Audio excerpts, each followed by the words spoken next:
E0 S0 Archer 2 cycle 0 cost 0 cycle 2 cost MOC True Sting. Okay. I think we have to watch this.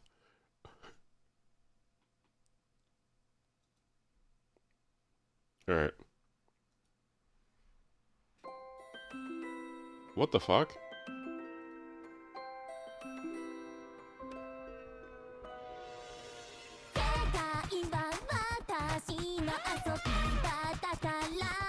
Okay.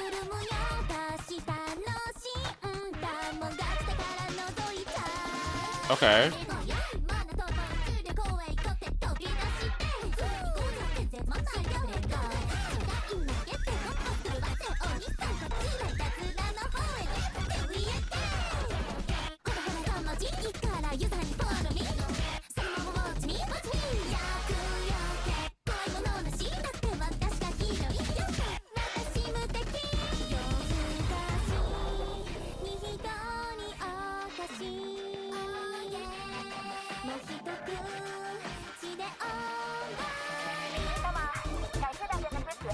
Wait.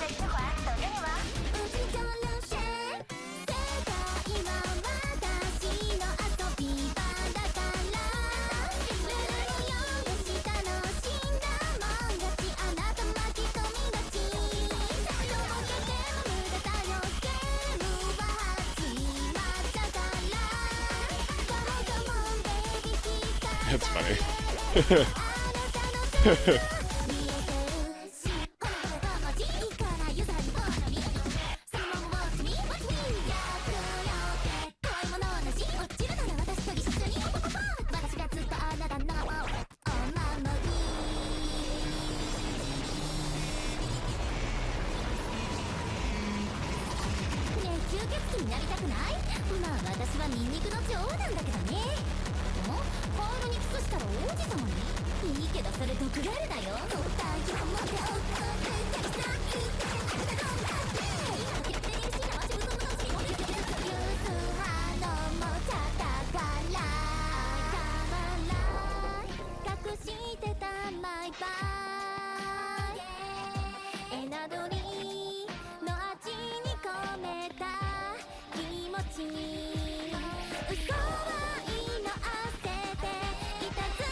Okay.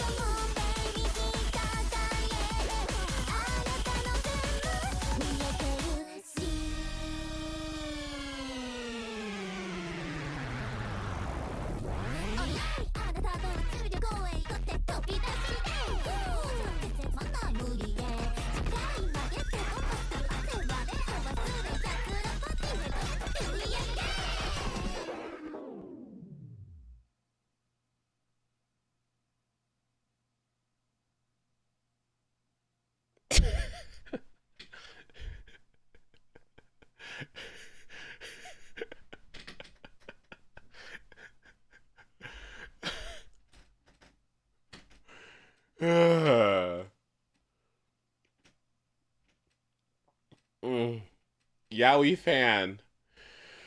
Okay, well, it's not it's not my taste personally. Um it's not my taste, but I think it's interesting. And I can imagine people who like this kind of thing would like it. So I'm gonna say it's probably good for people who enjoy this type of thing. It's probably very good for people who have the ear for it. I don't. So I can't fully say, but I'm assuming it does. So, yes. So that's what I'm gonna say. I, for the people who have the ears for this, I'm sure it's amazing. No, okay, because this is like me listening to fucking what's it called? Um oh my god, what is it called? This is like me listening to Death Grips. One of my friends like loved Death Grips, and he tried to show me some Death Grips music, and I was just like I was having a difficult time. I was having a difficult time. But I didn't want to say it was bad. I just wanted, it was just because obviously why would millions of people like their music if there wasn't anything to it, right? So yeah, I'm not gonna say this is bad because there's probably something here that I don't have like the capacity to really get, right? But that was a little grating on my ears, but it was fun. The visuals were really nice though. I will say that the visuals I think of this were really good. Very high energy, lots of stylistic changes all over the place, references, jokes all over the place too, like this one. This supposed to be Vivian.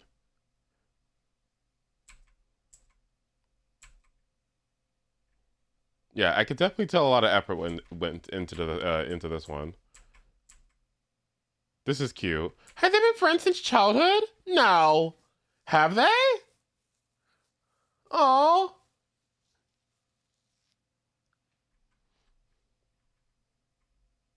And then Bernice randomly here. Like, I don't know what all these cameos. Like, Trigger, Piper, Chingy.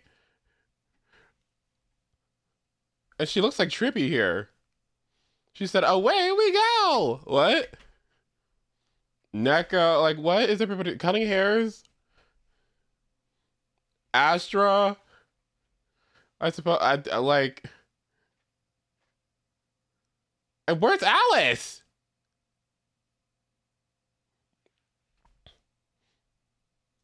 Oh, her being deaf, which is why she listens to loud ass music. That would make a lot of sense. People are saying that like her earpiece thingy and the way that she speaks in game, and I guess this is another thing too, that she might be deaf. Um or something is up with her hearing is what people assume. I mean, in pretty much every single one of these shots, she always has this earpiece thingy on.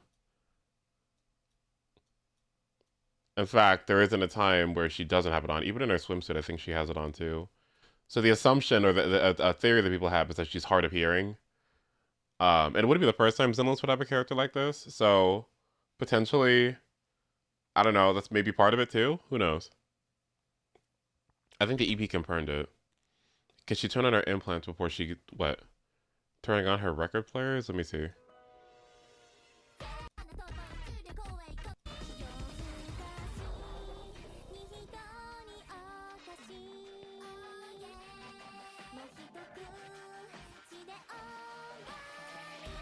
Oh, yeah, huh? Oh, yeah. Oh, yeah, you're probably right. Yeah. Because wouldn't she just start it? Like, why did she put those in? Yeah, okay. Yeah, that's nice. Okay. Okay. Oh, I like that. That's nice.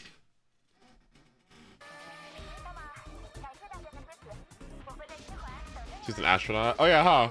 She likes Astra, too. Wait, awesome. Yeah, this character's great.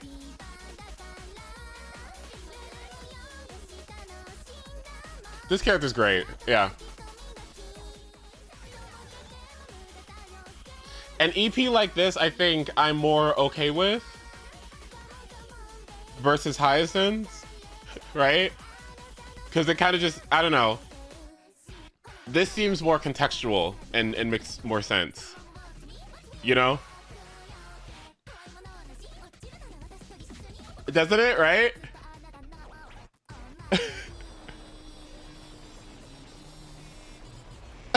You know what I mean? Like, there's a very similar vibe between these two demos, but one of them seems to be a little bit more like in alignment, right?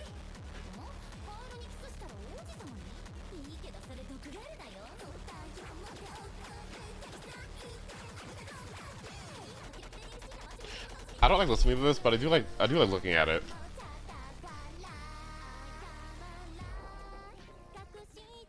Oh, look, our Bang Boo's over here too. Cute.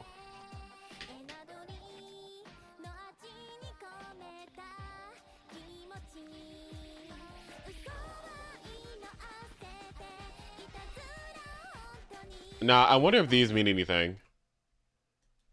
There's a darkness and light situation here, and the imagery here kind of shifts. So what's going on here? Crying, I see pills, I see Band-Aid, I see medical pass, medical history? Is that what this is? I don't know what this is. Some sort of strap, I don't know. Looks like a strap that you, something's broken. A caged bird. This looks like a clipboard of some kind. I don't know. Twin leaves.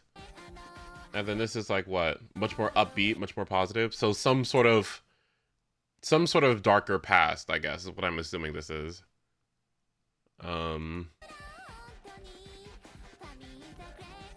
And did she have these implant things when she was younger? No, she did not.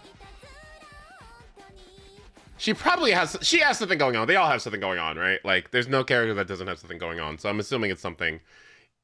Ethereal's IV bag. IV bag is perfect. Thank you.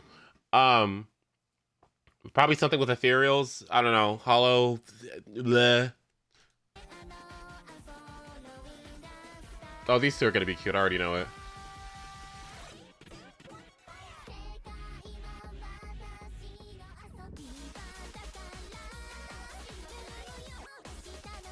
I kind of like these two being together. I like these two being together. That's cute.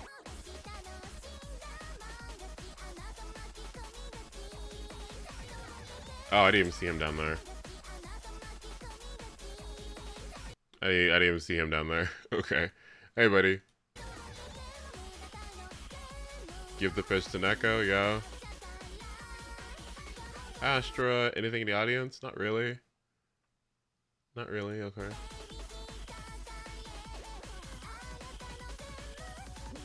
Why is this face?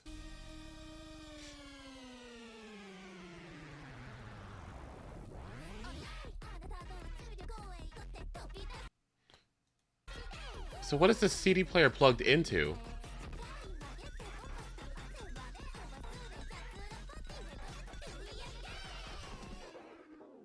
Okay, this was good.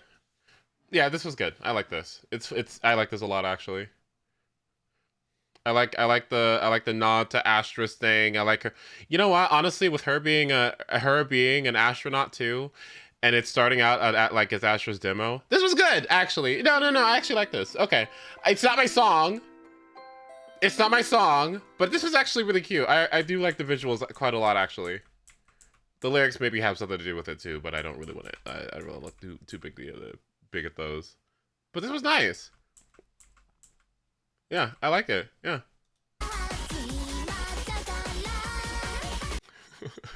This random reference. Okay, yeah, that was good. I liked it. I'm gonna give it a like. That's good. My EP has the most amount of pop culture references. YUZUHA, hold my natural fuel. The amount of references to other characters. Wait, how many are there? Can somebody point them all out? The fact she got her EP the exact minute Hotel got her birthday art is just perfect. Somebody said that her and Hotel would be like best friends. Yeah. Yeah, I like it. It's good. Yeah, I like it quite a bit actually. No, they would be. I think they'd be really. I think they'd be nice friends actually. Could you imagine Hotel's little ghost buddy and Kama hanging out? Oh, that sounds like so much fun. How cute.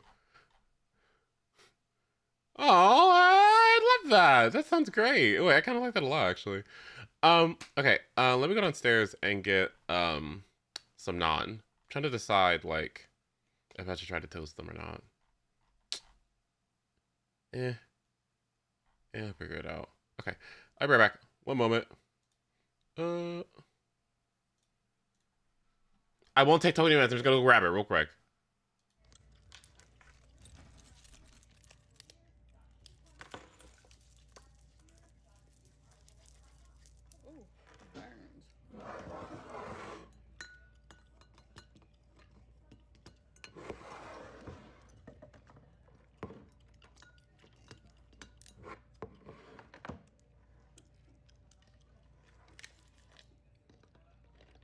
shit. Where's my Red Bull? Hold on.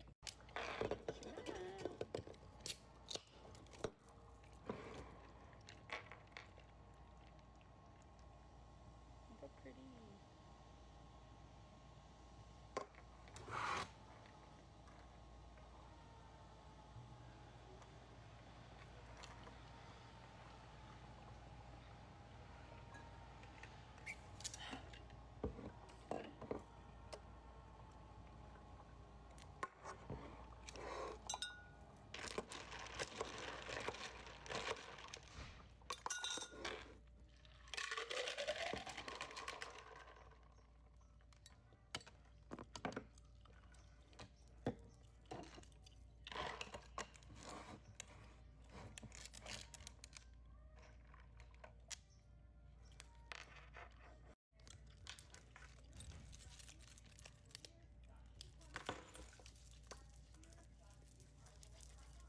Ooh, burns.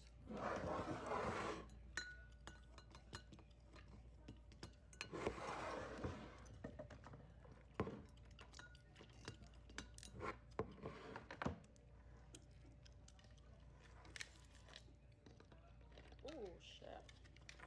Where's my Red Bull? Hold on.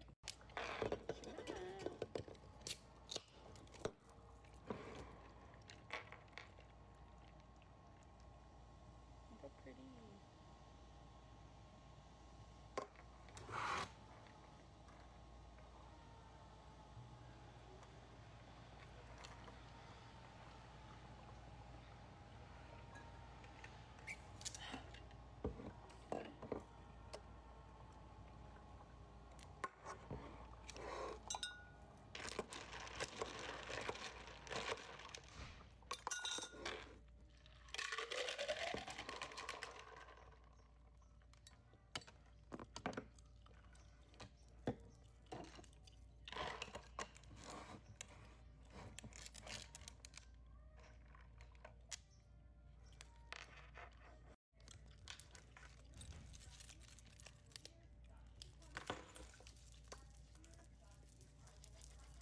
Ooh, burns.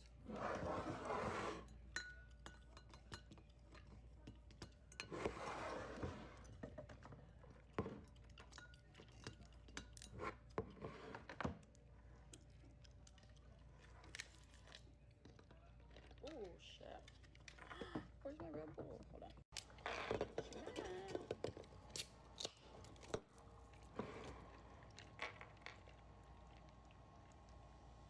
Look how pretty.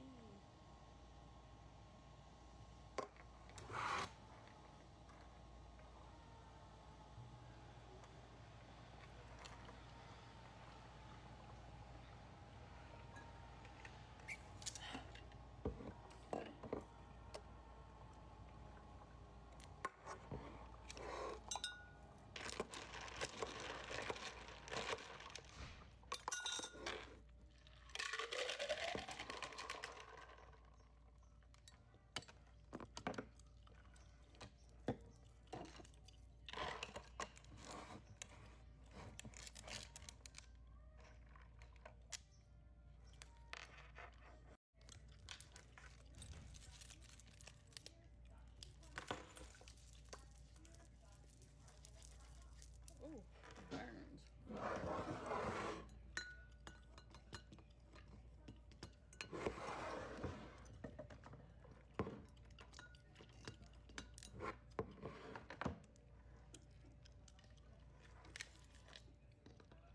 Oh shit. Where's my Red Bull? Hold on.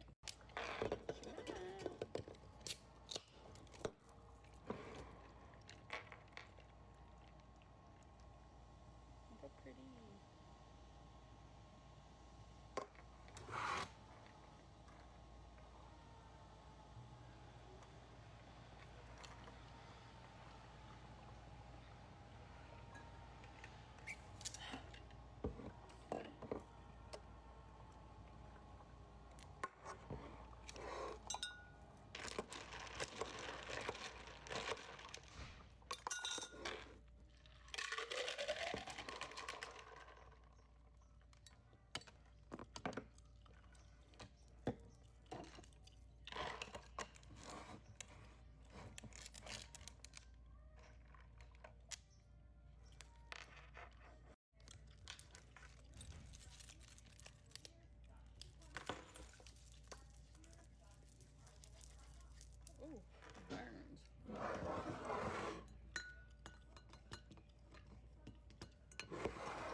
Red Bull? Hold on.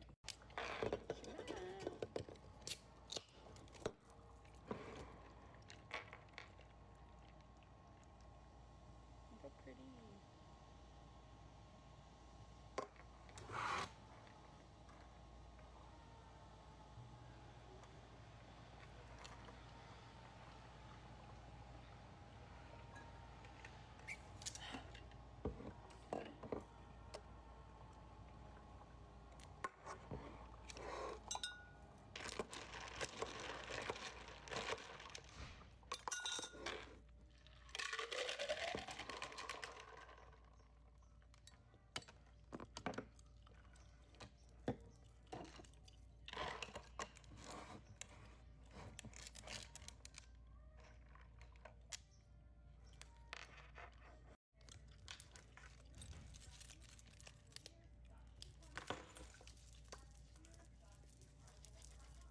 Ooh, burns.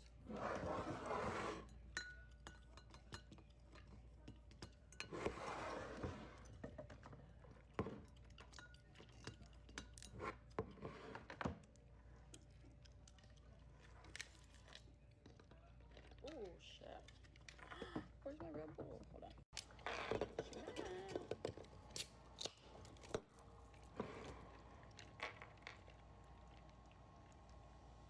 Look how pretty.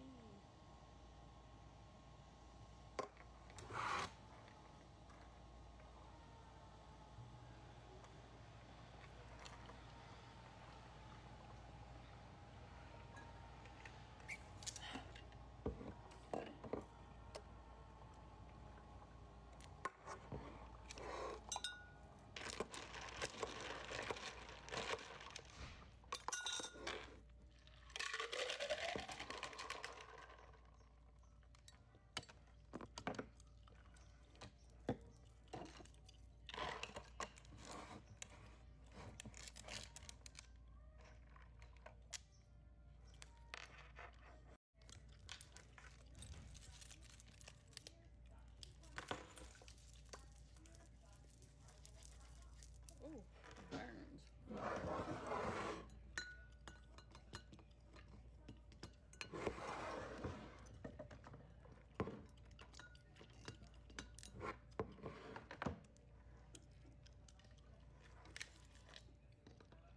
Oh shit. Where's my Red Bull? Hold on.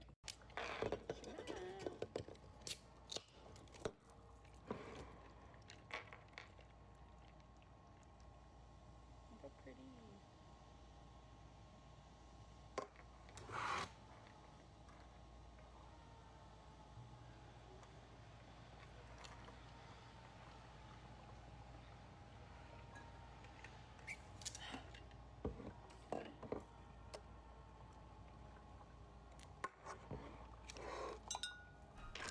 Okay, I'm back. Okay. I got my naan, my hummus, my block of fucking cheese, sesame chicken, prunes, and water. I was gonna bring a nectarine, but I'll do that later. Is that mold? No! No! No!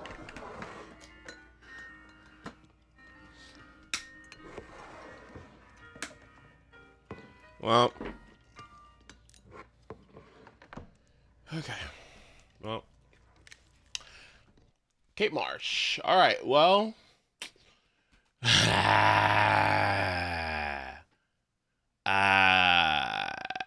very happy about that. I'm not very happy about that. Ooh. What am I gonna do with this? What am I gonna do with this naan? Just eat it? I have salsa downstairs. Oh god. What a disaster. Ugh. Ugh.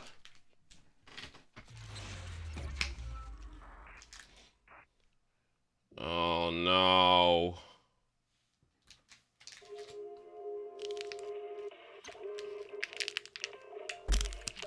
So sad. It's just so whatever. No, it's fine. I'll stay here. It's okay. What a disaster. It was so good.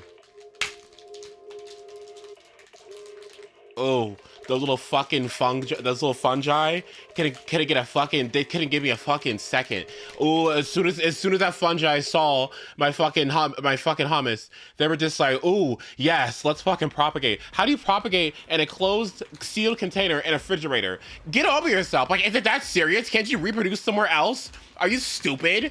Get out of my food. You have an entire environment. It's the humidity is 80 degrees outside, and you're in the fridge in my food. Go away. It's been a week. It's been a week. Like, fuck right off. All right, fuck off. It's insane. Ugh. Absurd. Absurd. It's absurd. Utterly absurd. I lie. My whole mood is ruined. I was so looking forward to that. Ah, what? Sorry.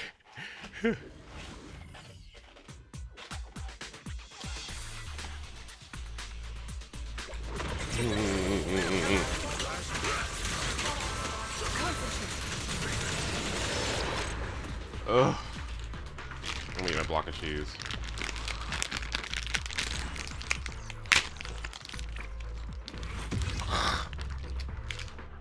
Sorry. Oh, you don't see it? Oops, my bad.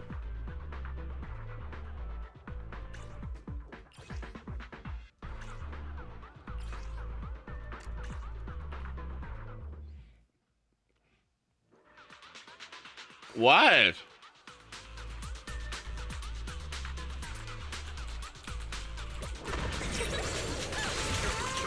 An opening.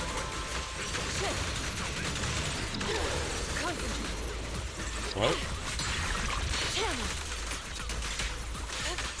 Out of the way.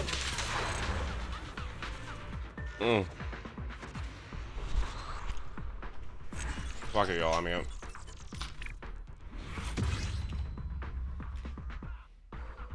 What kind of cheese is that anyway? Kirkland signature sharp cheddar cheese.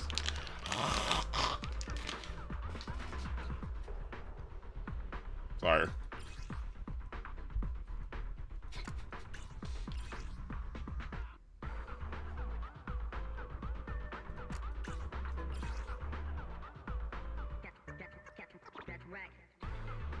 How elegant. Don't start. Don't start. Don't start with your European like judgmental. No, all right. Don't start.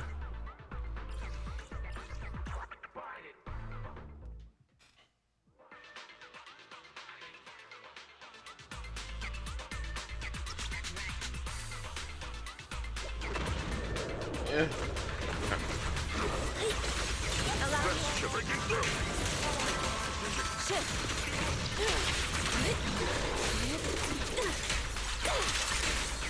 Oh fuck. An opening.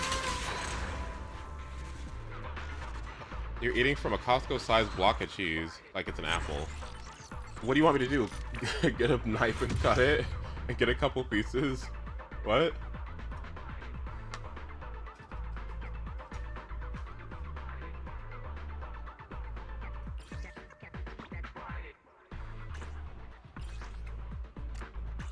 No. Ooh. Oh, sorry. I didn't know we had prim and proper etiquette here. Ooh. Ooh.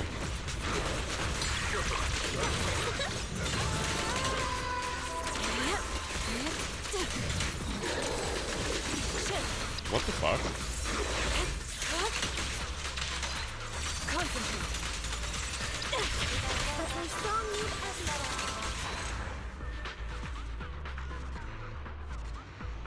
It's okay. It's just a thing. It's just a thing. It's just a thing. Okay. It's like, just consider the calorie intake required. All right, and just like don't even worry about it. Okay. It's just calorie diff. It's just calorie diff. It's just calorie diff.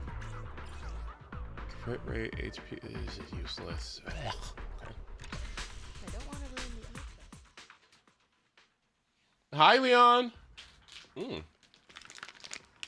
Do you think it's uncouth to eat out of a giant block of cheese on camera?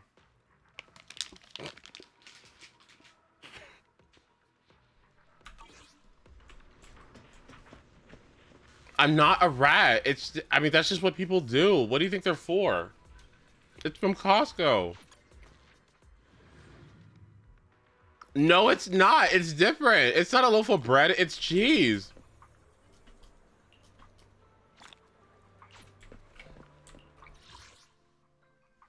Oh my. I'm like, can I eat? Right, take the chomp. Like, what is, like, what? What, like, we're not at a restaurant. Like, what? It looks 5 pounds. It's 2 pounds of cheese, yes.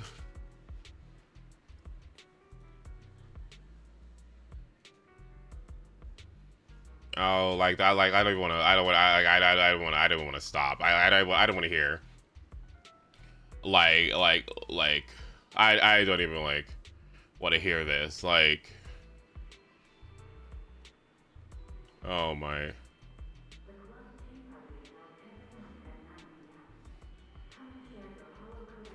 Mm. Mm. Mm. What are you pointing at me for? Why is Ace ratting it up? What?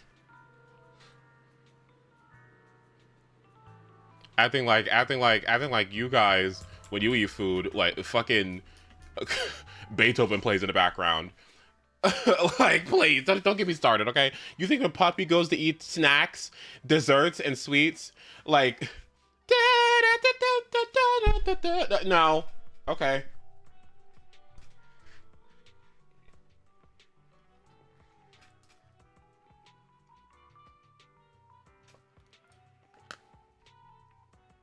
Mm-mm.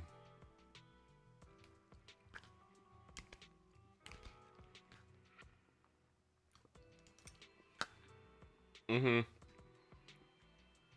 A fork. You want me to eat slices of cheese with a fork instead of just grabbing it and eating it. This is insane. I'm the bad guy. How am I the bad guy? Streamers can't do anything. Streamers are the most oppressed people on this planet. Okay, we just do normal things, and we just get criticized. Like, I don't understand. Like we do completely normal, unhinged things, and then people just get mad at us. Like, I don't understand. Like seriously, it's insane to me. Like,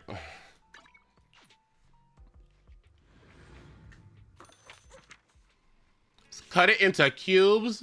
Oh, bye. Cubes.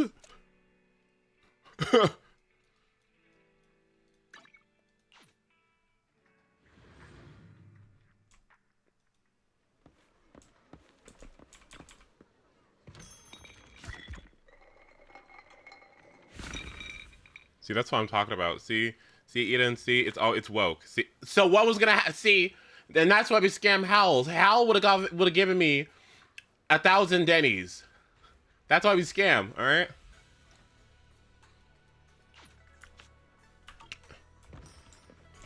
Let's see. I got a job at the hospital. I'm getting my RN. You're gonna be an RN. You're gonna be an RN. No way. How fun. Wait a minute. Oh, finally. See, that's what I like to hear. Okay. That's wonderful news. Congratulations. Oh, that's actually such wonderful news. What? What's the pay? Is the pay good? It better be good, all right? Like, because we didn't get a whole fucking chemistry degree to not get at least like 80K. You know what I'm saying? Like,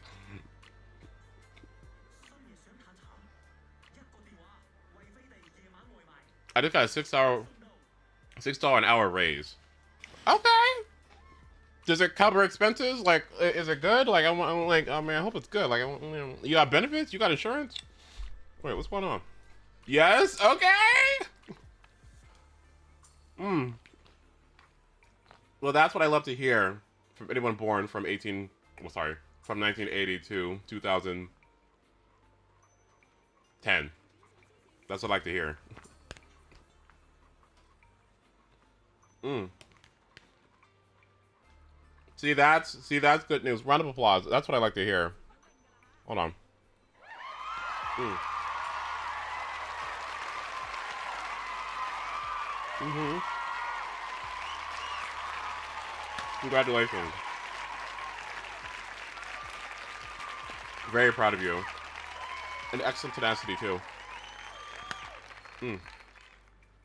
Mm. Congratulations. Mm. Love good news. Love good news. I just love good news.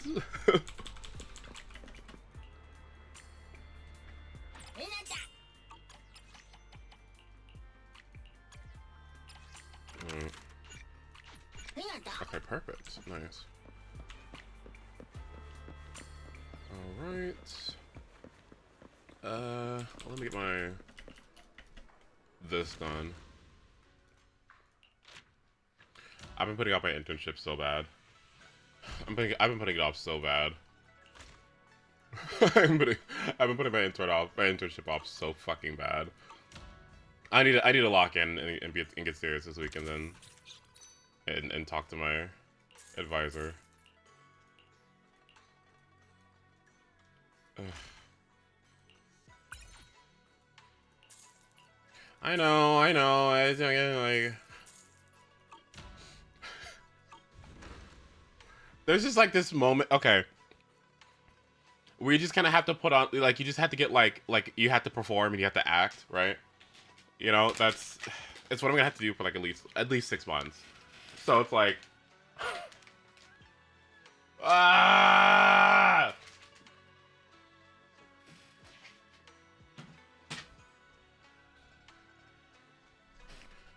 Okay, we'll see what happens. Just need to get it done. Just need to get it done. It'll be okay. Okay, I'll get credit for it. It'll go on my resume. Okay, I'll get paid. It'll be fine. It'll be good. I'm not gonna work on 9 to 5 all day and never have time to stream and get too tired and never have fun ever again. It'll be fine. It'll be okay. It'll be okay.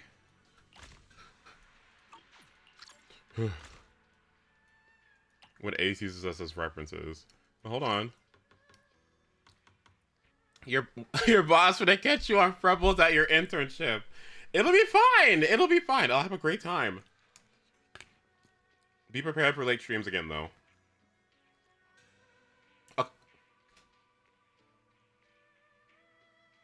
Never mind.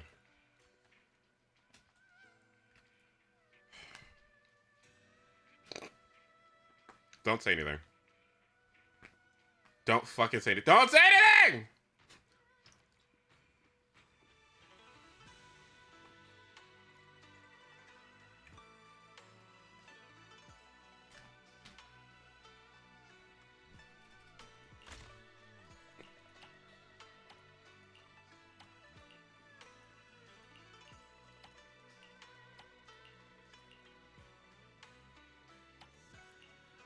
I quickly became homophobic.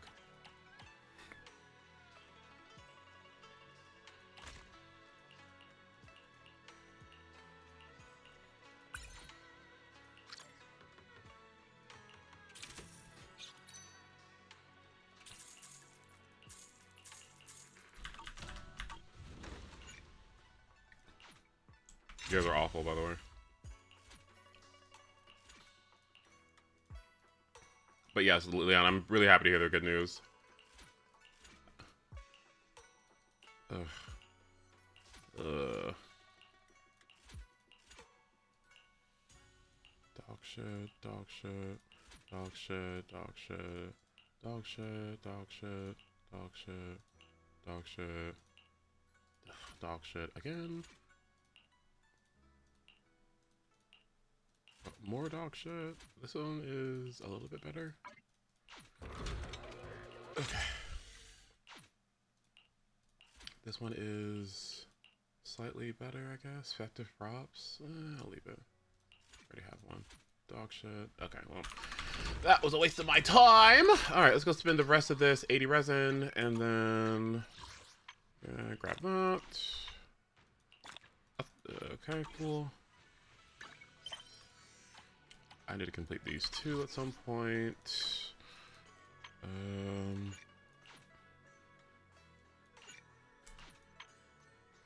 Okay, cool.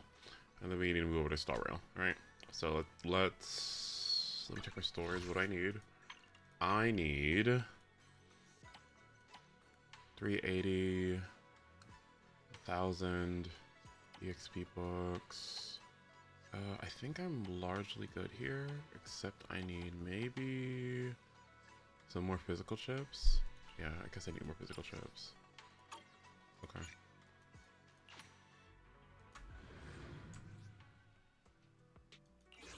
We didn't pre-farm because somebody impulse bought, or impulse pulled. Oops. Not impulse, but you know, did a fuck it. Okay, never mind, but you know what I mean.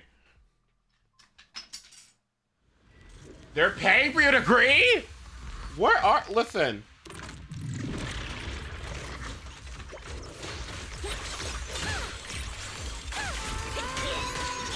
This sounds a little too good. This is all legal, right?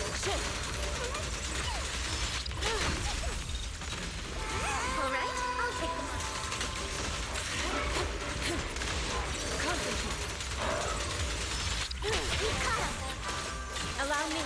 Will you? Ugh. Okay, thank you.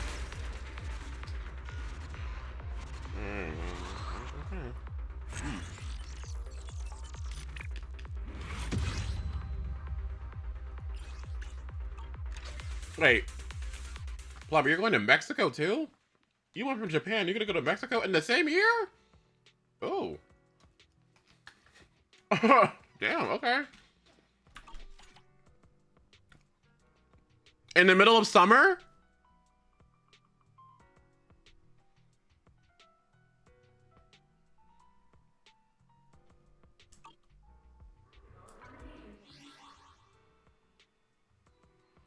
Isn't it gonna be a hot? isn't it gonna be a little sweltering a little bit? Are you gonna be okay? Oh shit. Oh god, that sounds.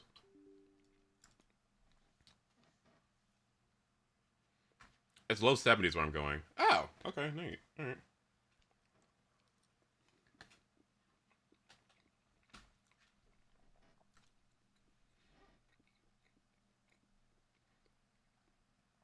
Wait, Italian Mexican. Wait, that's a nice combo. Wait, that's like. Wait, that's actually. Wait, that's a good combo.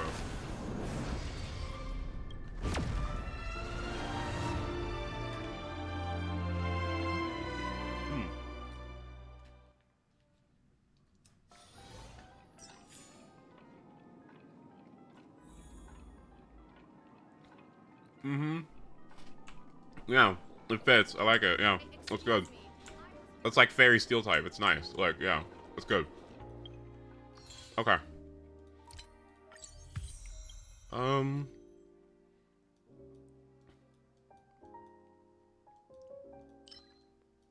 Okay, so let's, the first thing I want to do is get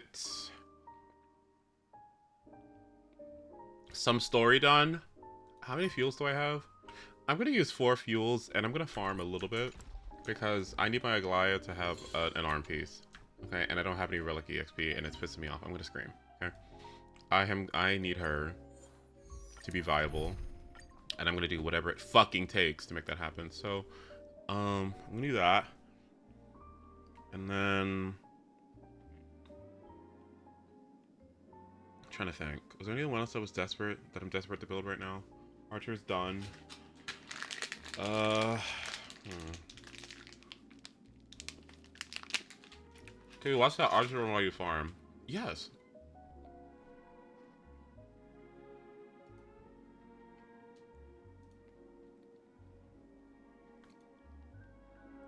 Wait, did I pull it out?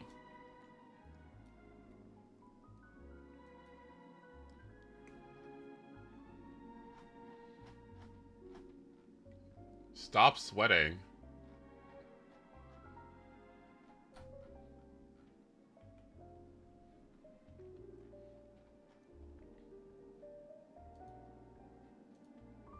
What is this?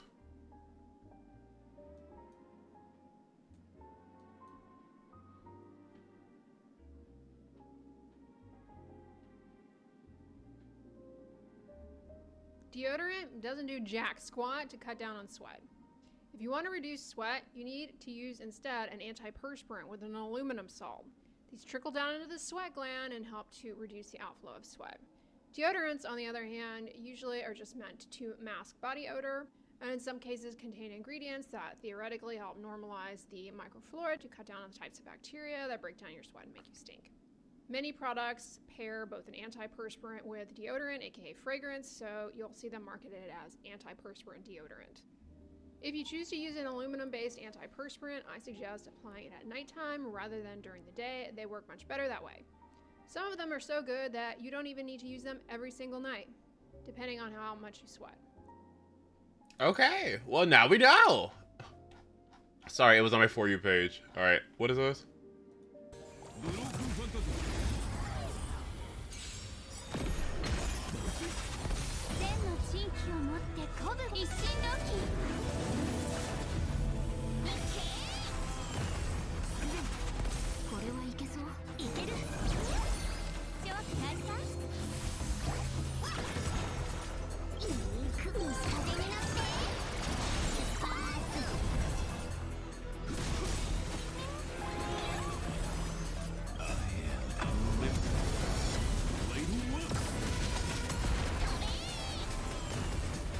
Dabe! Let's give a round of applause from you, by the way, for getting Tribby. You are so annoying with it. Why the fuck would it a fucking Anaxa Herta player with E2 Herta, loves Herta down, loves Anaxa down, it doesn't want to fucking get Tribby? Are you insane? That's me. That's like me, like, oh, I love Fei Xiao. Oh, she's like my favorite character. Oh, I love Fei Xiao. Oh, but I fucking hate Robin.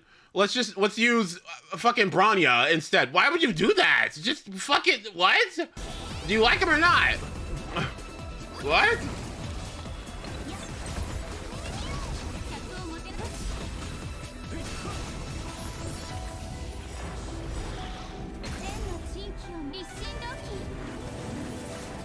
You won. You won! You got it. You won.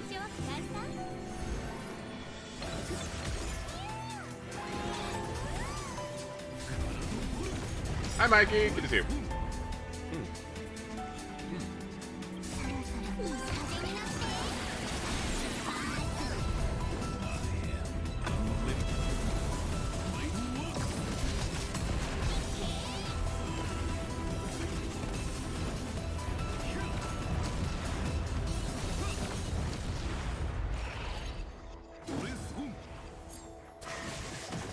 It's okay, Mew. You played a Scopia. It's okay. It can't be that bad, right?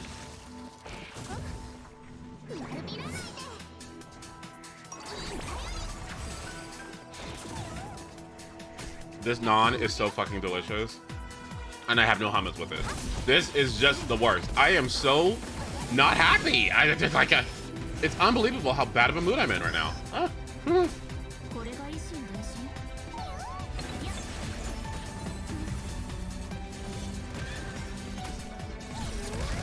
killing through.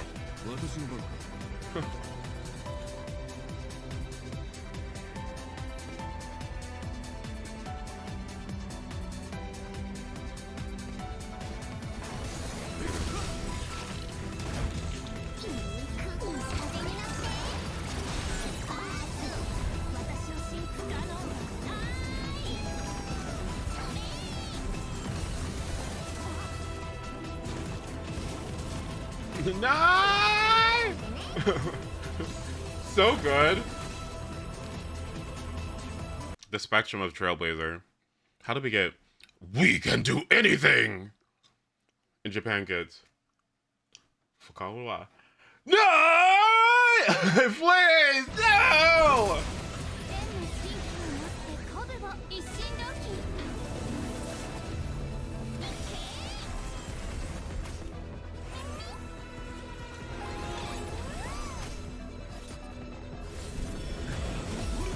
Japan always wins, like.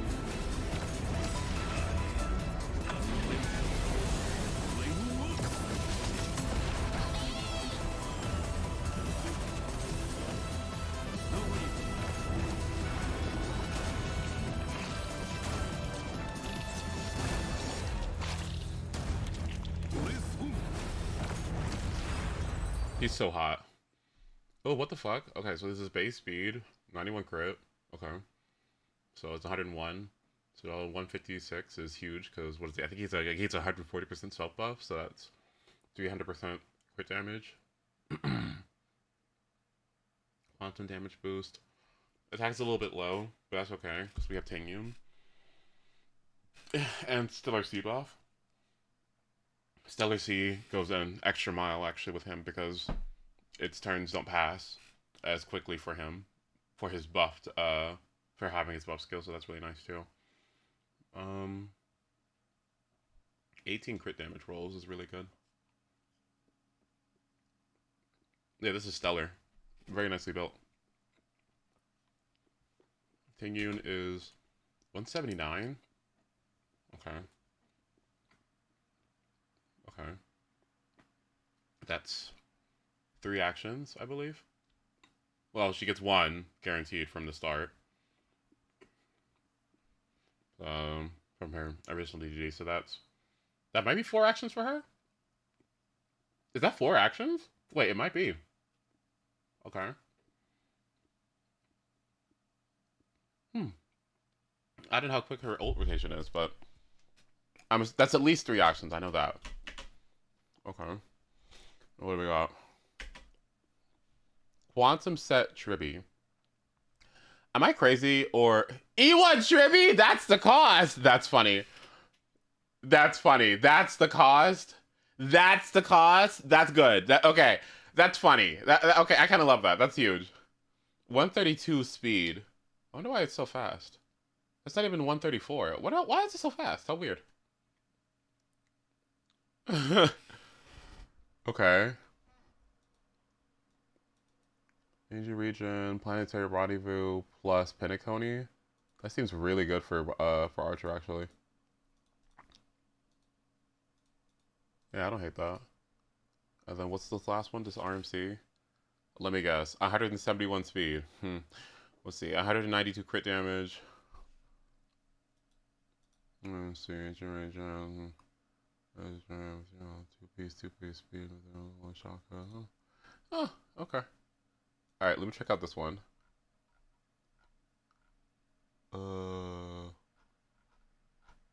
Here it is. Hello, Lasara.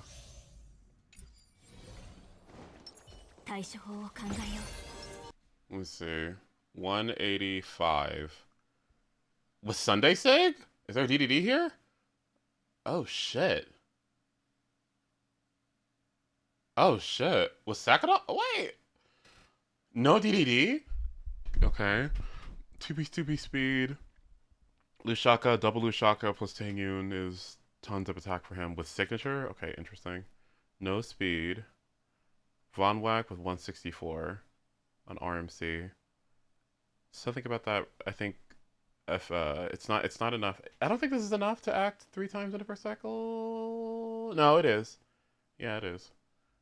And then how much? I don't know how much current damage it has, but okay. I want to see the mem rotations here. This one looks interesting.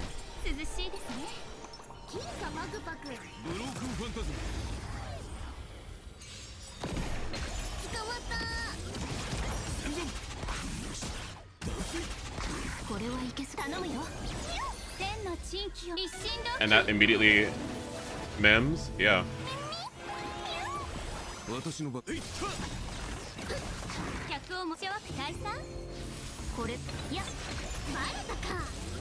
Mem? Are we gonna ult? No, okay, not yet.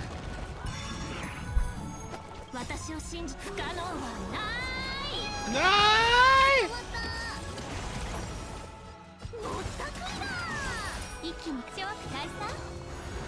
I am unlimited. Lightning works. This spoiler? Oh. Should I not listen to this? Mew? Oh. Let me guess. Is this the Hyacinth song? Oopsie.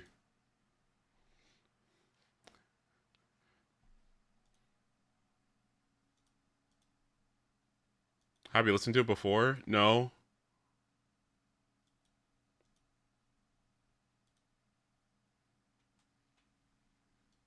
No, I mute and turn off my screen whenever I do that Aquila fight. Aquila fight.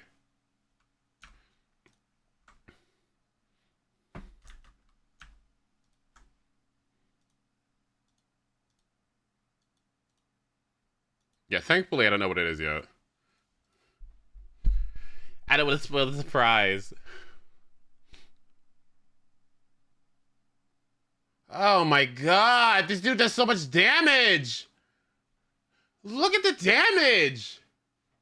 What do you mean 200k? 200k follow-up? Is he stupid?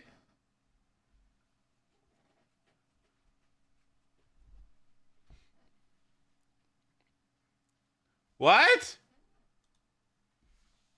That's like a ratio follow-up. I don't know, but still.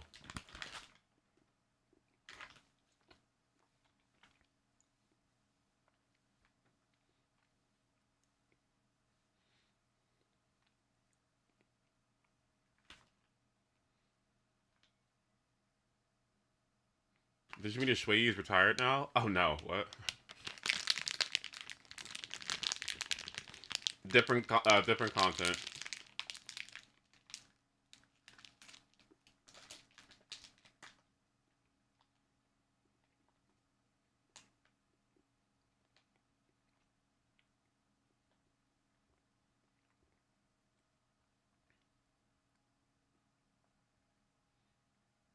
Oh, this is gonna be insane. Now, what the fuck is gonna happen this last turn? Look at the situation. There's no more actions left. Well, there's no more actions. What's gonna happen here? I'm scared. Look, there's only one turn left. Archer has ult. RMC has ult. We have another advance from RMC. Sniper has 803,000 stacked up on her ult. Okay, let's see it. If Archer killed the lesser sting between True Sting and the Pegasus, Sniper would have maximized her ult damage by hitting both True Sting and the Pegasus. But unfortunately, that didn't happen. Okay, so Archer does 800k. So what the hell happens here? This ult is not gonna do... This stupid nuke is so stupid.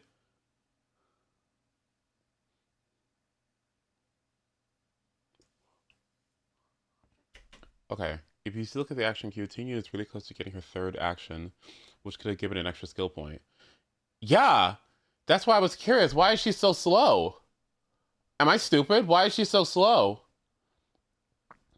Look, because she's 186, or she's 180 with no DDD. She's 185. If she was 200, she would have gotten another action.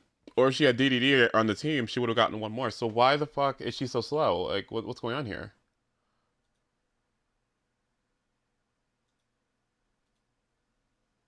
Okay, so Tingyun is really close to getting her third action, which would have given her an extra skill point, right? We save ult.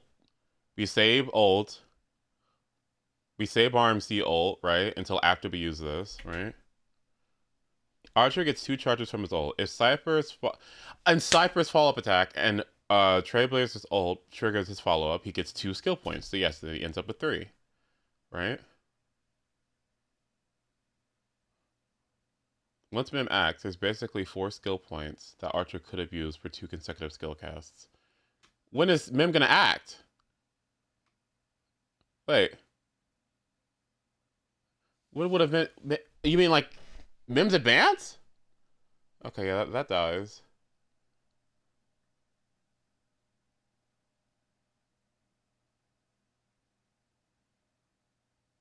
Oh, it dies anyway. Oh, what? Ow. Bitch. Okay. Huh. No LD shop ad this time? You cannot watch one of these videos without like, yeah, this one was great and everything, but you know what else is great? Stellar Jades. LD shop is your one-stop shop. Like, oh my god. like I can't go 5 minutes on one of these videos without LD shop. You with HelloFresh? No.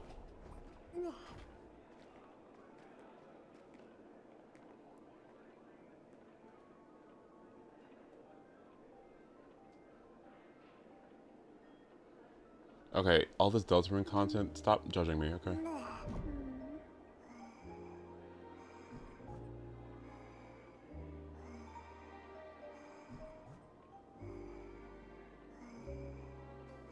Being gay shouldn't feel like this. I don't fit mainstream attractive standards. Girl.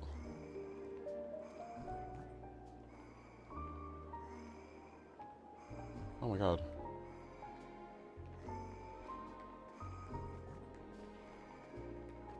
Gay men quit Grindr for good.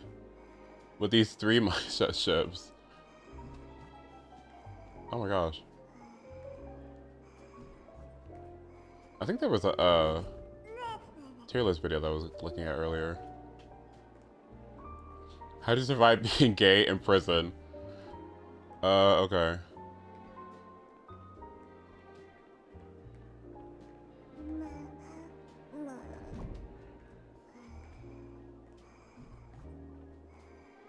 Bitch. Stop, stop. Ah! Okay, I'm turning it off.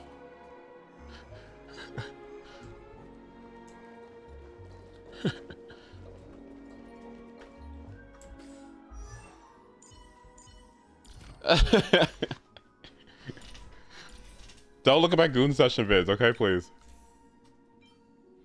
Wait, what's going on?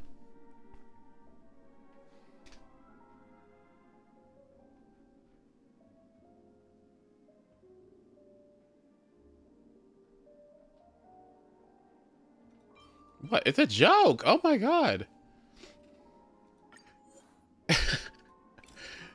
It's a joke! Oh my goodness!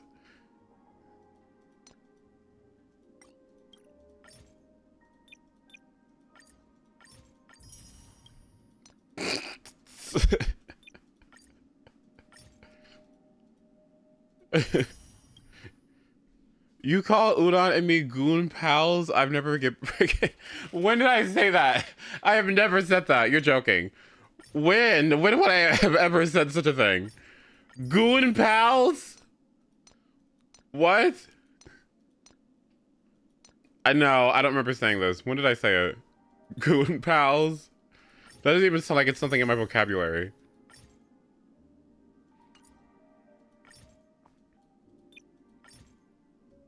I've... Bad. Bad. Let's go break it back so I should keep it.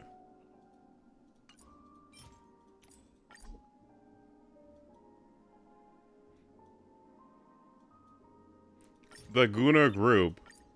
See, I wouldn't say that. Like, I wouldn't say that. Unfounded.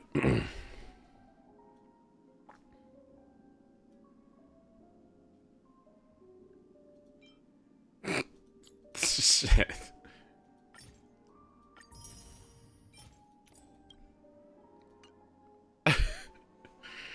Alright, what time is it? 3:21. I am not expecting anything good from this, but I'll try.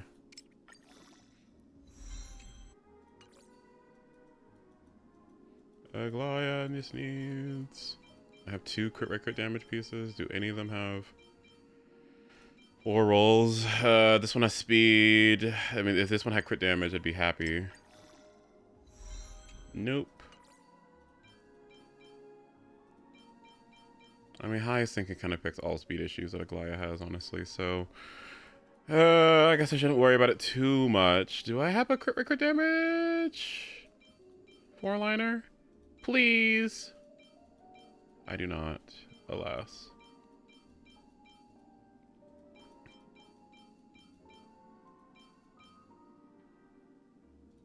Oh god, I'm not feeling this one.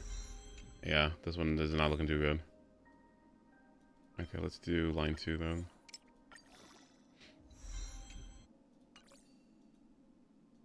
If it rolls too bad, then I can give it the highest one.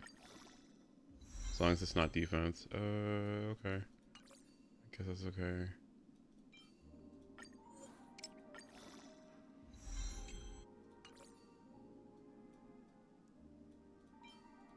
Oops.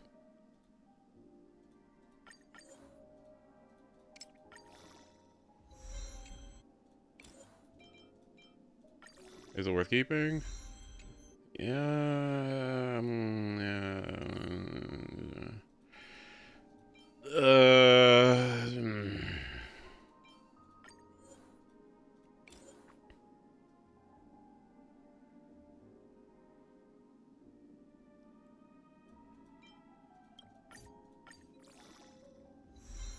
I don't think I have enough pieces to get this all the way to...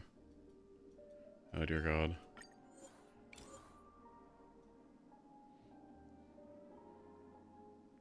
Crew, what is there to say? Like, what is there? Well, no, I guess your girl's actually pretty good now. So, I mean, she's been pretty good, but you know what I mean.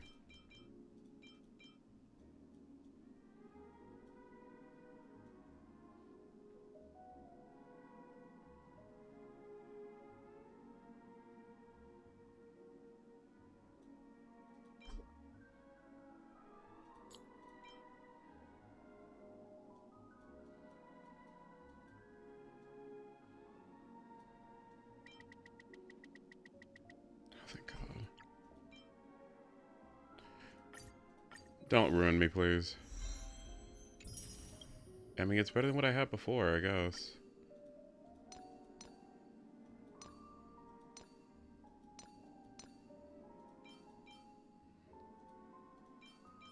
Okay, this quantum orb I can throw away as well. There's no way I'm using that. But that means I need a banana nan. Regen rope. This is so bad. I don't have any artifacts. What? Oh my God, Star Rail!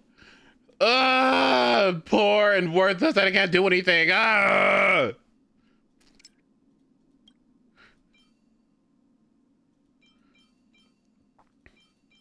my God.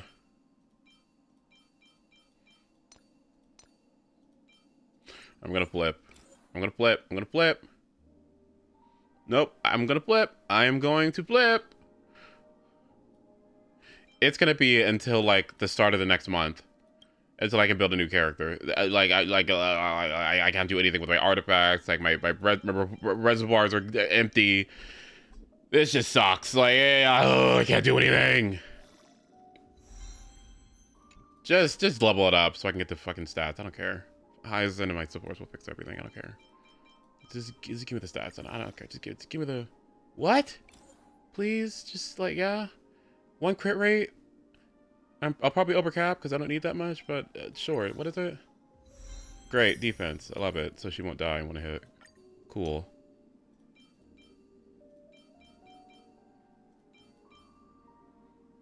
Gimme. Okay, let's do some calculations.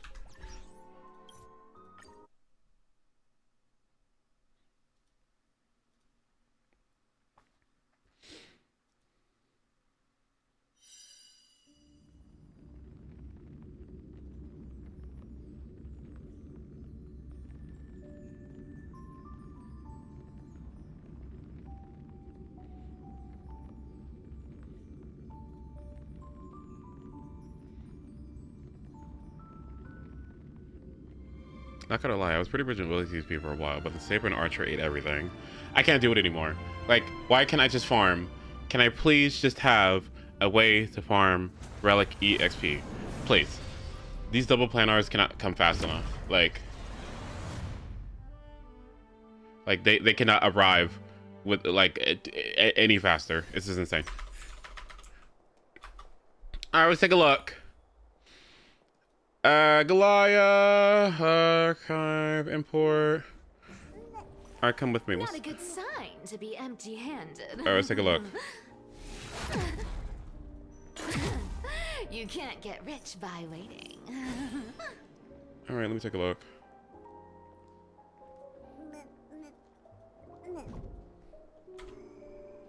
All right, Goliath, what do we got? Talk shit.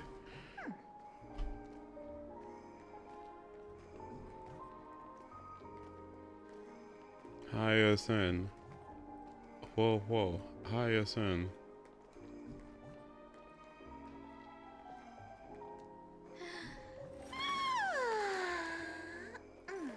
Okay, the problem pieces seem to be the boots. It's the boots, isn't it? Yep, it's the dog shit boots. But at least she has a 4-piece that's somewhat usable.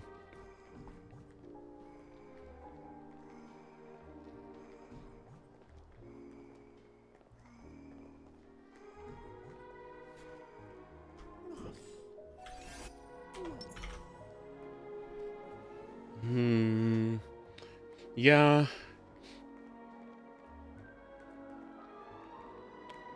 It's passable, I guess. I think this is much better than what I had before. Unfortunately, it still appears that my best set on Aglaya is rainbow pieces. You're joking. Oh my god. No. I don't want any rainbow pieces. They're ugly. Ah! Not on her. How much speed does that even give her? 160, 155. I wanted to have 167. Hold on, let me see. Or 267. Can I reach 267? Okay, in order to do that, I need...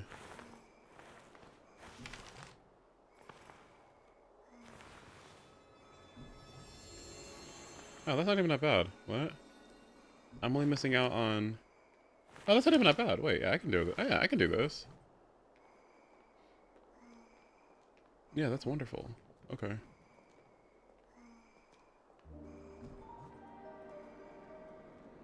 Alright, then I guess we're good. Ugh. Sick of it. I'm sick of farming. I'm sick of relics. I'm sick of Star Rail. Can't do what I want because I'm gated by fucking materials. I'm already gated by the stupid ass meta, and now you're gonna tell me I'm gated by materials too? If you don't get the fuck out of my face with that dumb shit, I'm gonna scream! You take my Stellar Jades. You take my time. You only had a skip button nowadays. Okay. How much more do you want? How much more are you gonna take from me? Take. When are you gonna give me something? Alright.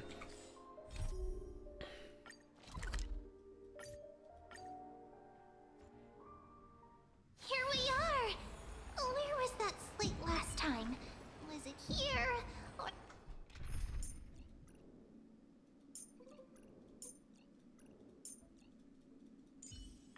Your faint light will lead us through the darkness.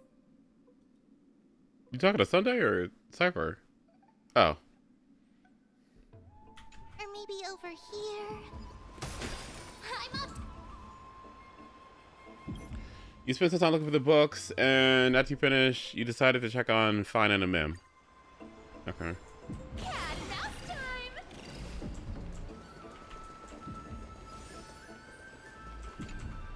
What are you looking at? What? I thought I felt a draft just now. Peeking isn't polite, my friend. In front of you all. That would be pretty careless. Here, look, I'm reading this. Antiques Appraisal. How to make a fortune. Whew, your comments cut deep. It's tough to find a good comeback. I've spent a lot of time pondering how Aglaya became such an effective leader. Beyond the intangible qualities like personality and ethics, a major reason is her family wealth. That's the perk of growing up in a big city, isn't it? For those of us in the sticks, luck doesn't come as easily. It's 30% grind, 70% fate. What's your ranking from each version of the story?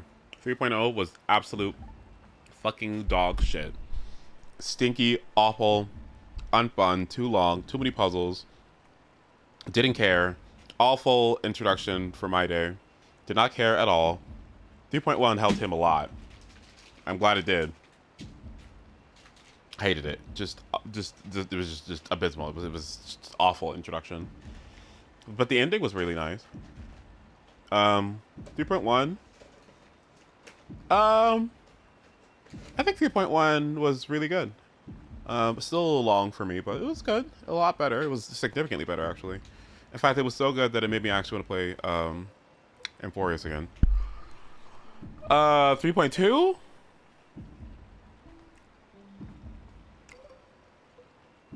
They really need to pick up the pace with Castorus, honestly. But Anaxa was interesting. I feel like Castorus took too long to get where we're obviously supposed to go. But I'm glad she got exposition, I guess. Anaxa was nice, really pleasant. And his whole find the answer to this question thing, that was really compelling and interesting. And I was really interested to find out what like his answer was. Yeah, it kept me gripped the entire time, actually. His plot thread was stellar. I loved it a lot, actually. Yeah. With Castorus, it's like, okay, let's get to the fucking, like, let's find your sister. Let's go. But for him, it's like, yeah, what is the answer? Oh, and fine on speech. That was good, too. Too much. As a leader, you need both integrity and... I mean, integrity and skill. So I would say, in terms of story content itself, I would say 3.1, 3.2, and then 3.0 is what I would have ranked them so far. You know, because I kind of like Maide and Tribby. When Maide was interacting with the kids and made a couple of jokes and talked about his past, I was like, okay, it's not bad. Okay, this is good. This is good fish. I like this.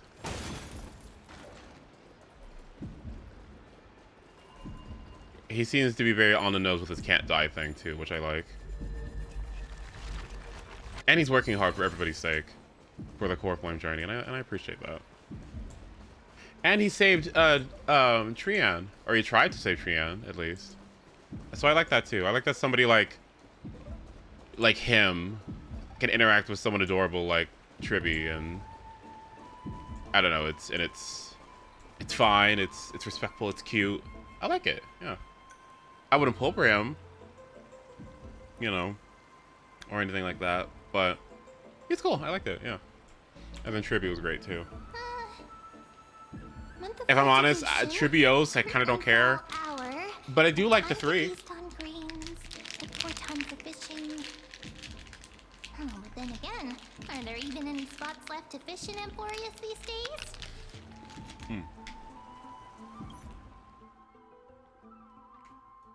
Something's odd about Mem. What are they flipping through?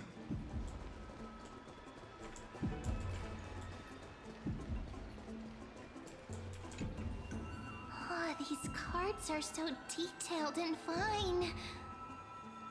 Ruler, Weaver. Yeah, Jackie, I agree. I feel literally the exact same way about him. I wasn't expecting that. It was good. He subverted my expectations. For each card is so long. Do I have to memorize them all?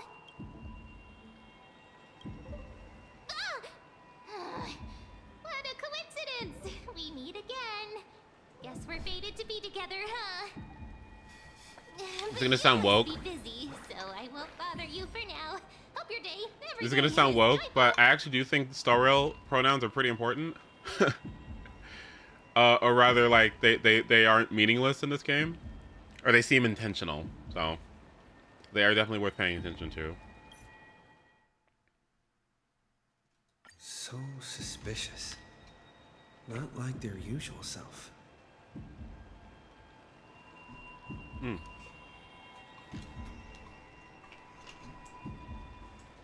in terms of my favorite characters so far,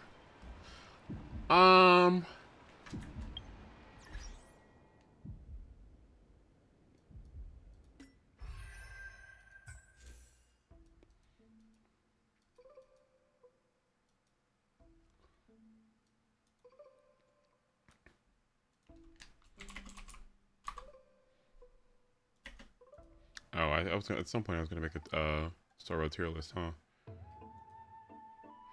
Girl.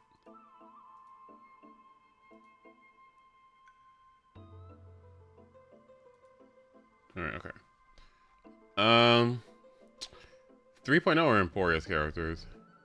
Emphoreus characters I like.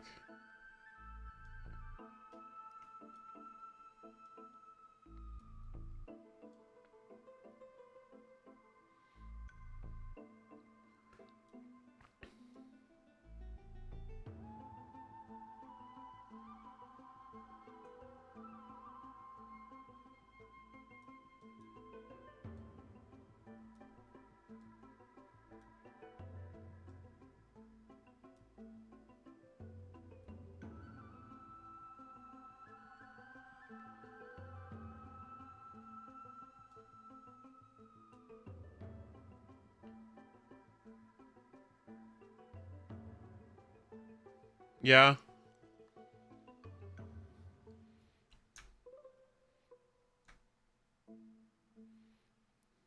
This is probably what I got going so far.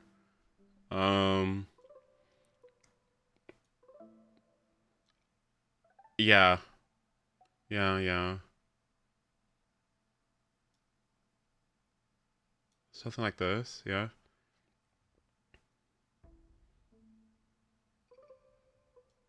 He's great. I just he's great. I did give him my own voice.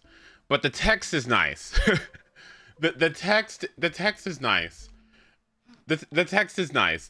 You know what I mean? The text is nice. Like, you're not gonna get me with the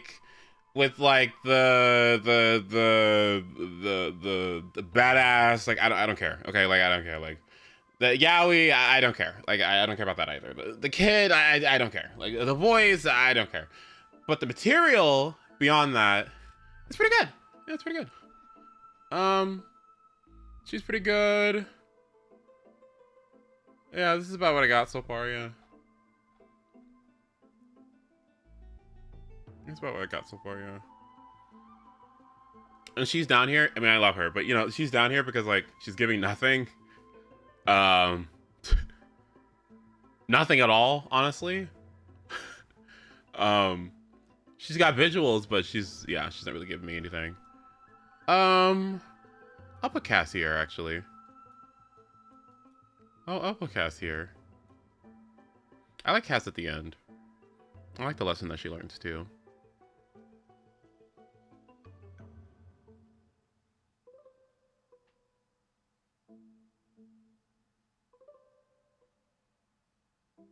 Perda has the potential to go up as well. Okay. It's okay. We'll see what happens with her.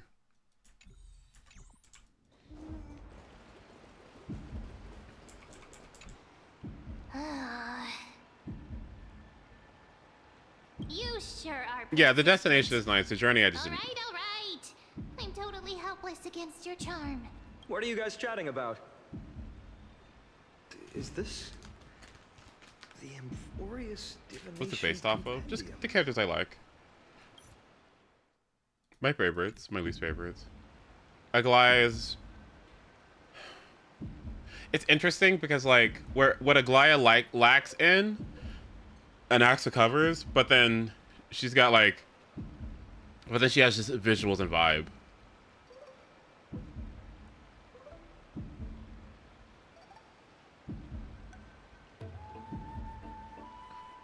All right, bye, Scott.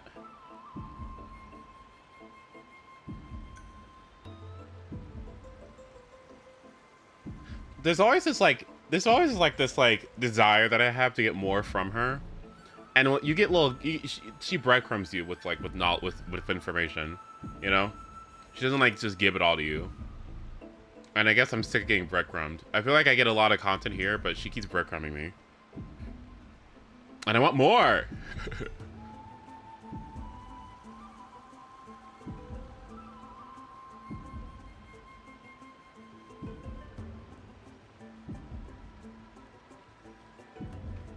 Yeah.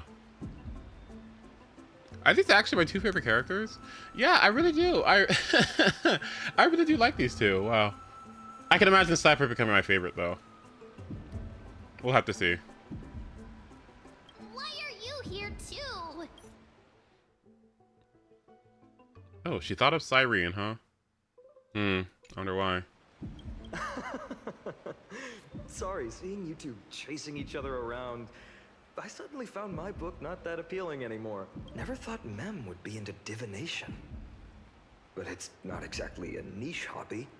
So why all the secrecy? I wanted to set up a surprise. Master it in secret and give you all a shock. But getting caught halfway through, it's only natural I'd feel shy. A girl's heart is more delicate than Aquila's ever-changing moods. A surprise, huh?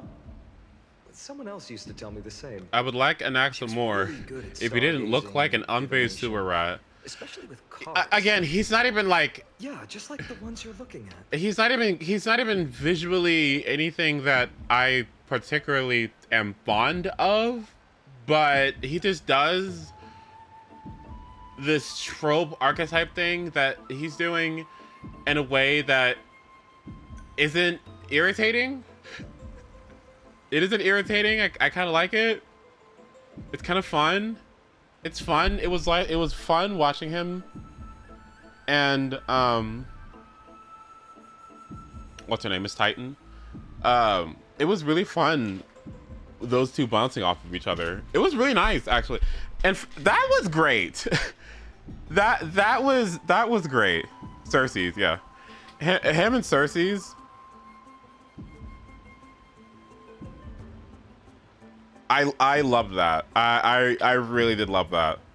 I loved that, like, she gave the stage to him, right? Even though she's a Titan, right? I mean, most of the attention's on her anyway, right? But I love how it was like a game of Pong with those two. It was nice. She had a great voice too, which kind of helped. I mean, they both had great voices, which is also what kind of helped for me. But yeah, I found it really pleasant. I found it quirky and fun. I found the witty comments between each other, the two, really, really nice, right? It was just really interesting. It's an interesting concept, right? Working together, but not really. I don't know. It was good. It was really good. I'm not sure how I would like it if Cersei's was not there, right? But him bouncing off that character in particular, Cersei's in particular, I think works really well. You know what I mean? Versus like somebody else in the cast or something like that, right? Because it feels like the Cersei's character can be made like almost entirely for him. And when I say for him, I mean kind of like a foil for him, right? Like the existence of this character, or at least how it's written, kind of just exists all for him, in a sense. Does that make sense? Or at least how she interacts with him? Because she's not like... It'd be different if it was like Aglaia, because Aglaia kind of has, or like, you know, with some other character. Like, it'd be different if it was one of them, because I suppose the way that they're written individually, I guess you can't give one too much more attention, a little bit too, you can't give it too much focus compared to the other, right? You kind of have to even it up a little bit, right? But when you have your own NPC like that, that's somebody that's kind of like relevant and not just like a throwaway character, that like, it just feels like that character can be written in a way that really like highlights your strengths, your weaknesses, and nuance. It's good. It was really good. I liked it a lot. I'm trying to think. Is there anything else kind of similar with that? I guess Tribby with herself. Somewhat. But we don't really get to see a lot of it, right?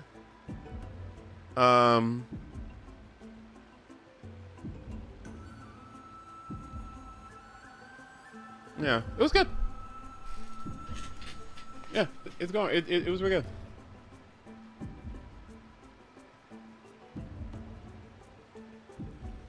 And you must be pretty familiar with all sorts of divination techniques with a friend like that. No, I know nothing about it. I've never really believed in using cards or bones. Castorus! Future.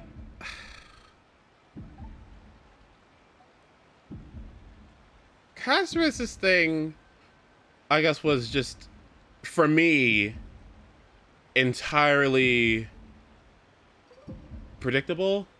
I guess the way that it happened, the method of getting there was not predictable, but I guess the overall lesson to be had, you know, or like the theme of it or whatever, isn't something that seems, I guess, too dissimilar to other kind of stories that I've seen. So I guess that kind of just made it really, really predictable in a sense. And I kind of was just waiting for her to kind of like lock in, and then she did. And then when she did, she became like a lot more pleasant. But I guess it's like when you know where a character is going, and you just have to sit there and let them go through the writing and the motions and the happenings of the story for them to finally get to the part where they lock in, right? You know what I mean, right? Like you know we're gonna get to this point where it's like, you know, I have to find Pollux, so you know I gotta find Thanatos, I gotta blah, blah, blah, blah. Like, yeah, we know. Yes, Like, let's go. Omens foretold by divination were true. My hometown, Heidi's Elysia, wouldn't have disappeared. Don't forget, we've got Lady Treeman. Every other form of divination is just smoke and mirrors. That's just me. Cleverly rehearsed tricks. That's just me. That's just me with my anecdotal experience with this, with media, right? I can see why it's good, especially if it's like your first time seeing that kind of thing, or if it's something you just eat up, like no matter what, if it's one of your favorite tropes. I can see why people like it. I can see why people like it. I don't find it too crazy that people like her as much as they do. I'll also say that. So I think it's entirely valid. For me, it was just, well, yeah. To me, divination could be a power that guides our spirits. Fate always casts a shadow in front of us, clouding our view of the future. That's why people turn to divination. It's just to find a small reason to give them courage to Her face being the selfish. unknown. I like it. After all, the first chapter of the Divination Compendium discusses... Girl, okay.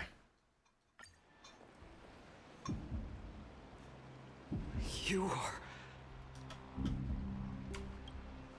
These folks are up to no good. Black clothing. Masks decorated with golden blood. Are they cleaners? They're NPCs, sweetheart. To directly call us by our name, it seems you, Lord Finan, have studied the forgotten history of AMPHOREUS quite thoroughly. Your friend seems quite interested in us. Perhaps you could explain, Lord Finan. It would be the polite thing. Girl, what the fuck? You and Finan were surrounded by cleaners, assassins, specialists in killing Crasso's heirs? Okay.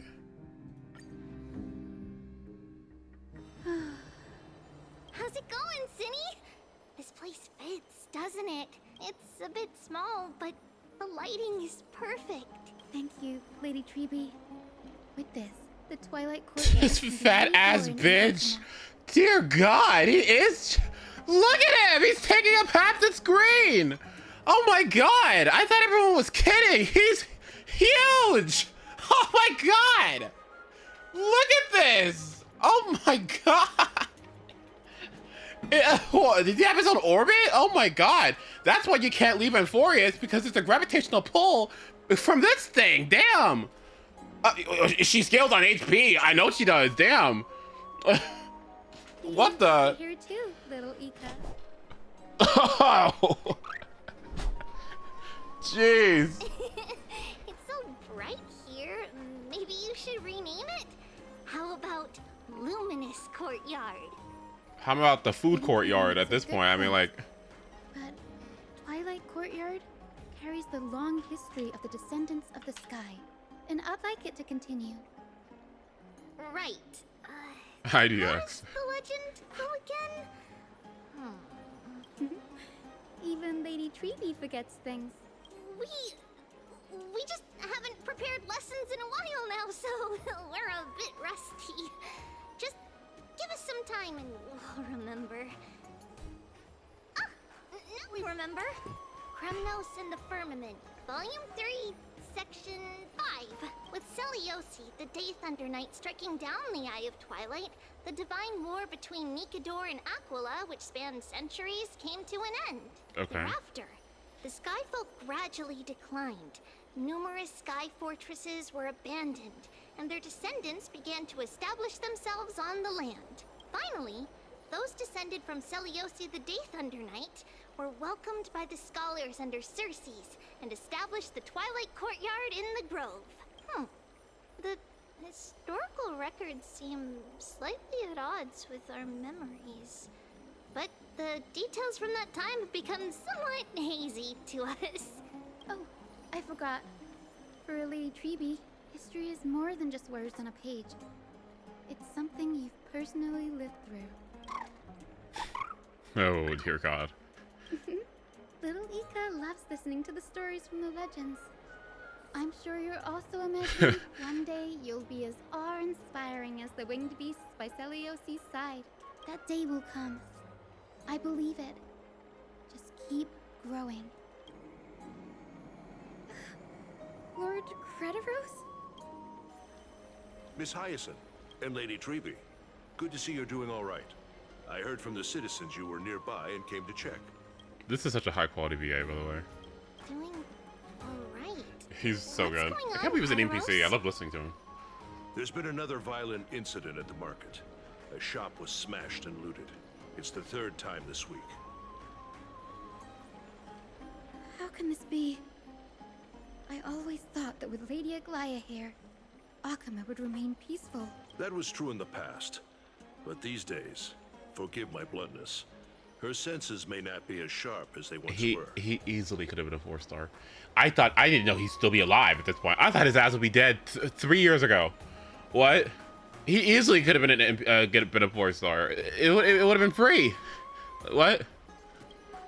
Peggy. In my opinion, malevolent forces have noticed the slack in the golden threads and are now plotting to exploit the opportunity. The Citizens' Assembly just wrapped up. Why is there still unrest? The Chrysos heirs won by only 1 vote, Lady Treby. From my years of experience, a narrow victory often walks hand in hand with unrest. Trouble! Miss Hyacinth! Trouble! Clementine! Take a breath. What's going on? Please! Something terrible has happened at Marmorial Palace! What is it, Doctor? Calm yourself and talk us through. Lady Aglaya! It's Lady Aglaya who's in trouble. Oh, so. Is she good? She get jumped?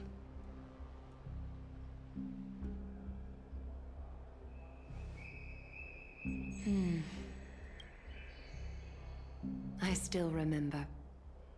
This bath that overlooks the entire palace was built by the Council of Elders. How are the people standing there 900 like, years ago. what?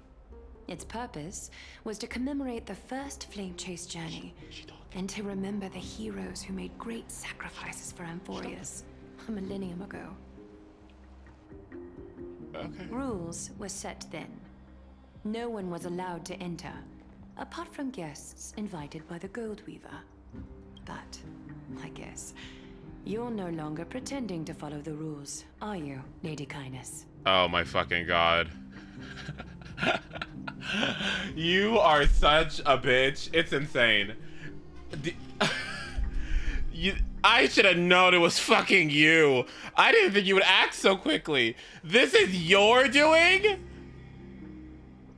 This is you? Oh my god. All right, Miss Trump.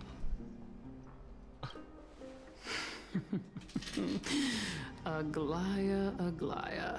You are... You ageless witch. Hiding behind a divine facade to deceive mortals. We've been far too kind with you. Are you joking? Kind? There's no need to use such a word to cover up your incompetence. Anaxagoras humiliated all of you before the citizens. If you still had any shred of shame, you'd throw yourselves from dawn cloud at the curtainfall hour to salvage the last fragments of your dignity. Oh my god. She said Kate Marsh. Woo! If you had any dignity. Oh, goodness gracious! Damn! Just die.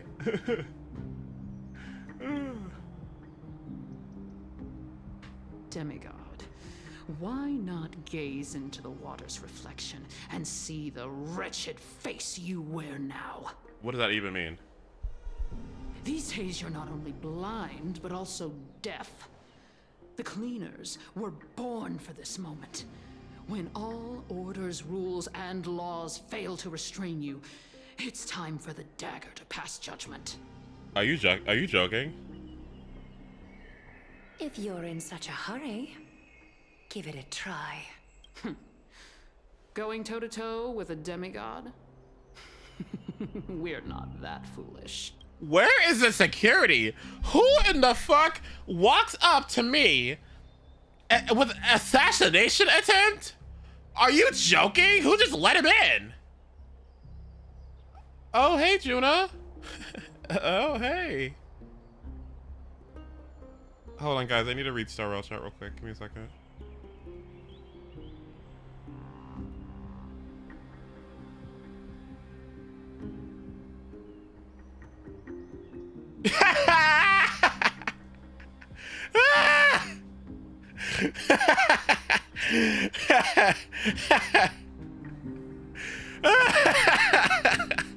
Okay, I'm good.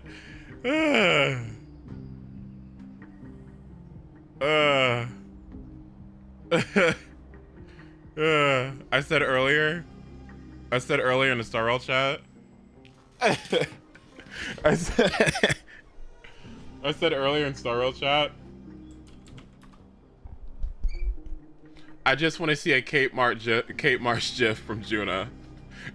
It would make my night because of all the changes that Saridra got, and so I just need to confirm.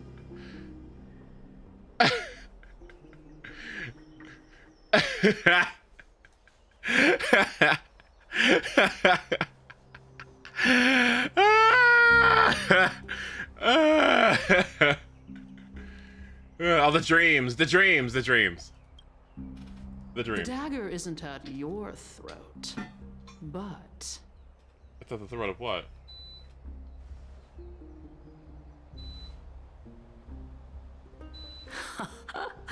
You're gonna kill innocent people? Your gravest accusation is that my humanity is fading. And you claim my concern for mortal joys and sorrows is nothing but a facade. If that accusation holds, what makes you think the lives of these civilians will sway me in the slightest? Fine. I'll gladly use a few more words to shatter that demigod facade of yours. Like I said, you're not only blind, but deaf too. Lately, your control over Akuma has weakened. You failed to notice the thefts we arranged in the market, nor did you catch wind of the meetings happening in the Dromus workshop. Plots are unfolding right under your nose, yet you remain indifferent. Humanity? Fading? Aglaya, why not use your precious golden thread to peer into my thoughts? See if the gift we've so meticulously prepared for you can move that cold demigod heart of yours.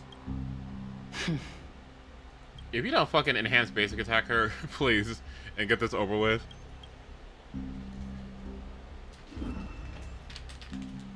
In this moment, I only regret not being more ruthless. Because your evil is beyond cure. You finally figured it out. You have grown dull. I've been holding that image in my mind this whole time to make sure you could see it clearly.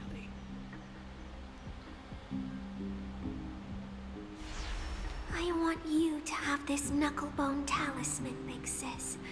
I hope it brings you luck every day and keeps you safe from bullies.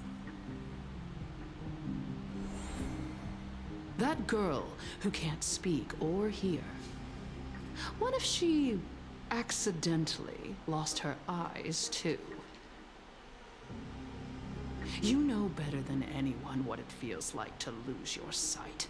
Imagine if 1,000 years ago you, already blind, had also lost your voice and hearing in your youth. Would you still have become the Aglaya you are today?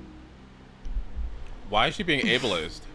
What the fuck? Look at those broken, pleading eyes. Why are you being able? Disappointing. What the fuck?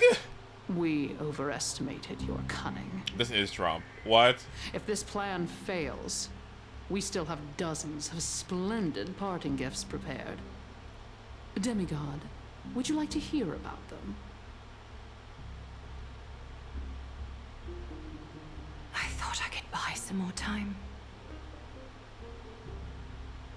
In these 1,000 years, I've witnessed the fall of 10 titans.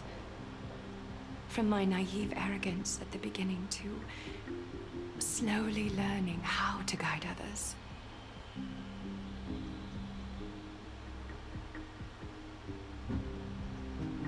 This is such a good character. I'm so glad I pulled her. Now, it's time to let go. I should be grateful. Grateful that I've reached this moment. To let my departure become a path for others to follow. You mean Finon? Have I done enough?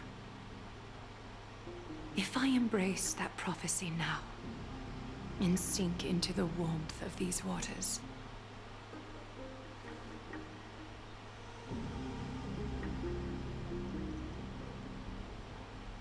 will the wandering wind stop to mourn me, Cyphra?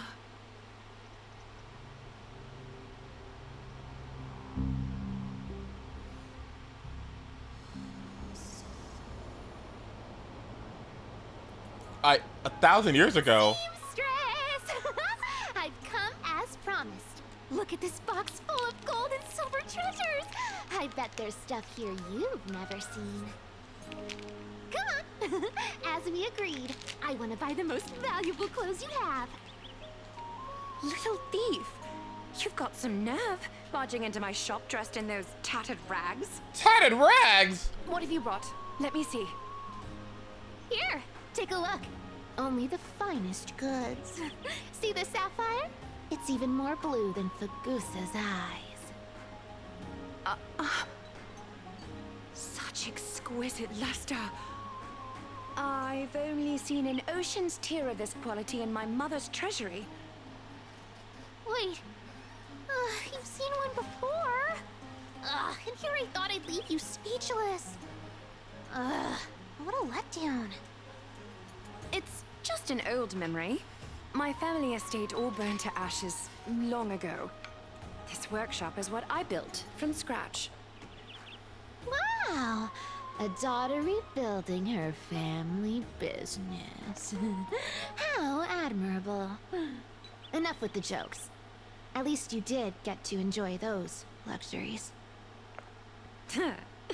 Mind your manners, kitty. Tell me, Cyphra, where did you come from? And how did you acquire these treasures? I won them fair and square in a bet. What? Do you doubt me? Speak up. Why did she? Seamstress. Why did she? Give me a straight answer. Do you want these or not? Why? Strange.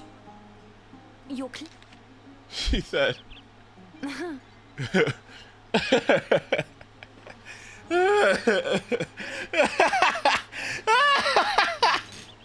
Why did she?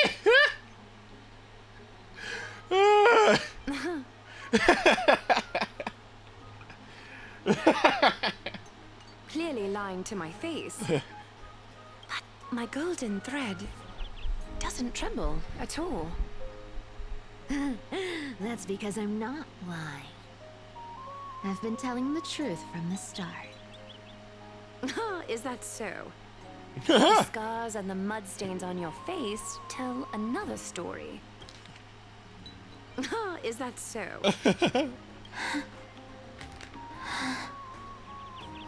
Come on. Can we just do business without all this chatter? Don't worry. I didn't leave any evidence, so no one will bother you.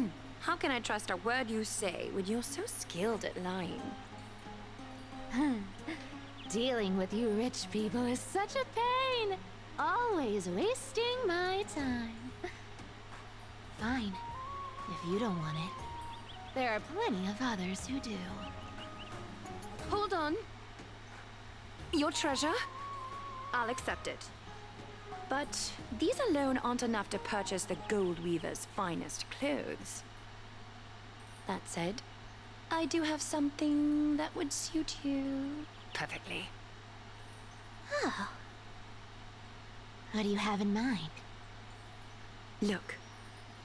Come a bit closer. Oh, that's sweet! Oh, it's shimmering gold. Absolutely stunning. These golden boots are the Gold Weaver's greatest treasures. Though not as valuable as the most precious gowns, they hold a magical power. Ooh. Legend has it that Zagreus blessed these boots, allowing anyone who wears them to move swiftly and silently. Put them on, Cypher. And don't get caught again. A face as lovely as yours deserves better protection. This is so good! Wait! Oh no! This is so cute! Oh, this is so cute! Oh, I love this! You rich folks just love sticking your noses in everything, don't you? Well, I'm taking these now, so don't get any second thoughts.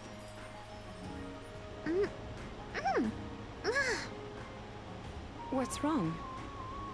Do you have a smaller size? These are way too big for me. Well, I suppose you'll have to grow into them.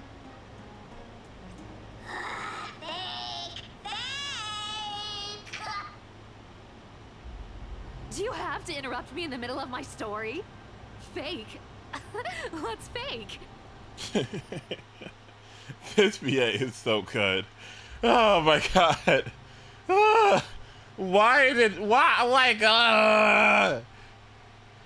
Do you have to interrupt me in the middle of my story? Fake? What's fake? Those boots definitely don't hold Zagreus' divine power. You're Amphoreus' most cunning liar, and even you were fooled by a Glyad. Watch your mouth, or I'll feed you to the fish in the River of Souls. Weren't you curious how I got tangled up with that seamstress? Well, now you know. Satisfied? I didn't expect such a simple story. How disappointing. But, boss lady, there's a chance Aglaia wasn't trying to trick you? You're defending her. No. I just think the story's so moving, it'd be a shame to ruin it with a lie. If I could cry, I'd be in tears right now. Good thing you've still got a sharp tongue, or you'd have been stuck guarding someone's front door ages ago. Enough chit-chat. Let's take a look at this place. The city of Styxia. Look how beautiful she is. Let me take a good sniff of this air.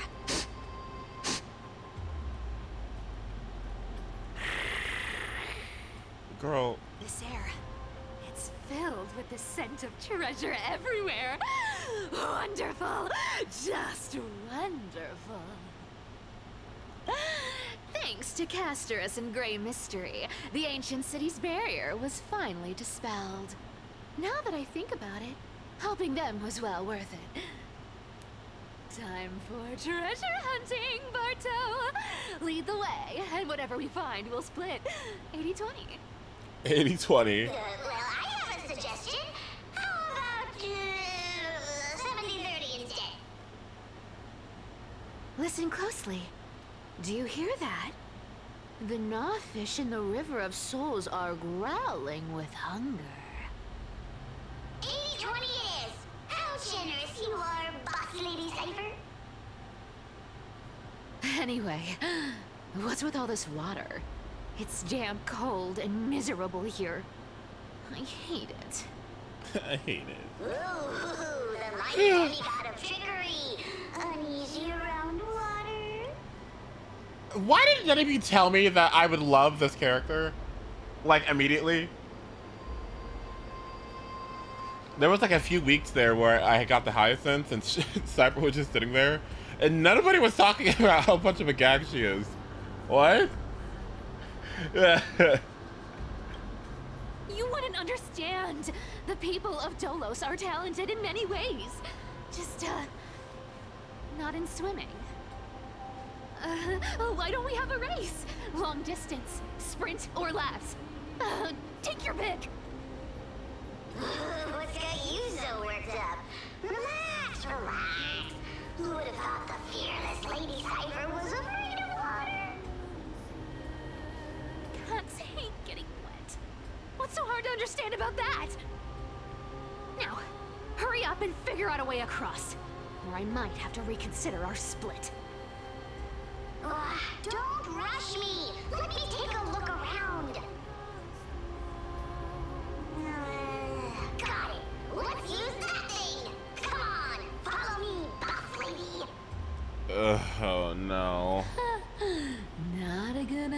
situation.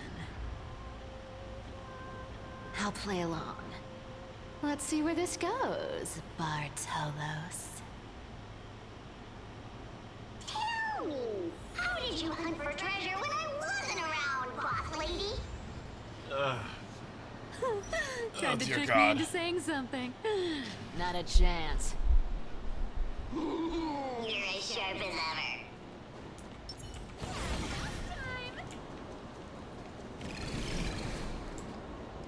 Ooh. Mission accomplished. Huh. This feels truly magical. When did you pick up this trick? We're here. Can we turn off this spotlight now? It's really blinding. The scent of gold coins, gems, and fine leather. It's so refreshing. Yes. Right here. What are you waiting for? Start digging. Roger that. Watch me. Excavation mode. Okay. Wow! That's a huge chest. Move over. I want to open it myself. Me with squish. Anyway, what? Massive hall. Unbelievable. Sorry, what? It's hard to imagine the kind of luxurious life the people of Styxia once led. As expected for a realm of Fagusa's disciples. This entire chest is filled with ornaments made from ocean's tears. Ooh. Here, take this. See if it suits you. Thanks for the gift, boss. Much appreciated. Look at the clarity of this purple crystal. It matches my skin tone perfectly. Oh, safer. You truly have the most refined taste of all thieves in AMPHOREUS. Let me try this on.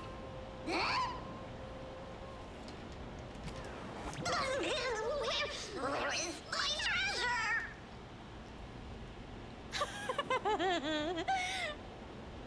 How long have we known each other? I can't believe you still fall for this.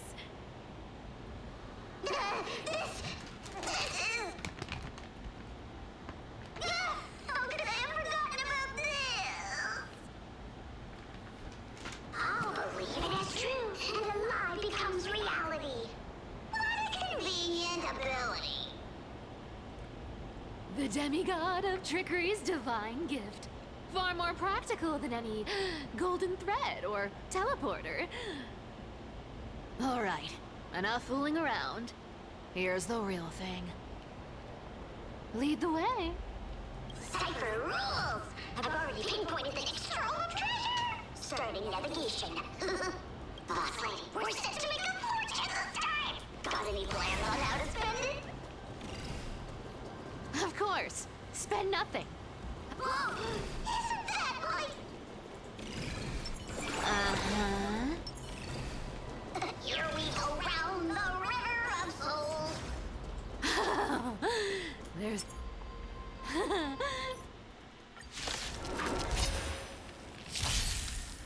Show me the wind! Dispel the gloom! Restore the skies! You can't run!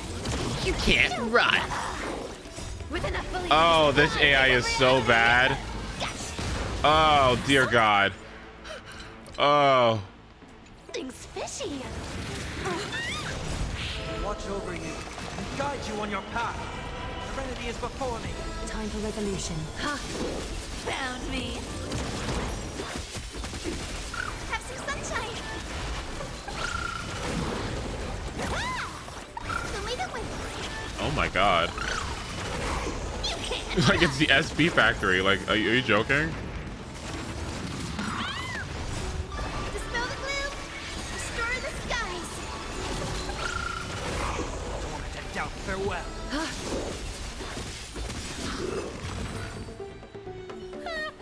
Such an ugly and useless creature, taken down with just a couple of hits. How boring. Hey, Bartolos. Are you still alive? Give us a squeak if you are. Squeak! Look at you, all shaken up. Can't handle even this bit of action. Should be safe here now. Get to work. Get to work.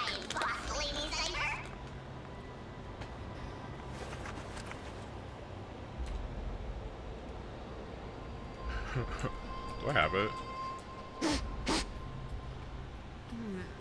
It doesn't smell like anything valuable this time. Since we've already dug it up, let's open it and see. Huh. Is this?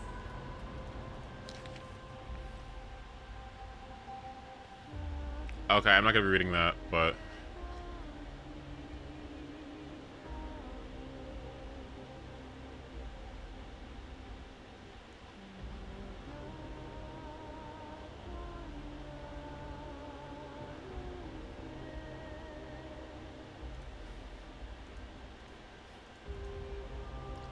okay, I'm gonna add that email too, by the way. Okay, I'm not reading that. Ooh, this looks tragic. Do you think they made it to Akuma? Probably not. I've never seen or heard of anyone from Styxia and Akuma. At least Dolos still has me left. Guess this city wasn't so lucky. Huh. It does seem unfair, doesn't it? Just because they were born in the wrong place, they had to face such devastation. Meanwhile, those in Akuma, simply because they're supported by the world-bearing Titan, continue to survive. Yeah, the world just isn't fair, is it? Speaking of the world-bearing Titan, Cypher, didn't you tell me once you used to be an apprentice at Kepali's priestly court? You what?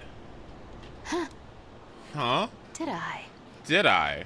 Yeah, you definitely told me, and I remember it clearly. Maybe it's been so long your memory's gotten a little fuzzy. What's eating away at Aglaya, but not at Cypher? I did tell you. It wasn't a big deal. I just snuck in with a bunch of mumbling priests and watched them do their spooky rituals around some glowing rock. Honestly, I was only interested in the wallets of the old grandpas on the council back then. Don't remember much else. It's been what, nearly 1,000 years? Did they just age differently in this world, or what? But you in a priest's robe? No, that's hard to picture. Who asked you to picture that? Besides, priest robes from 1,000 years ago were nothing like the ones today. Right. I didn't think about that. I was just curious if Demigods don't age. anything interesting from those priests. Then why is Aglaya deteriorating or whatever, her sight going away? How ridiculous. Come on, let's head to the next spot.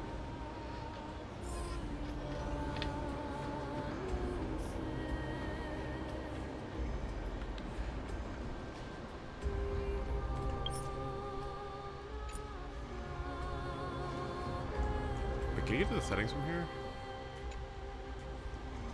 Becoming a Titan has a price. So, I guess we just don't know what Cypress is yet. She's much older than Cypher. Oh, okay. Reshape faith and weave. A new beginning. Interesting. Where did this roadblock come from?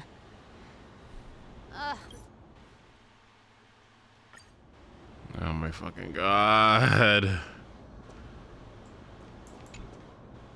Hand of Zagreus.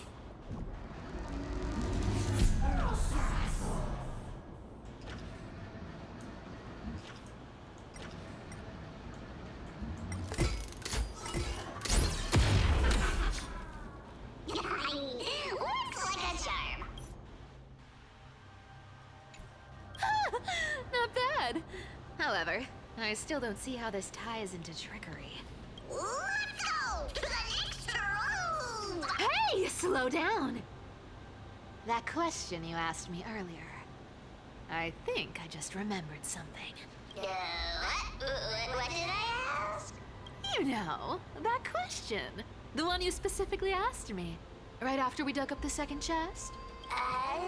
Forgive me, boss lady, but have you been under a lot of stress lately? I didn't ask anything. You must have imagined it. They're basically, if they're basically a part of her. Oh, neat. Okay. Maybe you're right. I have been a little on edge lately. I need to relax. All right, let's move on to the next. Treasure, let's go! Twinkle, twinkle in my chest, how this core flame is the best. Wow, when it comes to singing, I still sound better than you, boss. Go beyond all time and space on the journey of flame chase.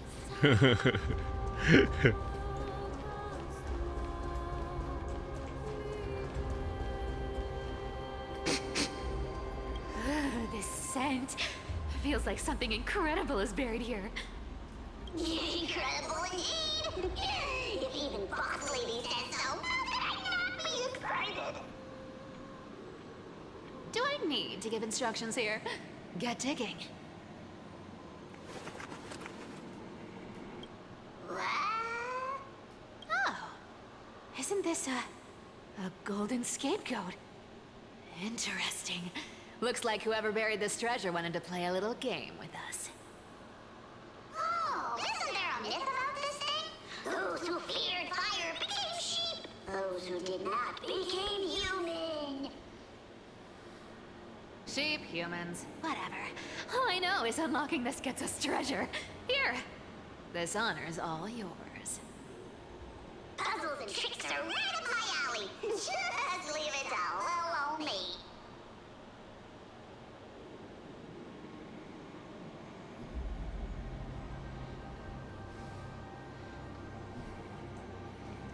Oh dear God.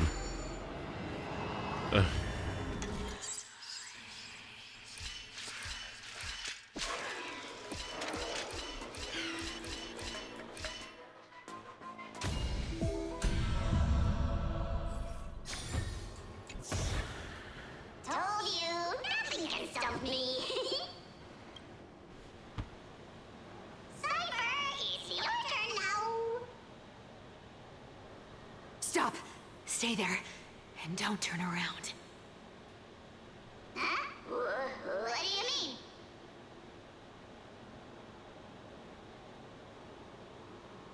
I told you, don't move.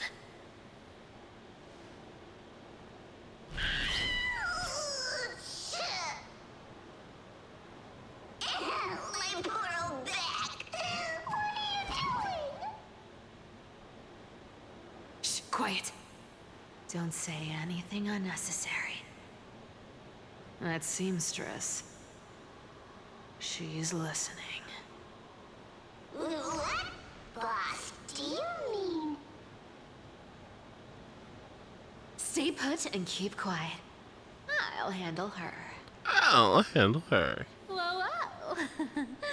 Seamstress. Getting sneaky, aren't we?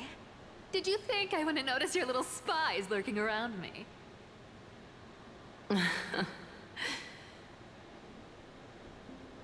As time passes, I find myself leaning more and more on blind luck.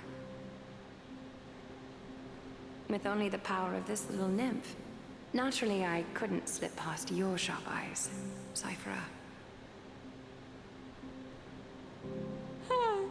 Even if you could fully control Bartolos's mind, I would still be able to see through your disguise. Aglaya.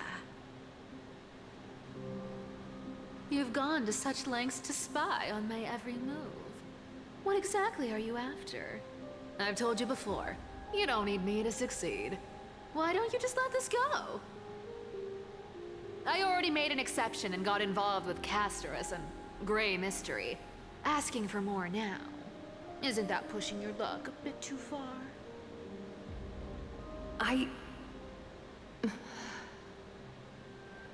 I'm sorry, Cyphera. I've plotted and schemed my whole life. But I never could have predicted our relationship would end up like this. I've spent centuries trying to figure out where I went wrong, replaying every moment over and over. But you've never given me a chance to explain myself, face to face.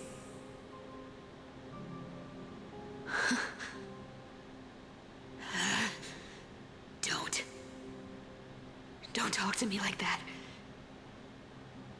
You know I can't take it. Oh.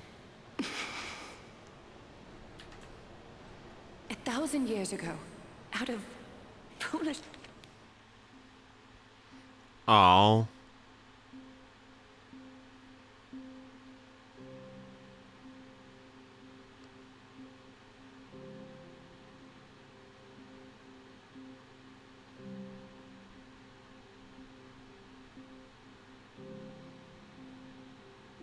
Foolishness. I let my silence steal away the most beautiful sound I'd ever known.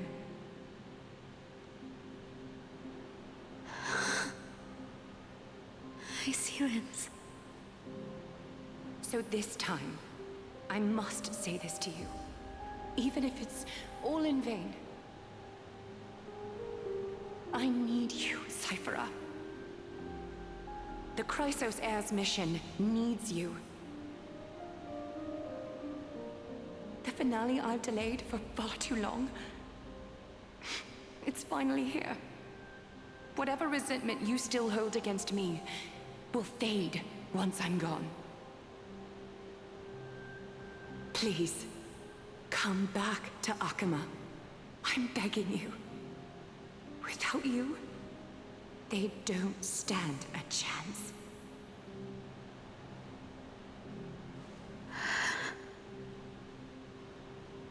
I'll think about it, seamstress. But stop watching me. Unless you want to lose me for good. Don't worry. As much as I'd love to hear your voice again, to see your face,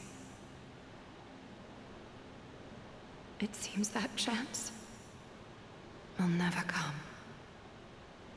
Goodbye, Cyphera. No!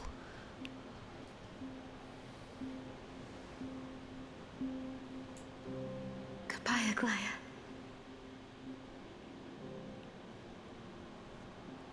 What a shame. I thought there'd be some real treasure under that goat's head.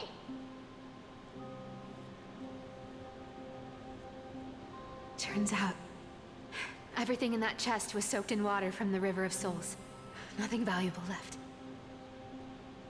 Those relics were once priceless. But time has eroded away all that they once were. Aww, hearing that from you makes it sound so sad. Wait, why am I getting all sentimental? I haven't even processed what just happened. That horrible woman. When did she... Oh! If you see her, let her know this. As demigods, we can't avoid our duties forever. Could it have been back then when... Do you remember now? Looks like you don't need me to jog your memory. She must have slipped that nymph into your pocket while you were distracted. Don't underestimate that bug. It's every bit as dangerous as the seamstress's golden thread. Let your guard down for even a second, and it might take over. Make you spill secrets you'd never share otherwise. Whoa, that's like some brainwashing monster straight out of the Black Tide! Creepy. Boss, how did you realize something was wrong? I'm curious. What exactly did that nymph make me say? Huh. Actually, it gave itself away very early on. Speaking of the world-bearing titan, Cypher,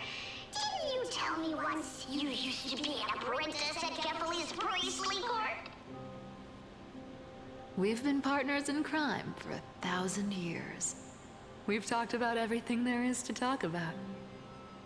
Except for that one experience at Dawncloud. I never told you about that. I absolutely wouldn't have shared that with anyone. But, boss lady, there's a chance Aglaya wasn't trying to trick you? And as far as I know, the embodiment of trickery despises that golden thread which forces people to speak the truth. You'd never defend Aglaya. Isn't that right, Zagreus?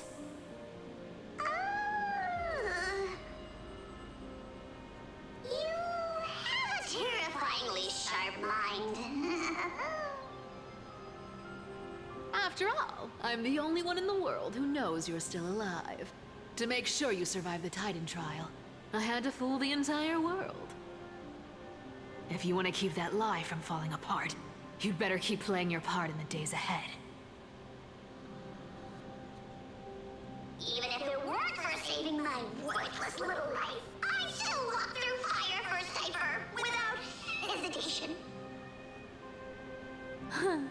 You may have been reduced to this form, but you still haven't lost your way with words. Speaking of which, Cypher, you're not taking that wicked woman's words to heart, are you? Life's been pretty great lately. Why get into trouble now? Don't you think? Honestly, I've been thinking. Maybe a trip back now wouldn't be too bad. You're back again, so... Cyphera, your face.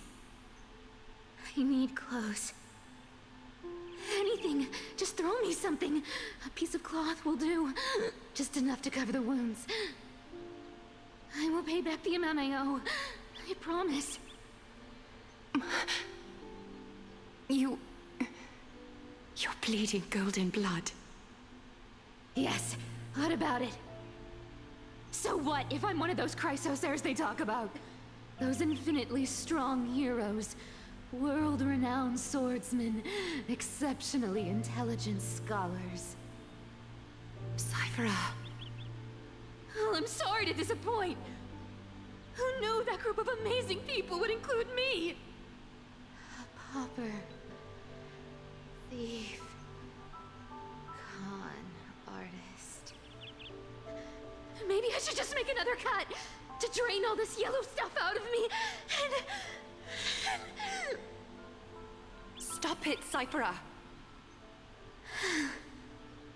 I'll give you clothes, warm you up, and stay here. Stay in my workshop until you're healed. Aren't you going to ask me how I got these wounds?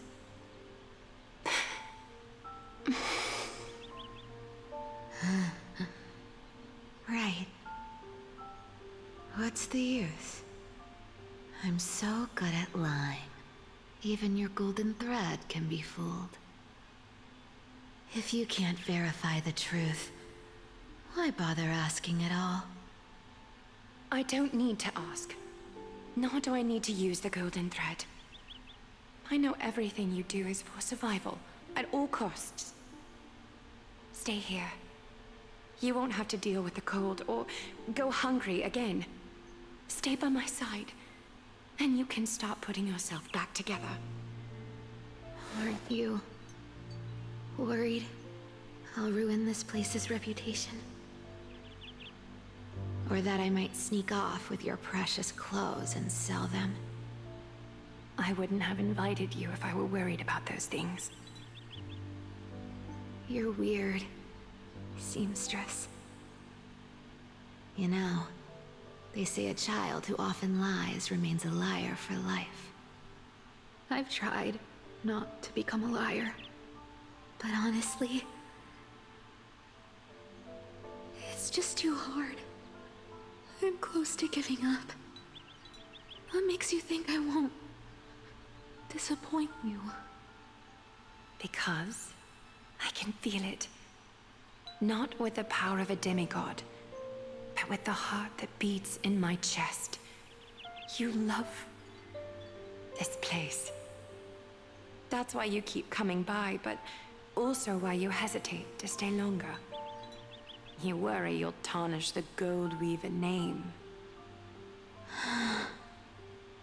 After taking over Nestia's divine authority, I became used to letting the golden thread distinguish sincerity from falsehood.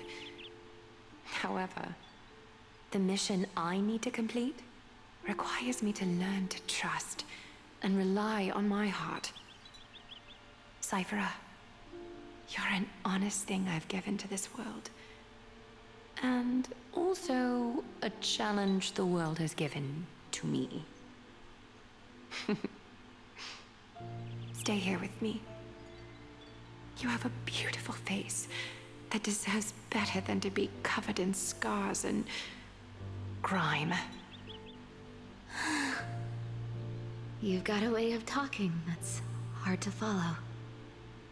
All right, let's make it a deal. You have 1 day to change your mind. Once the action hour passes, there's no turning back.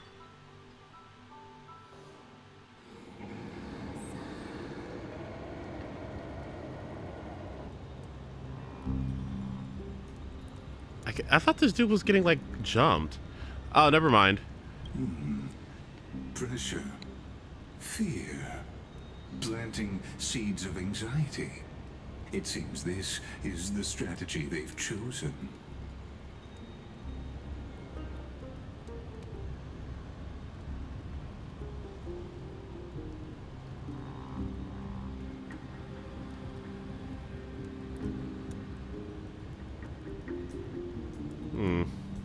From what I know, these stories are true. The kindness we know today, strictly speaking, is the 27th kindness. Objectively, the rise of the cleaners was both inevitable and necessary. Yet, their ruthless and twisted methods earned them nothing but disdain and condemnation from history.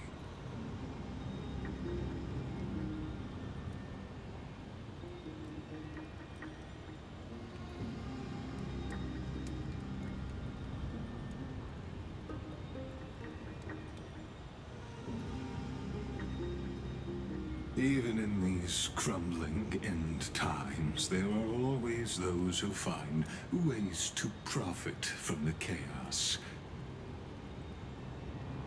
To ask the vested interests to abandon their status, wealth, and ambitions in this world for a distant ideal may be no easier than creating a miracle.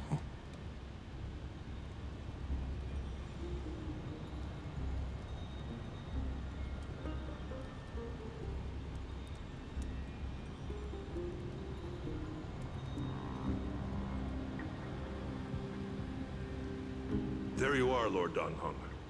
We couldn't reach you on the teleslate, so the Holy City Guard almost assumed you two had met some terrible fate. You pests crawling in the shadows, back off.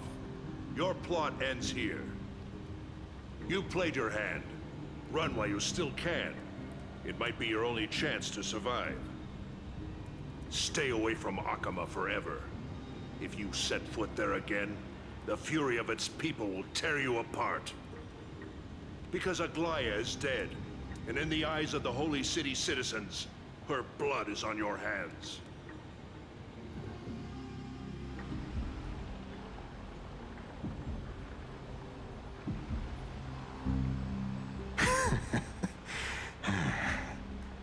Looks like she was wrong about you.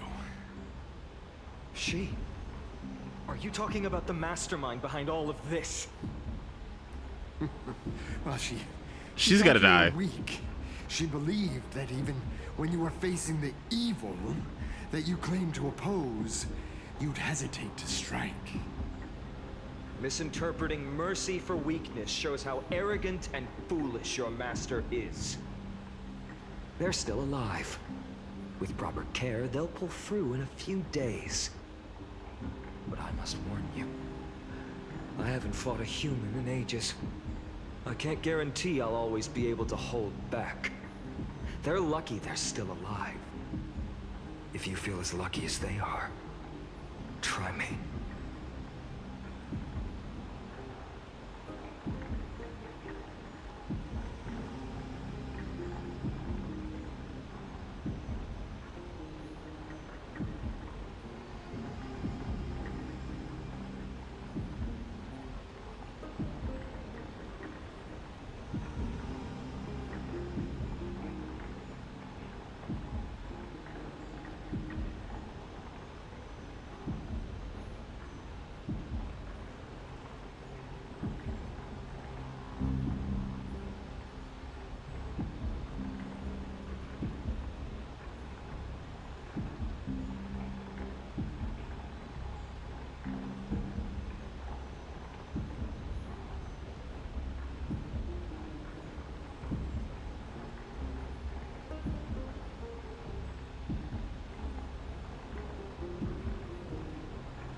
Finon is seriously upset. Get out of here. Don't show your face around us again. If your master wants to stop the flame chase journey, she'd better bring an army that makes Kremnos at its peak look like Why don't we child's just kill her? Can we not just stop her? I've said it more than once, Lord Finon. We're not here to start a fight. We came only to ensure you weren't anywhere else. Uh-oh. While you were unaware, we already accomplished our mission to buy time. So, Lord Finon, until next time.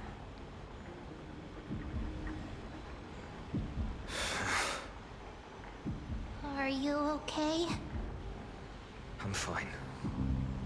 Anyone who uses innocent lives as bargaining chips has gone too far.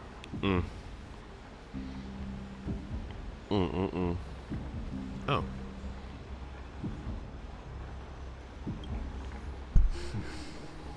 I guess the opposition within the Council of Elders is still desperately fighting to obstruct the flame chase. If the conspiracy is exposed, they'll be hunted down in the Holy City like rats with nowhere to run, no matter where they hide. Why, tell us, Lee.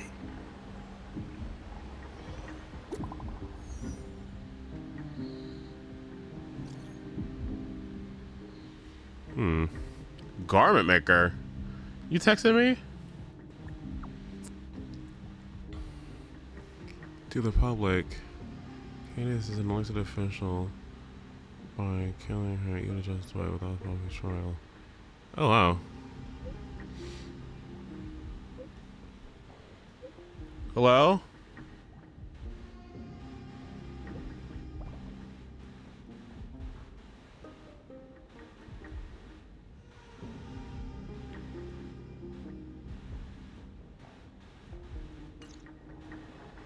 Aglaya? Is this blasted? Those guys.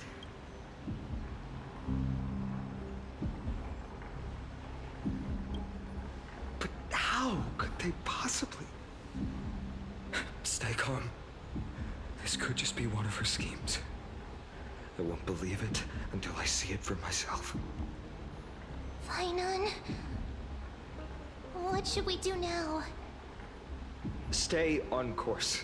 I'll contact Treeby and ask her to keep the citizens calm. We'll hurry back to Akima as fast as possible and assess the situation in the city. If we run into any enemies along the way, I won't be merciful this time. This time.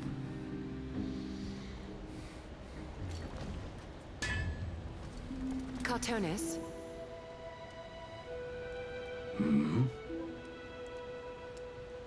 Oh, you're forging a sword for Finon, aren't you? I haven't seen you wield the hammer in so long. I couldn't help but be entranced by the sight. You Aglaya. In this form you come to me. It means... That's right. At this moment, my physical form is already shattered. My journey as a human in this world has come to an end. No! It's time to fulfill our pact. No! Of course. The pact I haven't forgotten. The thing I entrusted to you, do you still have it? Far too plain this vessel is. Not worthy of you. Do you still insist? I insist. Over the past 1,000 years, every piece of fabric I've worked with has been tainted by my cold divinity. It's made me hate their colors, texture, and scent. This ornament stands apart. It was a gift from a child. She was pure and kind. I often wished my childhood could have been like hers. How to say goodbye to everyone? Have you already planned? I'm afraid there's no such detailed plan at this time. I deeply regret not being able to say farewell to them, one by one. The moment has come. My departure will give them one less thing to worry about. No! This should help ease the regret of such a sudden goodbye.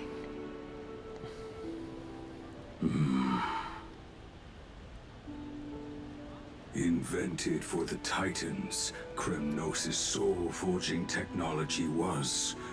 Though divinity it retains, filtered out, the remnants of humanity will be. Is that what you want, Aglaya? You've confirmed this with me repeatedly. Yes, Cartonis. I need you to do this for me. Condense my divinity into this ornament. It might still be useful in the future to help them complete their mission. Selfless until the end. Envy that child, there's no need to. Already lived a grand life your humanity has. Your praise puts my heart at ease, Grand Craftsman. Now, please, take me through the last tempering that fate has to offer.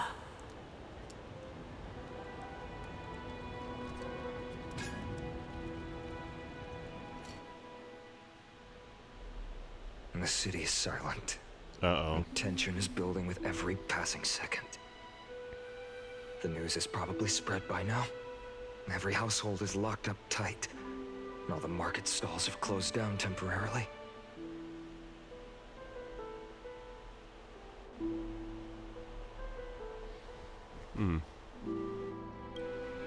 I hope so. I just can't believe she'd be taken down by a handful of assassins. If this is all part of a larger plan, Treeby must know something. She just couldn't say it in the message. Why not? Let's go find her.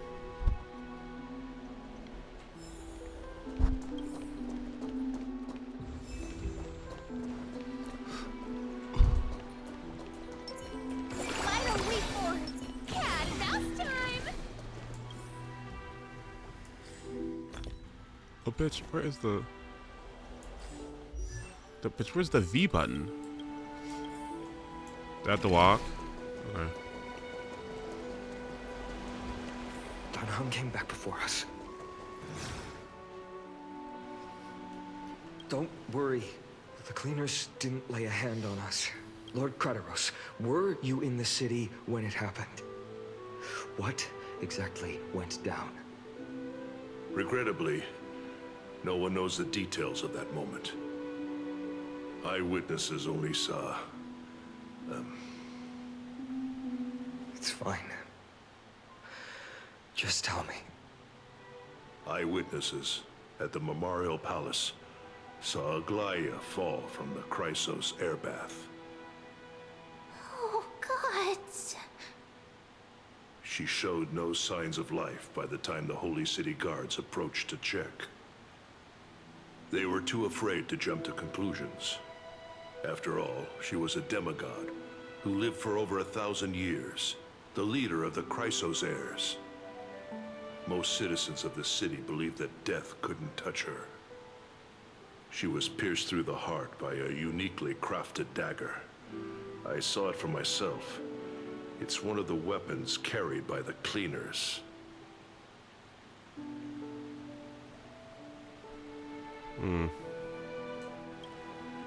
No, that doesn't make sense.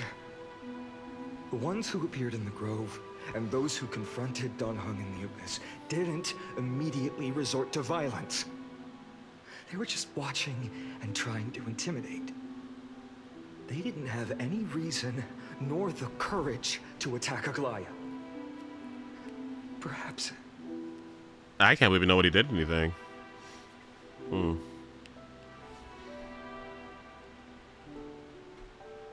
I'll stay here to lead the guards and maintain order. Find out what happened, but don't take too long. With Aglaia gone, someone has to take her place and lead Akama. Also, Miss Hyacinth was the one who declared Aglaia dead. You might want to speak with her. Thank you, Lord Crateros.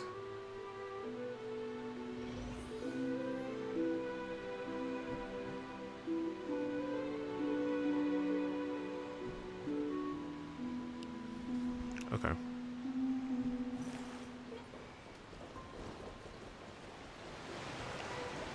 The baths are empty.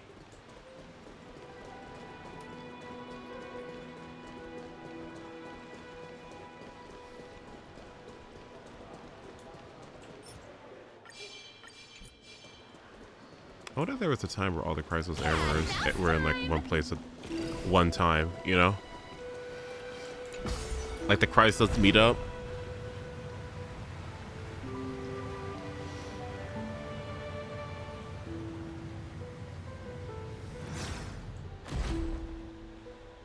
Hyacinth. You're back. I'm fine. I've been staying close to Lady Treeby and Lady Trinan after the incident.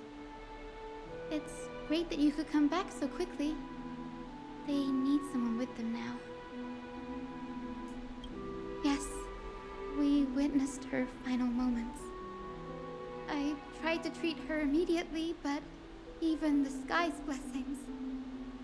Declaring her death was the hardest thing I've ever had to do as a doctor.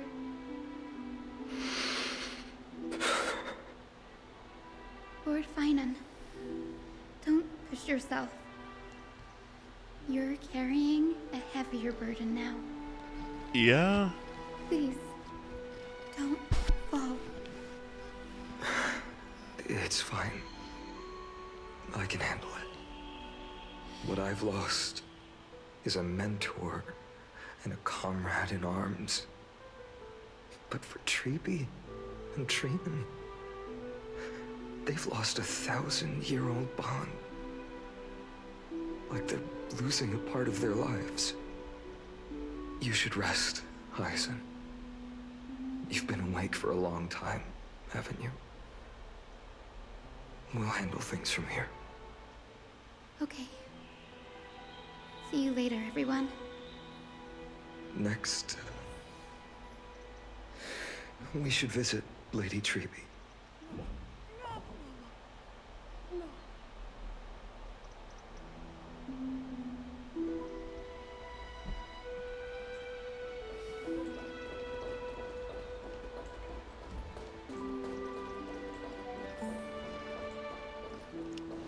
Where the fuck would Trippy even be? All over there? Ugh, Jesus Christ. Okay. Also, where's my reset? Cat mouse time!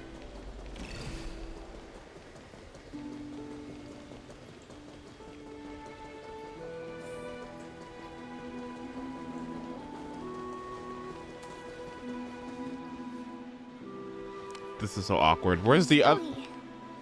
Little Gray. You're back. Lady Treeby. Snowy, don't. Please don't apologize to us. You went to the grove to prepare yourself for the threats to Akuma. You didn't do anything wrong, so don't be hard on yourself. We were always by Aggie's side throughout this long journey, so we understood her thoughts better than anyone. She knew she wouldn't see the end of the Flame Chase journey, yet she gave everything without hesitation. For the future of everyone.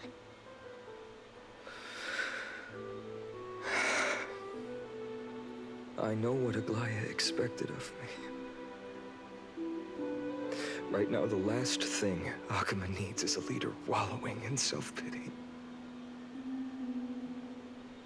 The scroll over there was entrusted to us by Aggie. She instructed us to hand it over to you when the time was right. I think now's the right time. There we go.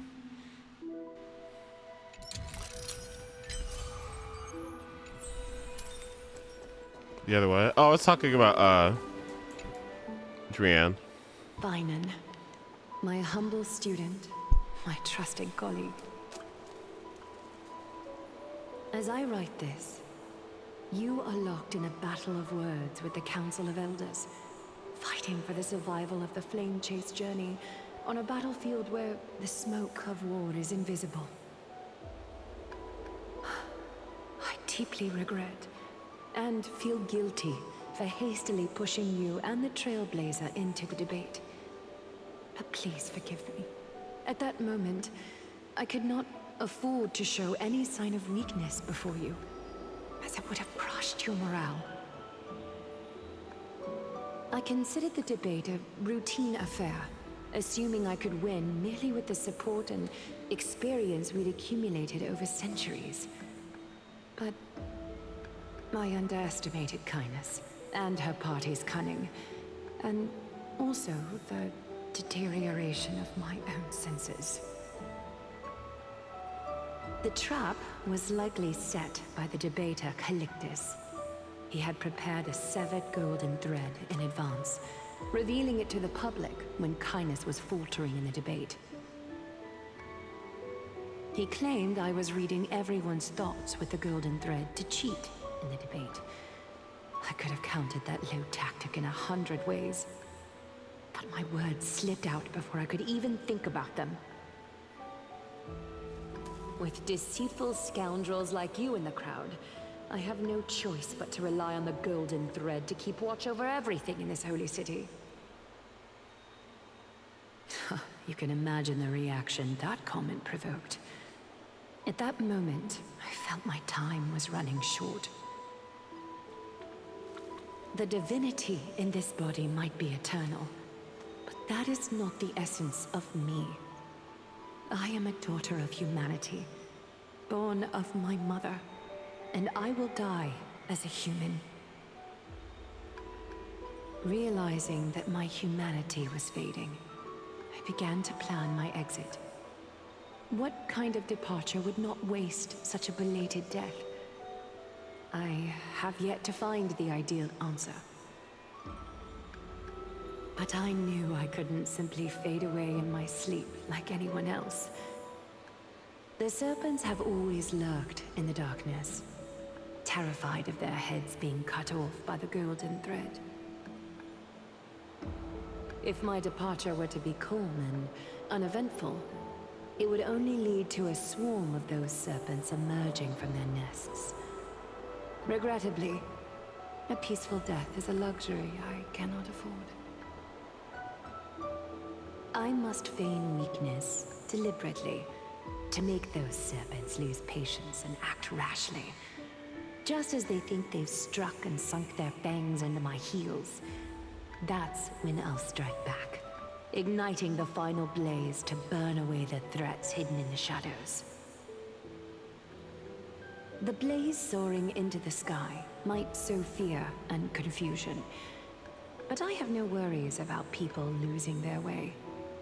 After all, Alchema still has you to guide them, Finan. You're not perfect, Finan. I've witnessed your confusion, recklessness, and deep sensitivity, dawn after dawn.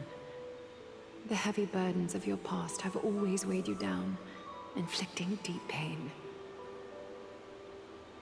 Yet, in your way, you are perfect. You embrace everyone's imperfections, always ready to find the precious qualities hidden beneath their rough exteriors. Unconditionally. That might be what sets our Sky Father Kefili apart from other deities.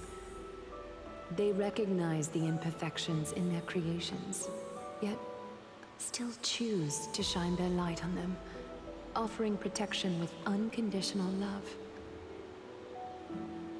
Finan, while you zealously pursued strife, believing it to be your destined path, from the very beginning, my thoughts have never changed. You are the destined world-bearer of AMPHOREUS, the gate to AMPHOREUS's future.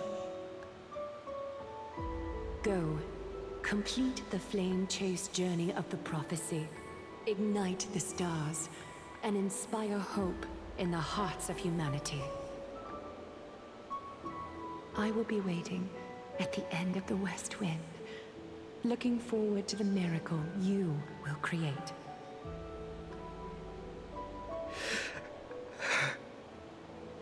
Aglaya, how could I possibly be worthy of the burning torch you've passed into my hands?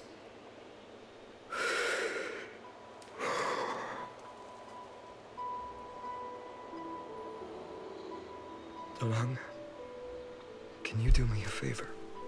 Yes. Please deliver a message to Lord Krateros.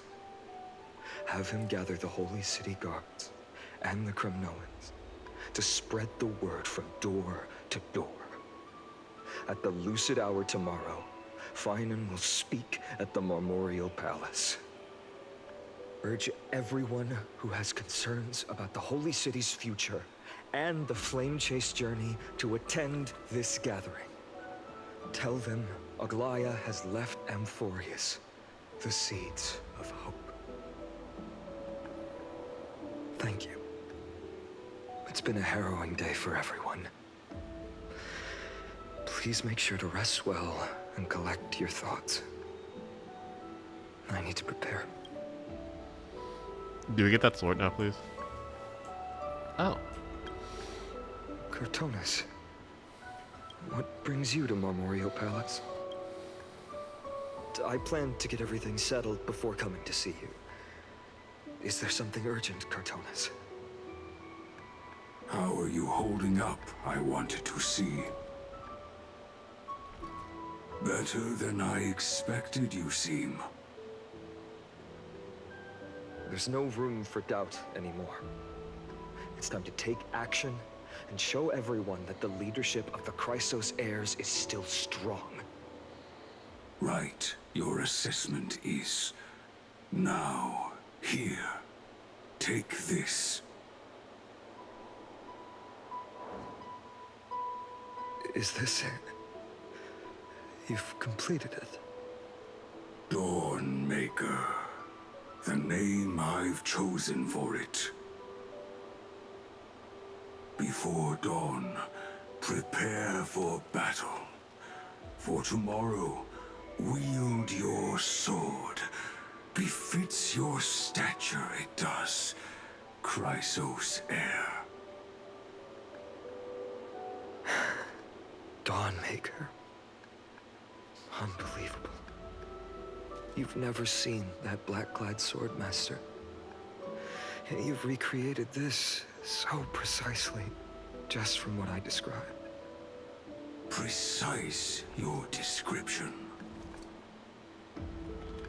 Imbued it with the power of dawn I already have. Guided by your will, gleam with golden flames, its blade will. Wield it.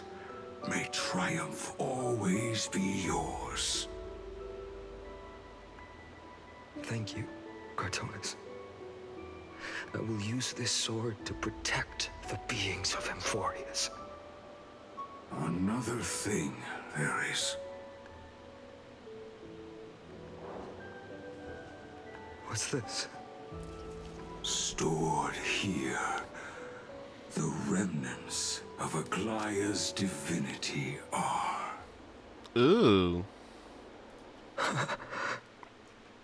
This was her commission. Her death she had long foreseen. Can she still hear us? It's difficult to confirm. About divinity, we know very little. In this way, she wanted to be with you. Always. I understand. Let me keep it. With this, I'll have another constant companion by my side. May this world never have need for a deliverer. Someone told me long ago. But when the world dashed her hopes and fell into disarray, if she could see me now, leading from the front, rallying people against their destiny, she would surely smile.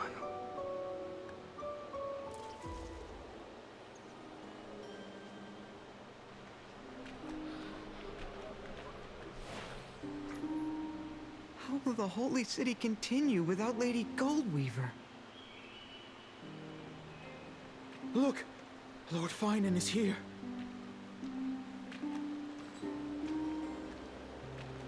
Will he step up to lead Akama?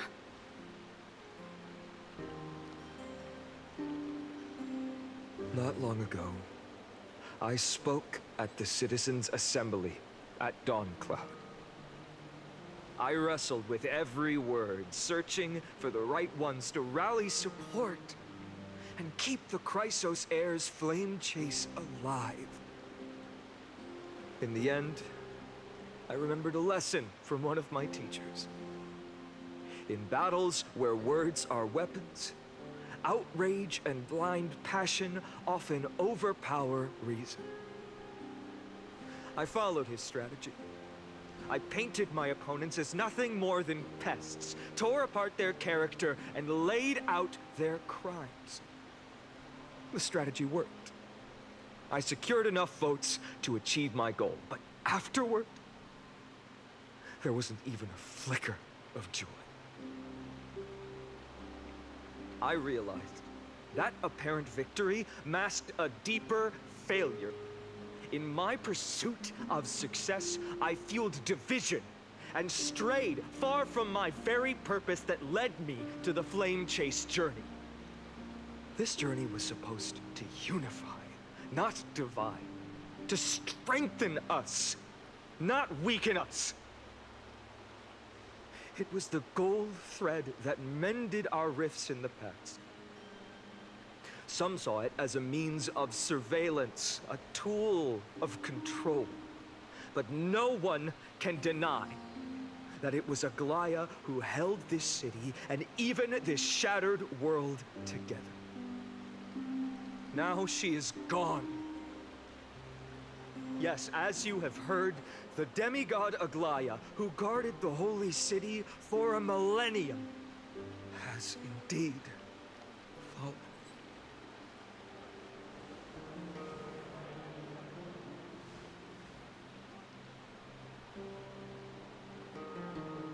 Oh no! Lady Goldweaver!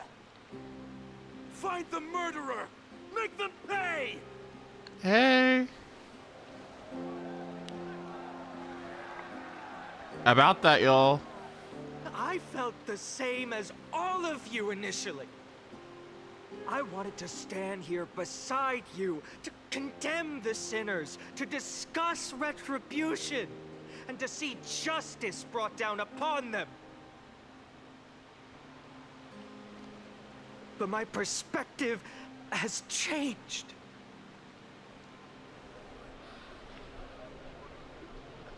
The golden threads that once bound this city have unraveled. Yet no one is celebrating their freedom from control. In the empty markets and bath chambers, one feeling lingers. Unease. Deep down, we all know the last safeguard against the harm we may do to each other is gone. No divine power will protect us from the malice in our hearts. From now on, only the moral code we choose to uphold for ourselves will stand between us and the abyss. Weinon has a way with words.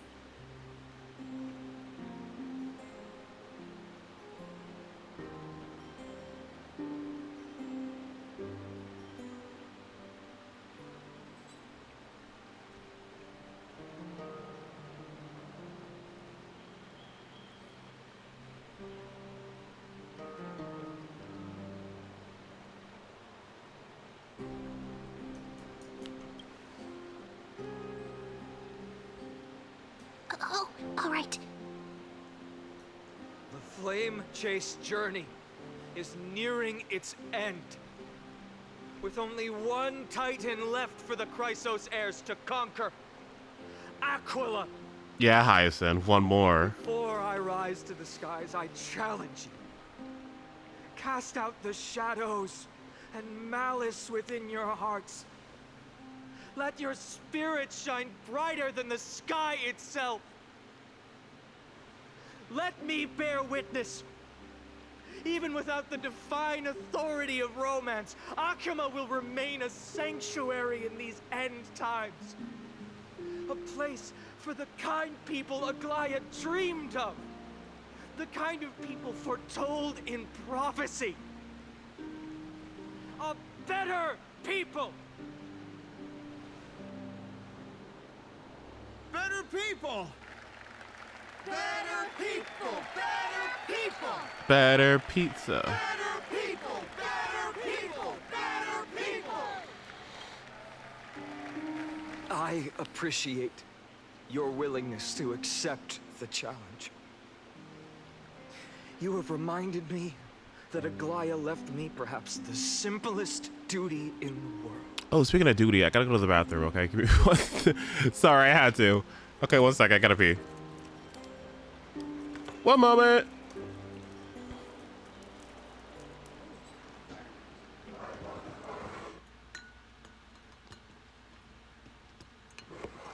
That was good, okay?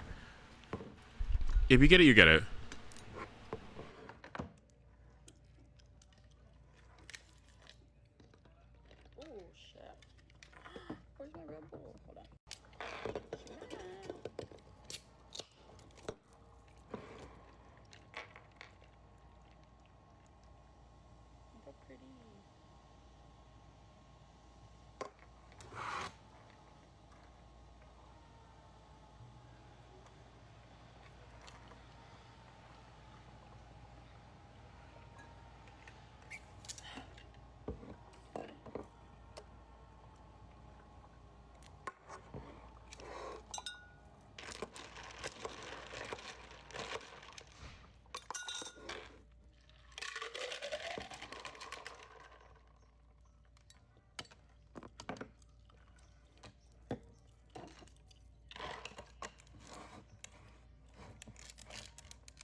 Where's my Red Bull? Hold on.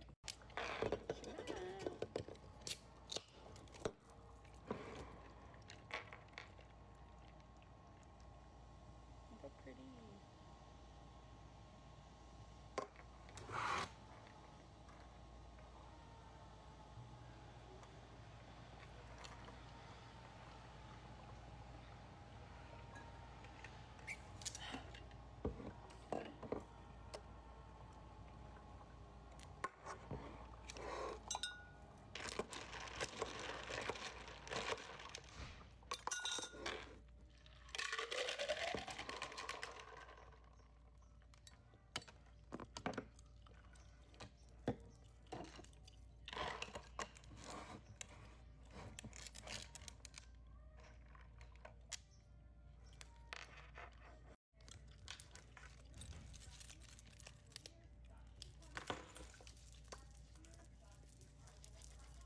Ooh, burns.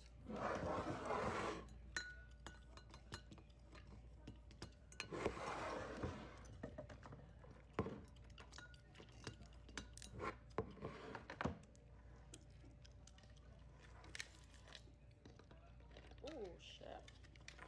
Where's my Red Bull? Hold on.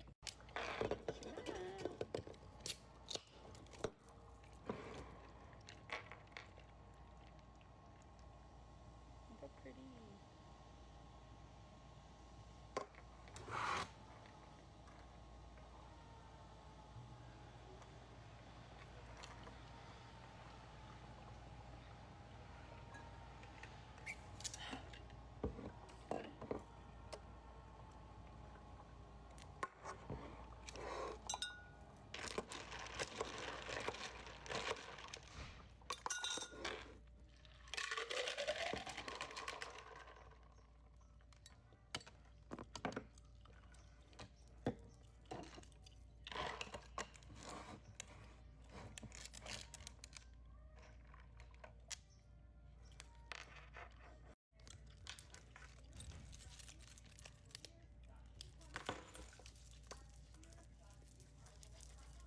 Ooh, burns.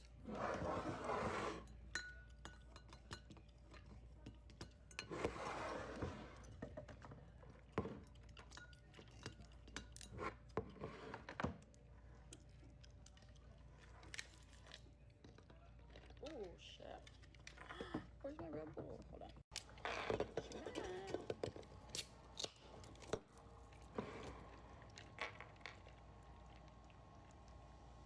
Look how pretty.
shit. Where's my Red Bull? Hold on.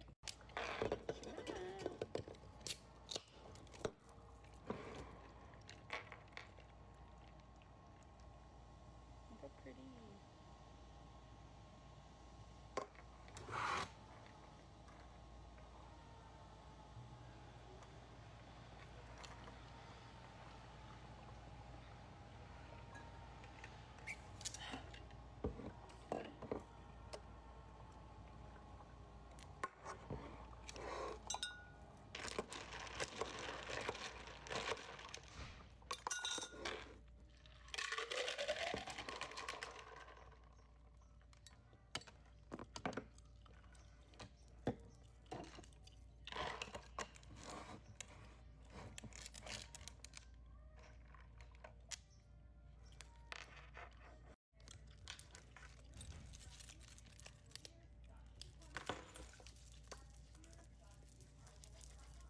Ooh, burns.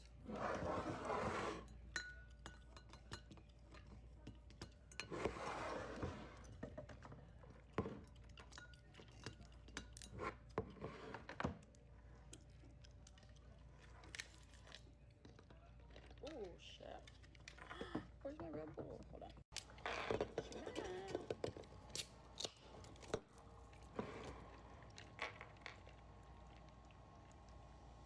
Look how pretty.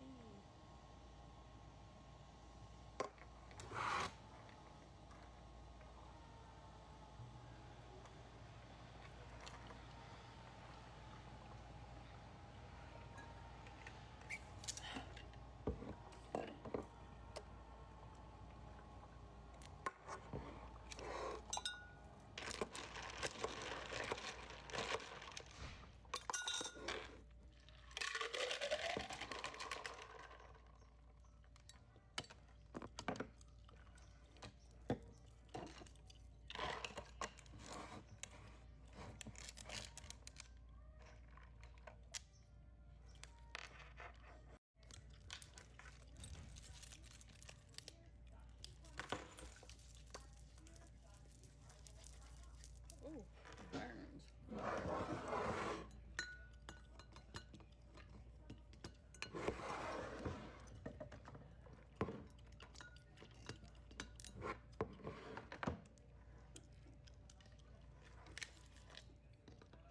Oh shit.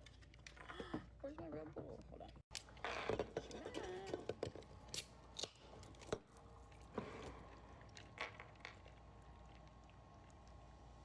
Look how pretty.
shit. Where's my Red Bull? Hold on.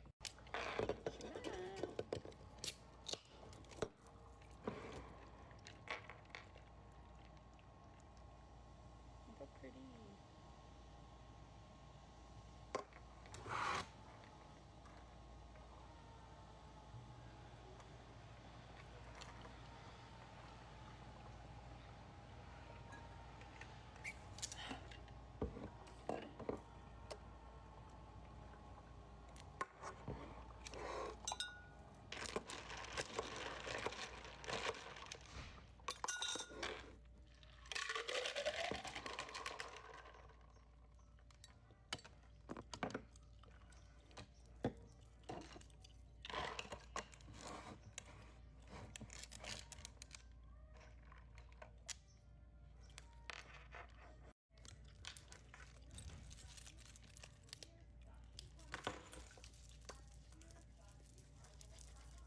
Ooh, burns.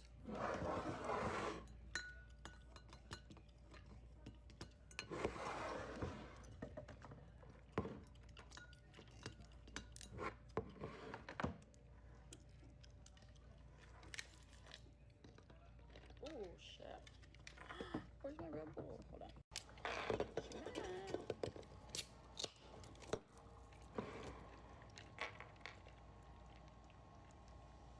Look how pretty.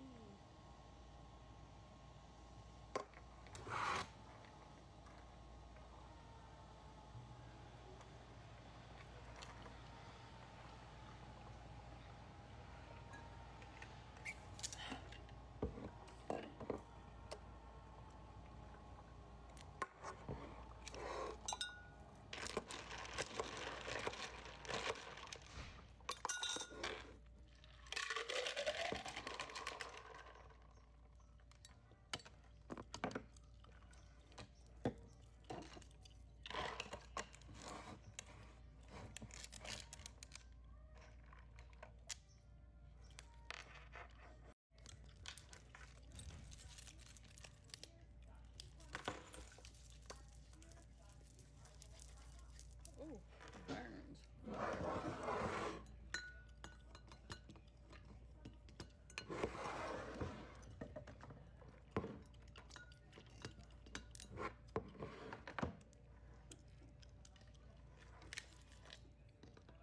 Oh shit. Where's my Red Bull? Hold on.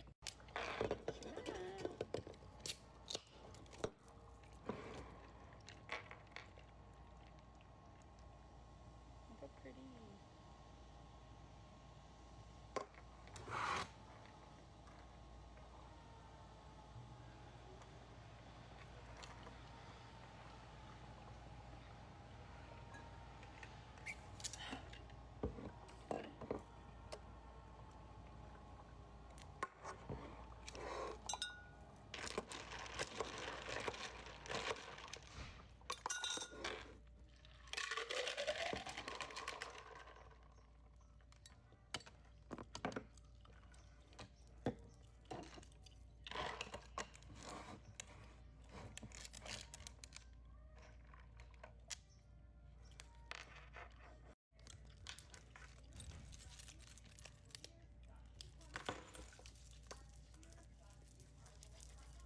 Ooh, burns.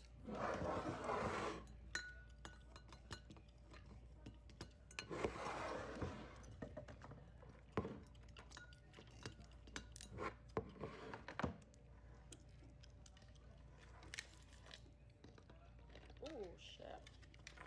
Where's my Red Bull? Hold on.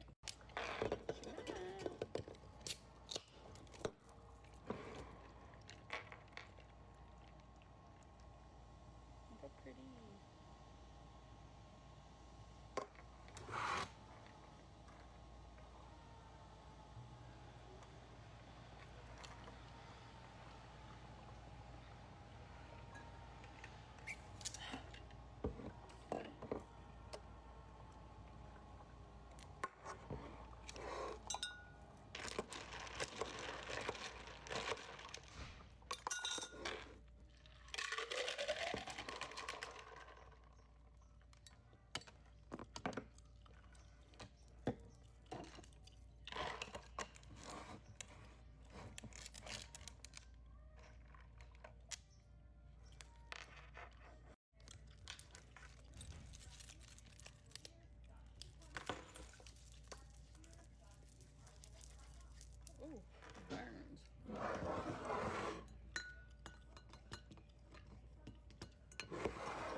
shit.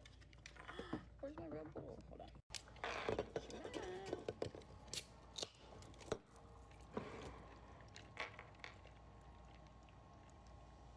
Look how pretty.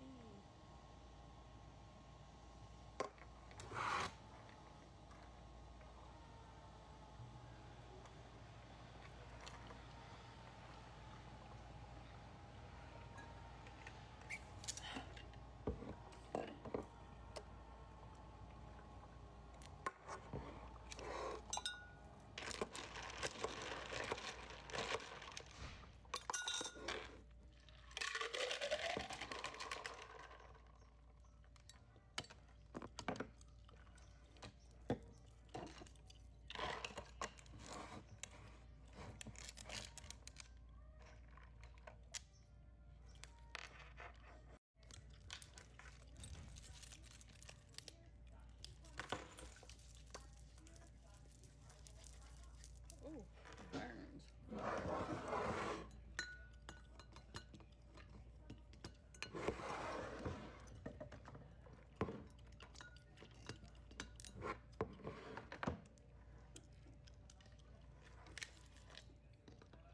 Oh shit.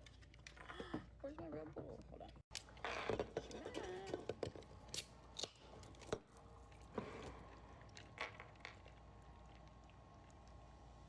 Look how pretty. Okay, while I was reflecting, what do you mean? What are you talking about? What do you mean Sparkle doesn't have a cleanse?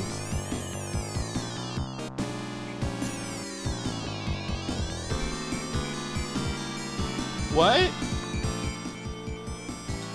What do you mean she has a 50% advance with no cleanse on it? What? Why would I advance somebody who can't move? Are they stupid?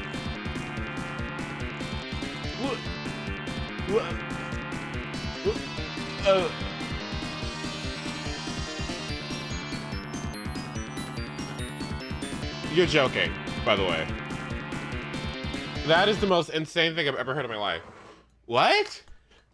The more I hear about this character, the more I just get like... It's weird because I feel like something that has this kit should be good.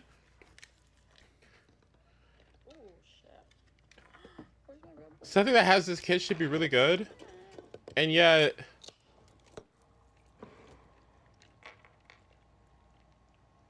I don't know, man. That's fascinating. Okay. Why doesn't she have a cleanse? What if I get like, that means I have to build effect res. I have to build effect res on my archer. They're joking. All right. Well. Oof. Anyway, I'm back. I'm feeling better. Hey. Well, I'm just saying, if I had a sparkle, like, if I had a sparkle,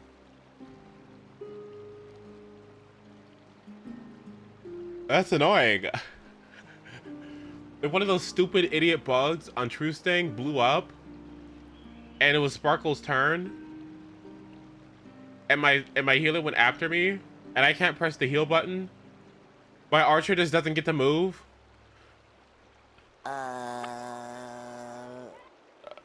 What? What? Okay. To bear the burden of creation, I need only to give one thing.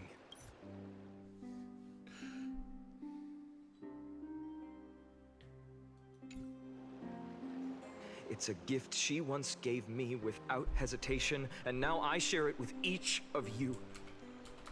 Unshakable faith.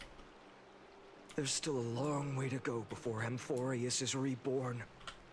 I'm at 3.3, by the way. Forget the past as we move forward. For the memories of AMPHOREUS will always benefit future generations. allow me this moment. I want to borrow a few minutes of your time to commemorate a demigod who protected the holy city for a millennium. She was Akima's dressmaker, the leader of the Chrysos heirs, the Gold Weaver, Aglaya, and her greatest feat. Where's the Flame Reaver? Now that I think about it. Where's the Flame Reaver?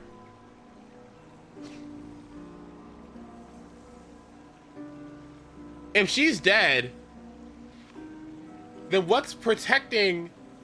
Wait, so if Aglaya is dead and she controls the security system, all the garment makers, so where's the security system to Akuma? And where's the Flame Reaper? We're dead. It's over. It's done. It's done. It's GG's. It's done. Was being a selfless person. It's done.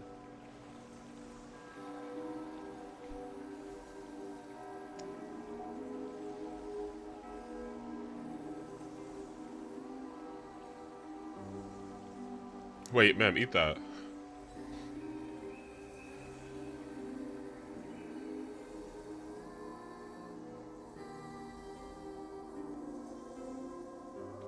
That singing sounds so familiar. That's our song, and Snowy used to love it. Yes, Lady Trian. For that child filled with anxiety. Your songs always dispelled the clouds in my heart. Even if for just a moment. Snowy was so cute and kind when he was little. Now, you've grown so much. Maybe not as cute, but still just as kind. Trian should be our own character, okay? we should bring about Trian as our own unit, okay? Like that's what we should do, all right? Like,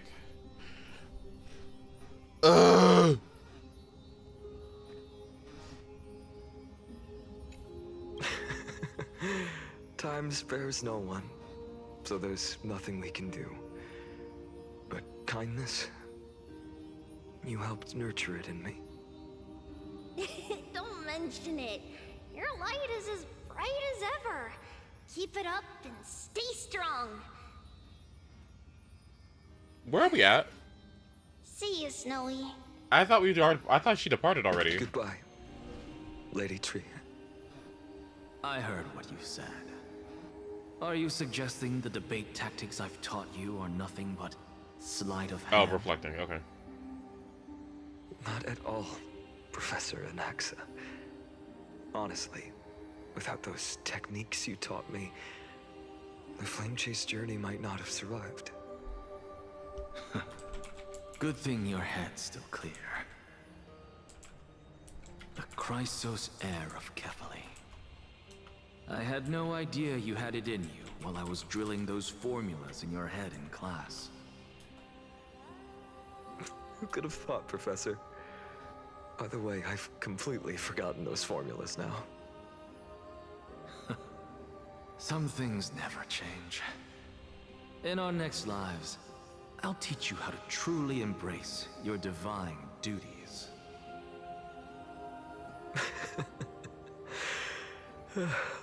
I'll be waiting. Goodbye, Professor Anaxa. Miss Castros? Aren't you going to say something? Where is Nanook too? What? Wait a minute. We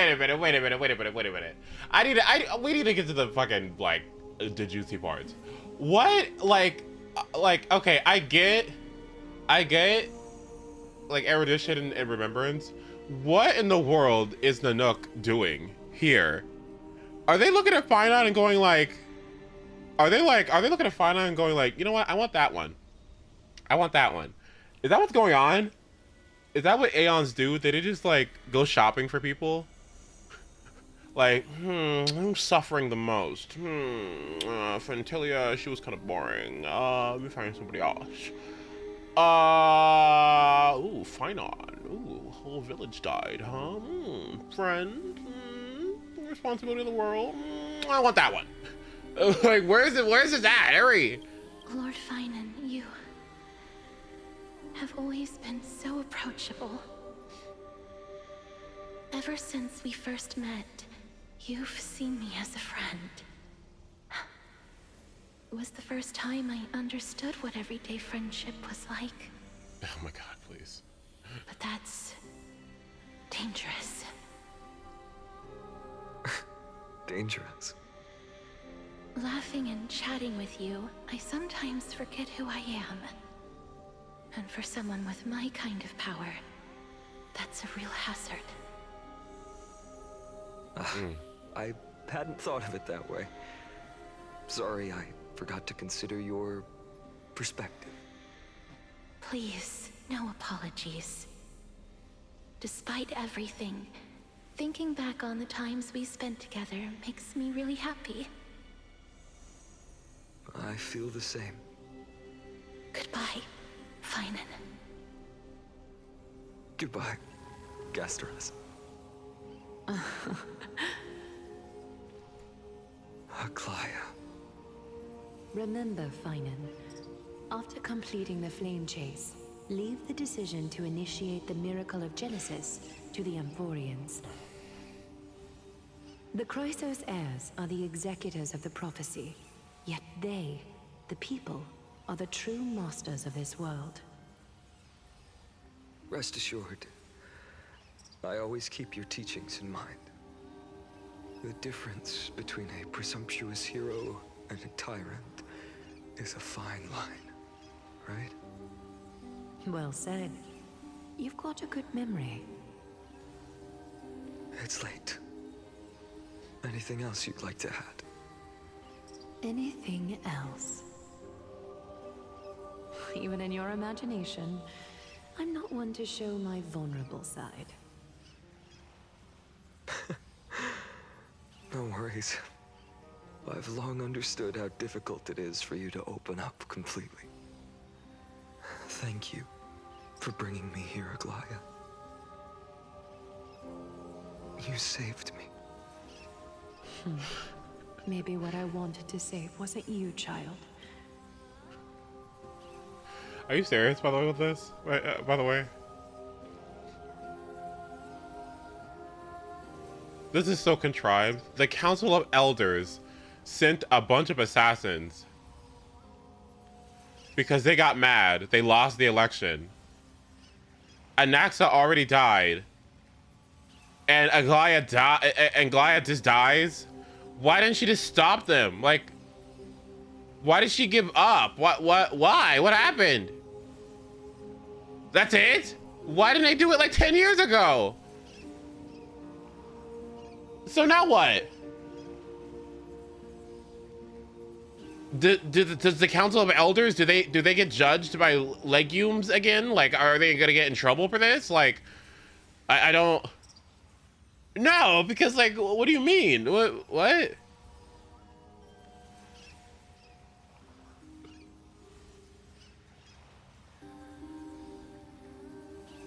Why does she allow them to do that though? I mean, I know she had to pass the torch anyway, but like, why did she let them do that? Because she wanted the people to be safe or something? So what happens to them? Like the Council of Elders for threatening the population. They suffer for that, right? Like what you? And she couldn't have stopped them? I guess she couldn't stop all of them from killing the people. Which is, I guess that's her whole thing. Her whole thing is the people. And dedicating herself to the people. There was nothing she could have done.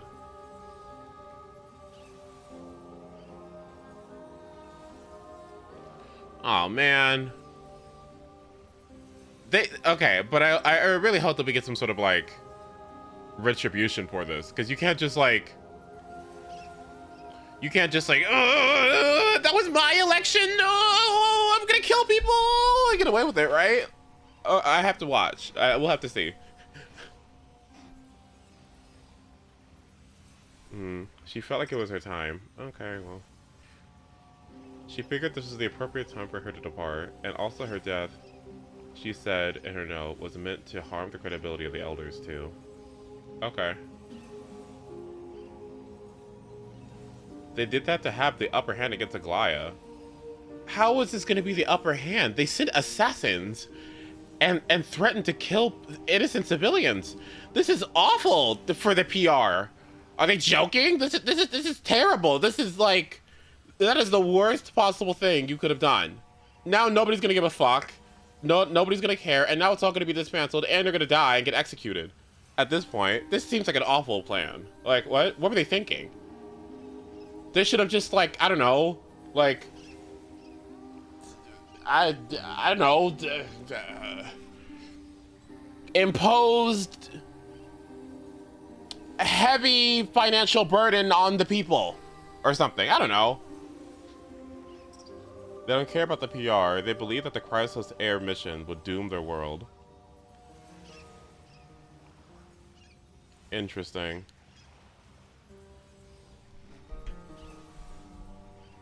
The Council of Elders think they're in the right, so they acted in accordance of people who think they're right. I guess we'll have to see what happens then.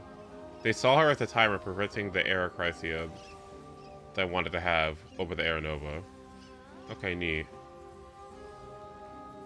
Okay, that makes sense then. Okay.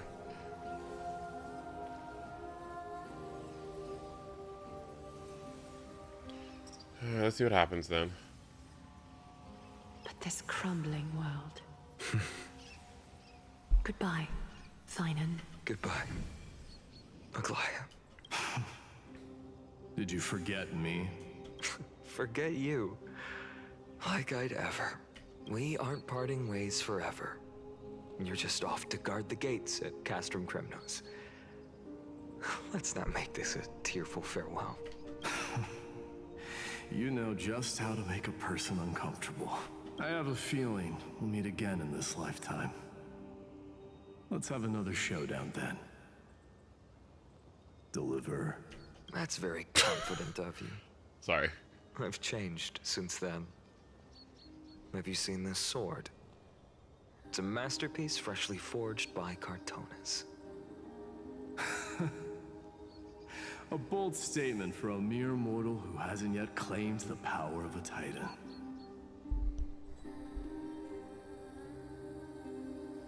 I hate to say this. I hate to say this.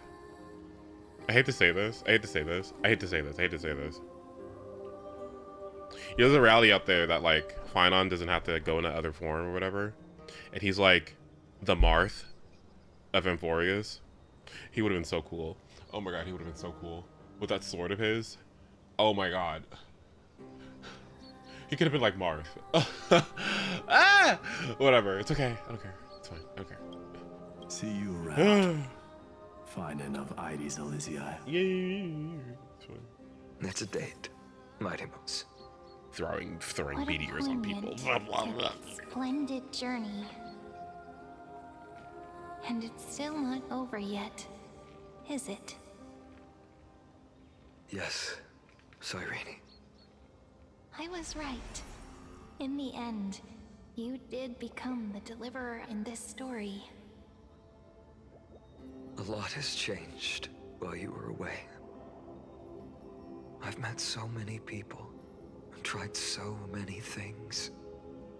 I've found new resolve. And I've let go of some attachments. I'm not the same person I used to be. But to me, you've never changed at all, Finan. That's no good.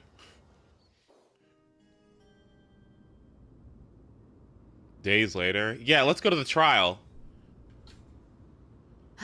Dawn Cloud, this place holds so many different kinds of memories. I need that chest, by the way. I remember you could see the Gold Weaver sign from here, all the way down the mountain. But my eyes aren't what they used to be 1,000 years ago. Cypher, you... Seamstress. Tell me, does Akuma have any treasures so rare that not even your... I mean, our shop has seen? Of course it has. I heard there's a gem of all worlds hidden somewhere in Dawn Cloud.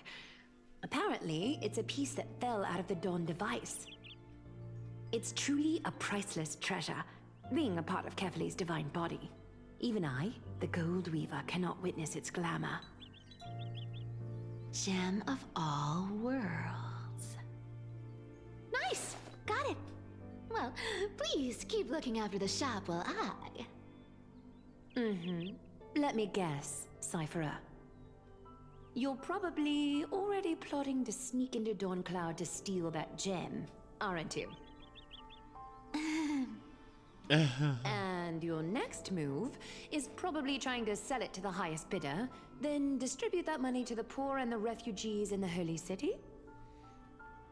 Look, seamstress. Are you sure you aren't peeking into my head with your golden threads?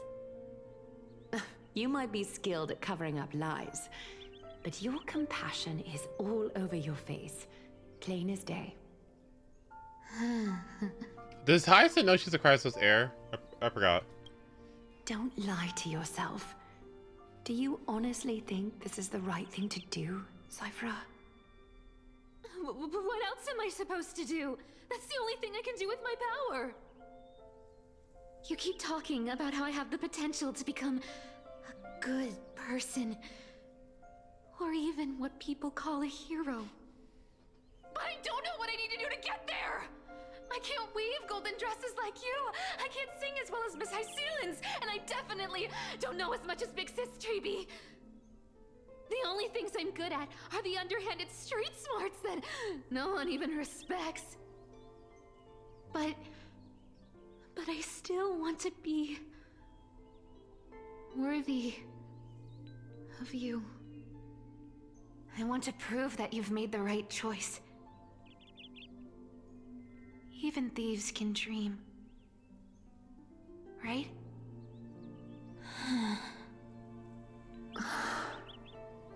I know, Cypher. I know. Can we not have breakdowns during business hours? Justified in your anger. Oops, sorry. Destiny is never fair. And your path is doomed to be even worse than everyone else's. You are fated to walk in the dark and bear the world's misunderstanding in this journey. But you have to believe that everyone in this world is unique in their own way. I am convinced that you're the only one who can bear the authority of trickery, even if you have to contend with the legendary 300 master thieves of Dolos. Aglaya. I just want everyone to believe that the world is beautiful, and that everyone is simple and kind. If only I could get everyone to believe that. Would that lie become reality? I was just about to say that. If enough people believed in it, even though it's a lie. Lies will always be lies, Cypherer. But sometimes they can be more noble than the truth. Huh. Are you really planning to just stand there forever? Honestly, sneaking around doesn't suit you, Deliverer. Hey! I never thought I could slip past your sharp ears, Hey. Miss Cypher. I just didn't think it'd be right to interrupt when you're obviously lost in thoughts. Still as charming with your words as ever, boy. Your speech at the public baths wasn't half bad. I'll admit.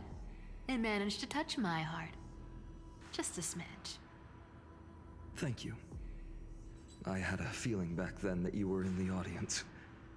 Intuition certainly is a thing of wonder. Oh, and you didn't call me out on the spot. You waited all this time to tell me. Well... Oh, her little bow was so cute. I thought you'd need some time to yourself. After she passed away.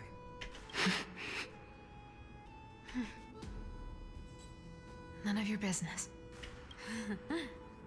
Enough small talk. Tell me, what kind of trouble did you run into that you need me, the super old timer, to step in?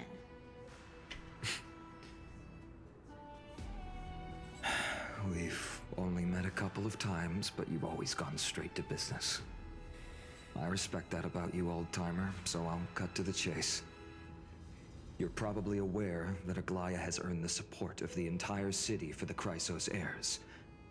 Everyone believes that she died at the hands of council members who were against the flame chase. Good. And the citizens' fury has been dragging these schemers out of the shadows one by one. Like, what were they hoping to achieve? Like, what? Do you think the fucking flame chase journey is just gonna stop? Are they stupid? Do they know how this works? Like, what? You think there are not systems in place to, like... What? Are they dumb? Do you think, like, an action like this is just gonna, like, stop it? Like, what? Alright, buddy.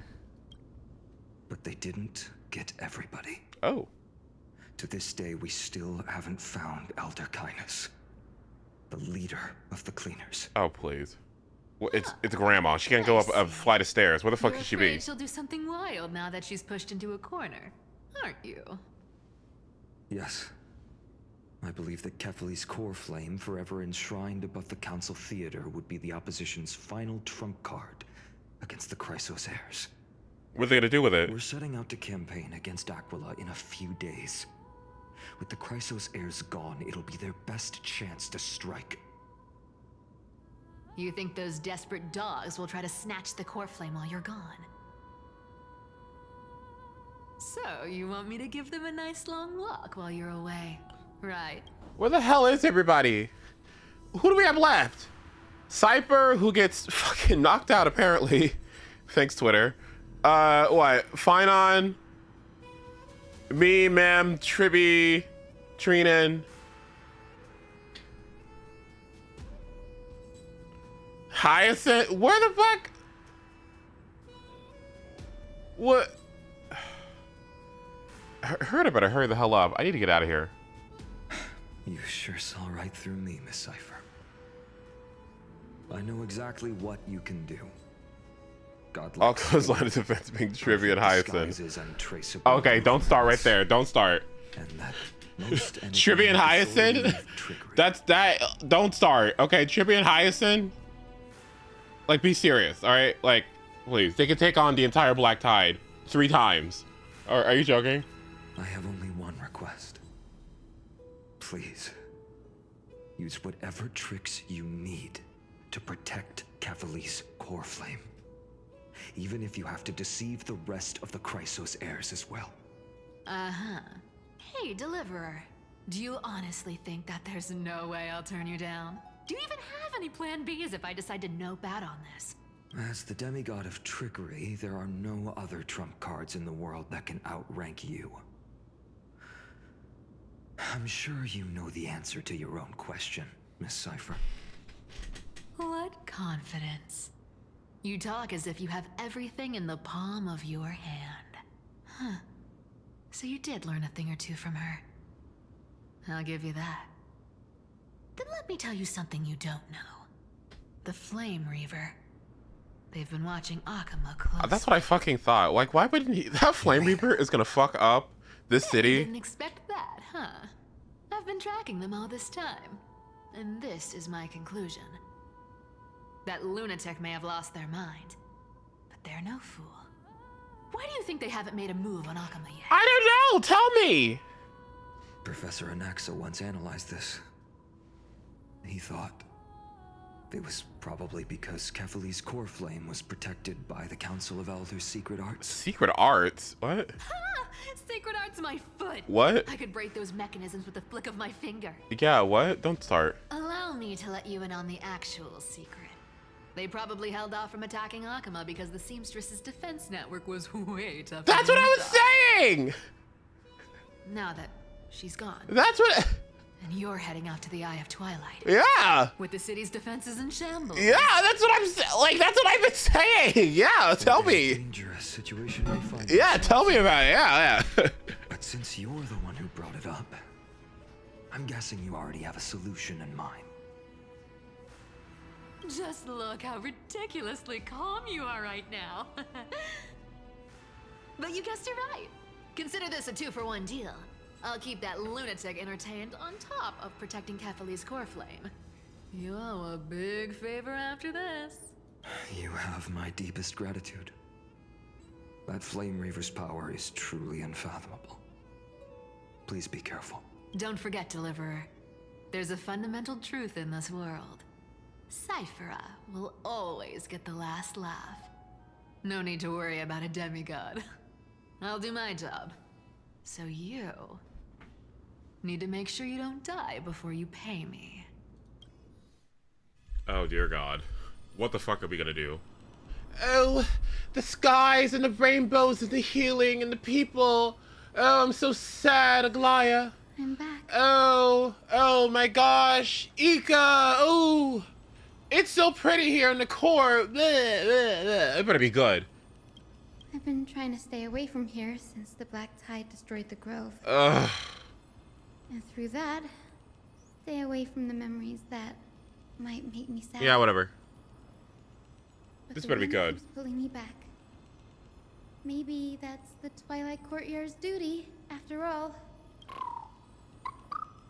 I know, little Ika. I know. I too miss the days when we all studied together. Yeah, this is my character, okay? I'm gonna get 2 more copies when she reruns, too. But we have an even more important mission this time round. Lord Finan has already set the date to campaign against Aquila. Being a descendant of the Sky People, You're right. At least I can still afford to get lost in thought once in a while. Oh, ancestors. Please wait for just a bit longer. The time I spent in the grove deserves some reminiscence. Oh, I'm telling you right now, if you have the funds, if you have funds for Hyacinth E2, let me tell you, this stupid Eidolon changes everything. I can't live without it. It's like a drug for me. I can't build a single team without it. It's like either I don't have to build any speed on anybody at all, or I can start getting like to ridiculous speed thresholds. It's like it's.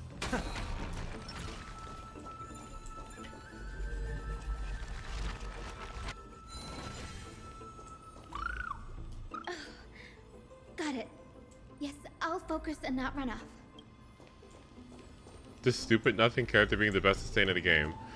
You know I'm entirely focused on the visuals, right? And the vibe. You know these sugar and rainbow bubbles, like that's all I need, right? Like I don't know if I was expecting a lot from this. The character itself. But the visuals do a lot.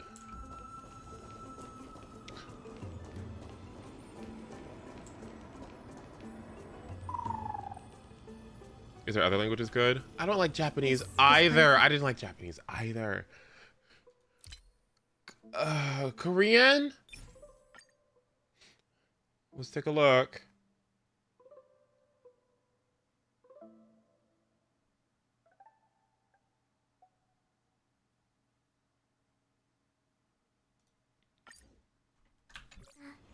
바로 여기서 안학사 선생님이 그 수업을 해주셨지.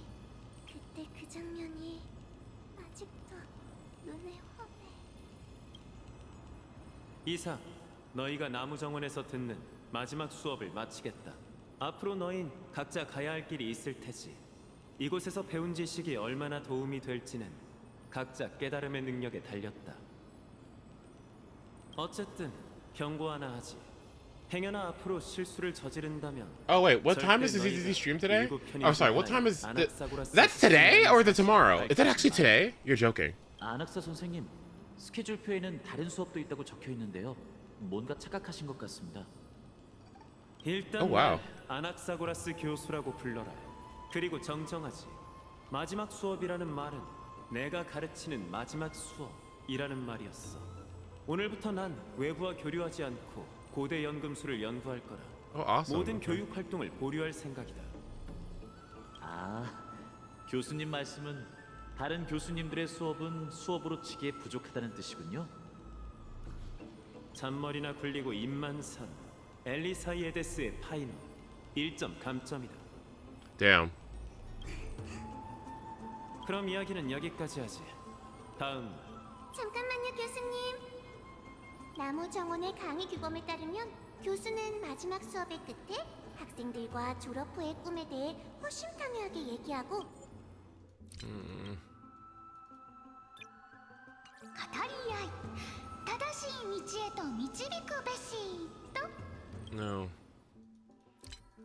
This is all too cute. All of it's too cute. All of it's just... Surely you can't skip such a crucial step, Professor. Oh, it's... please! They're all too cute. Sorry. I know, it's just like, ooh, the cute character is cute. I know, but like...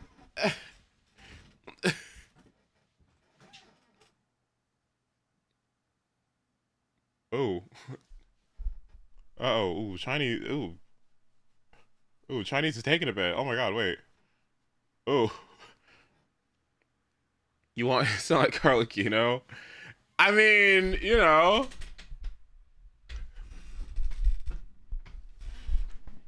Ika, transfixed.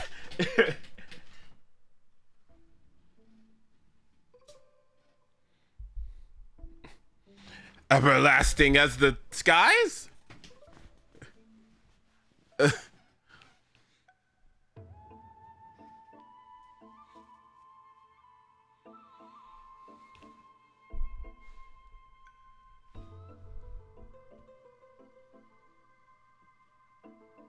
Have some sunshine.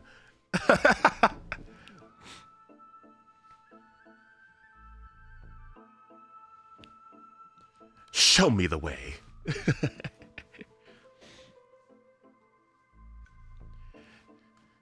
May this faint light.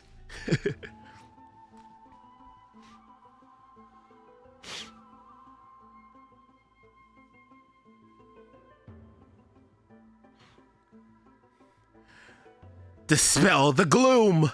Restore clear skies once more. Wait, it's good.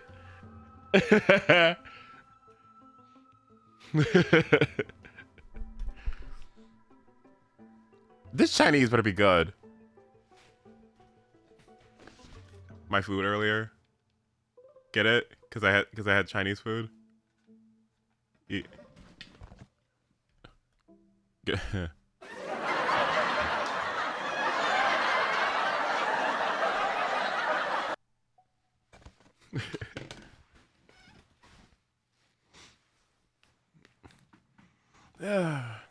Ace, you won? I won?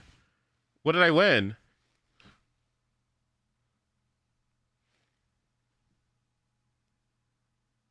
Discord increased the maximum number of messages that can be pinned at a channel from 50 to 250. Yes, I won. Yay! Memories are ever changing. 作为主讲的风景小姐，真是那颗夏老师的克星啊！好吧，既然雅辛克斯如此要求，那就来走一遍流程吧。我看某些人的表达欲如此旺盛，不妨由你先来。艾丽密切的白垩，提问。你的我，理想倒算不上，我唯一想做的就是保护好身边所有关系。I have to learn. 明白了，你想当英雄，无聊至极的答案。下一个。我可没说。霞蝶，你从刚才起就一直在偷笑，不如接下来就由你来分享吧。啊，也许我的回答有些空泛，没有意义。 You showed up to class in 安 this? 娜克萨格拉斯教授。 Oh. 我希望这世界能摆脱死亡的痛苦，每一位生者都能拥抱甜美的宁静。天真，天真到让人想为你的童话故事掉泪。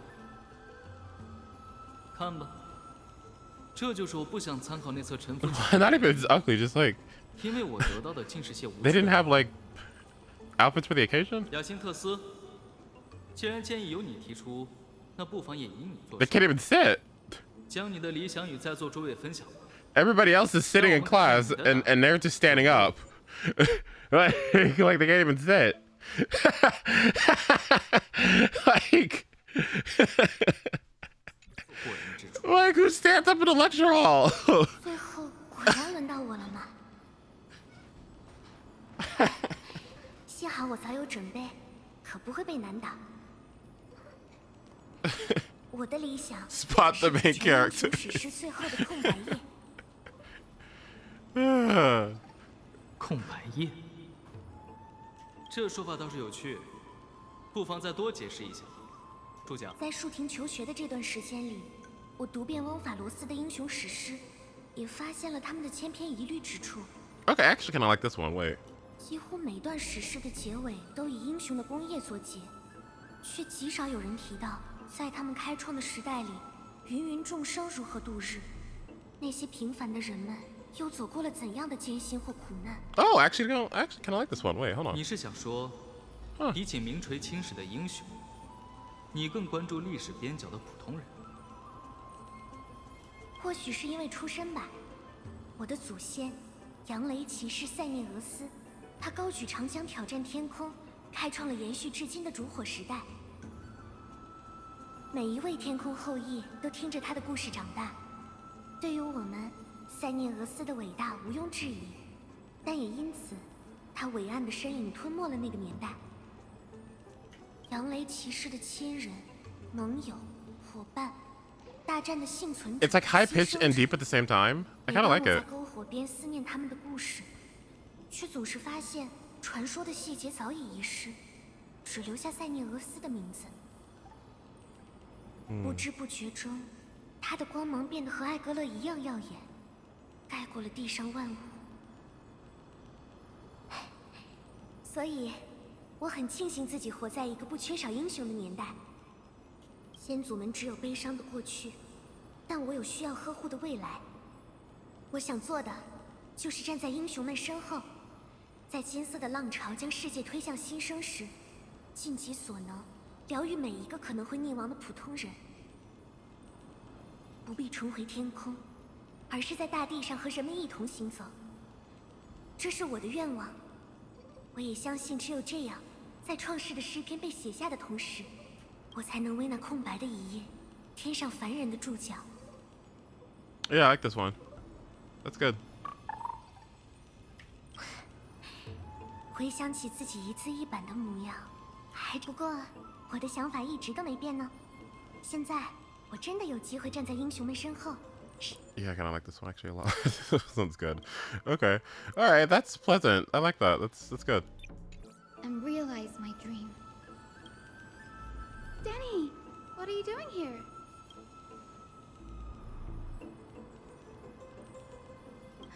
You guessed it. To reach Aquilus' realm in the sky, descendants of the Sky People must perform a bloodline ceremony, summon the spirits of our ancestors, and get their blessings. That's the only way for creatures on Earth to forge the rainbow bridge to the sky. And the soul of the first ancestor I want to see is here in the grove.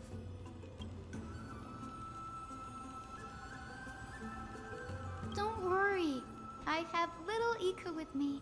You will protect me, won't you? Why does he have a butthole? What? Good, Ika.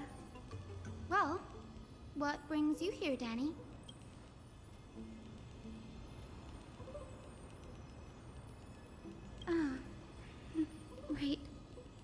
If all goes as planned, you and Gray will be able to go home after this mission, won't you?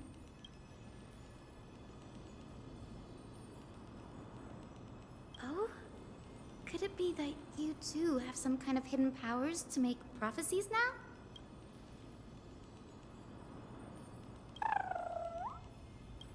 Nope. I didn't understand that either, little Ika. A deeper voice would have been so much better for her. Since we've already met up, why don't you come with me, Danny? That was a good line from her. I wish it was deeper. Oh. Alas. That's the dependable express guard for you. So, shall we get going?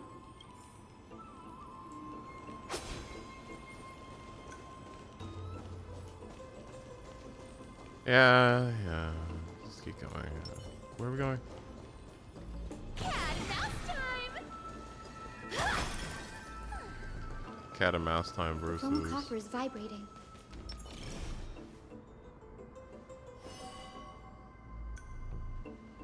Don't piss me off. The sum of the soul of the magistrate and determination of the corner flame of the sky.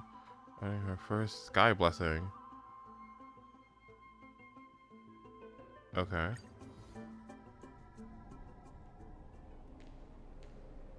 The vortex of Genesis. Unbelievable.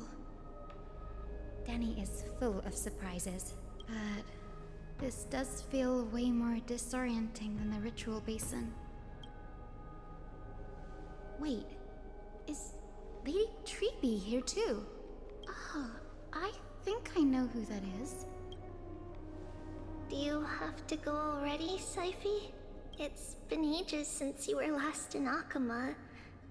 You could have taken some time to rest, and we could have caught up. That's alright, big sister Treeby. I've gotten used to life on the road. Staying in this bustling city actually feels off. Besides, your prize student gave me an incredibly tough mission to handle. Cut Snowy some slack, Syphie. He's still so young, yet he's shouldering all the responsibilities Aggie left behind. Besides, Snowy's not the kind to ask for help lightly. Since he came to you, it means you're the best person for the job. Girl, everyone else is dead. You really spoil him, big sis Treeby. Guess I'm past the age for someone to look after me. Syphie. Just kidding. I get it. That deliverer boy does have a certain charisma about him.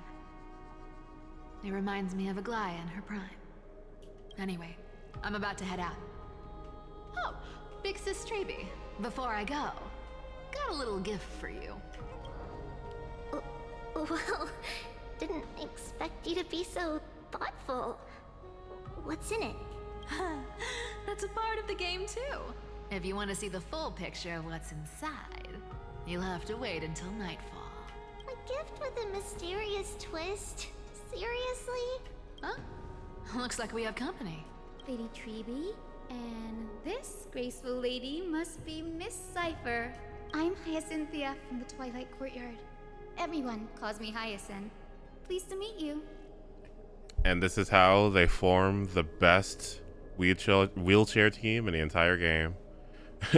And together they defeated all content in Honkai Star Rail.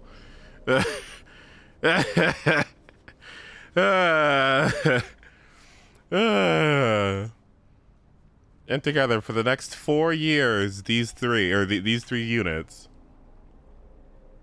destroyed everything that came their way.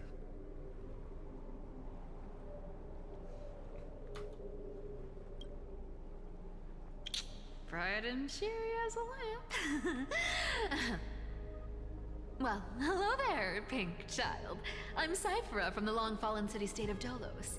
As for the rest, it's all in the history books, so I don't need to repeat it here. So, you're from the Twilight Courtyard. Does that mean? Yes, I'm a descendant of the Sky People, the Chrysos heir about to take over the authority of Sky. Whoa! That's unexpected. I figured Celiosi's descendant would be, I don't know, taller, stronger. Don't judge a book by its cover, Syphe. Cinny is a master of her craft. She's the most skilled and dependable physician in all of AMPHOREUS. Don't worry, Lady Cypher. I may not be as strong and warlike as Lady Celiosi from 1,000 years ago, but I'm confident I can carry out the mission of the Skyfolk. This reading is actually a lot better. What happened? All this talk about missions, you're making Wait, Puppy, you hear that? You've got to look out for yourself, girl. Don't push yourself too hard. I'd hate to see that cute face all scratched out by Aquila's claws. Syphe cracking jokes?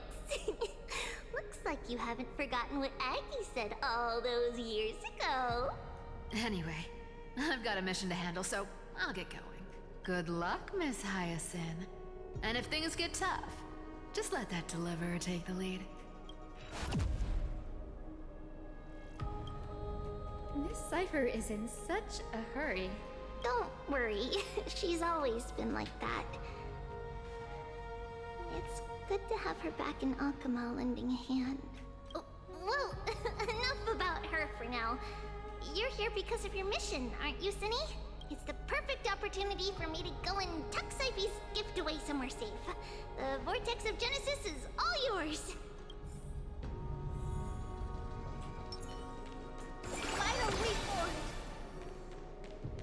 What the fuck is she saying?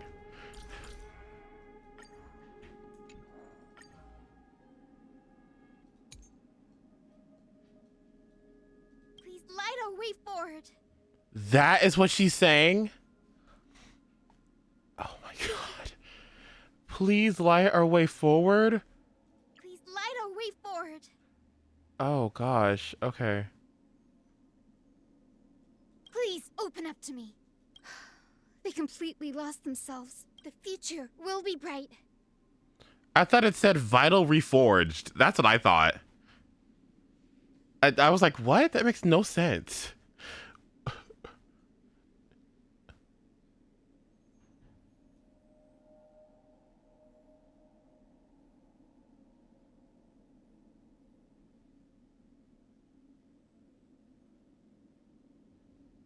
Please open up to me. Please open up to me. Ooh. Please calm down.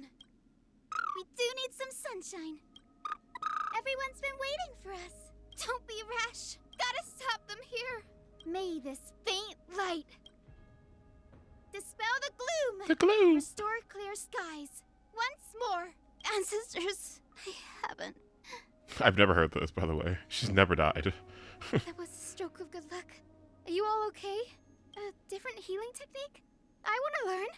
Please light our way forward. Even faint sparks can converge into a bright river of stars. Nope. Didn't think I could find that, did you? Give it some sunshine and the color will get even prettier. This is a treasure recorded in ancient texts. See, all that studying at the Grove didn't go to waste. Could there be another solution? That one is hard to persuade. Let's observe first.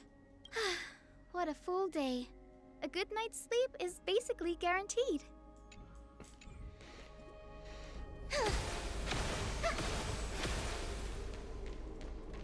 At least these animations are everything. Okay. At the end of the day, we still won with the animations and the visuals. Like, at the end of the day, I'm still happy. I will join the heroes of the prophecy to return to the sky and retrieve the core flame. Ancestor, please bestow upon me your generous blessing.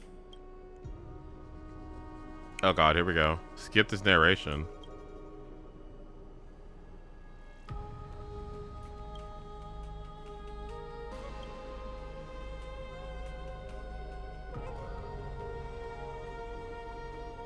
Rainbow Ridge, okay. At the end of the Rainbow Ridge, okay. General Ectra is so different from how the records described her. She's quite a gentle person. All right, time to head back to the Grove. I shouldn't keep Danny and little Ika waiting.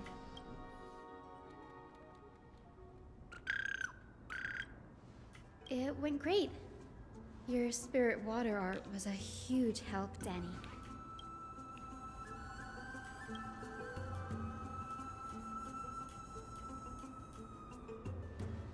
What's wrong, Danny?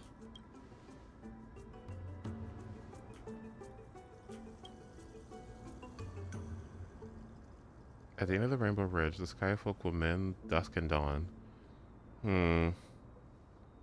You've always been a bit of a sensitive soul, haven't you, Danny? Lady Trinan deciphers countless prophecies every day, and this one's just another among many. Don't worry too much about it. Come on, Danny. Don't look so gloomy. We're gonna have to take a long trip for the final visit to the ancestors. Our final stop is Lord Mighty's home, Castrum Kremnos. We're here. This is it. Lord Mighty has been fighting the Black Tide here, alone day after day. I'm worried about him. That means he hasn't been consumed by the Black Tide's madness yet. We're here to complete an important mission. We shouldn't interfere with this battlefield. Don't you agree, Danny? There. That sleeping spirit is my grandmother. Yes, my grandmother Jacintha was a warrior.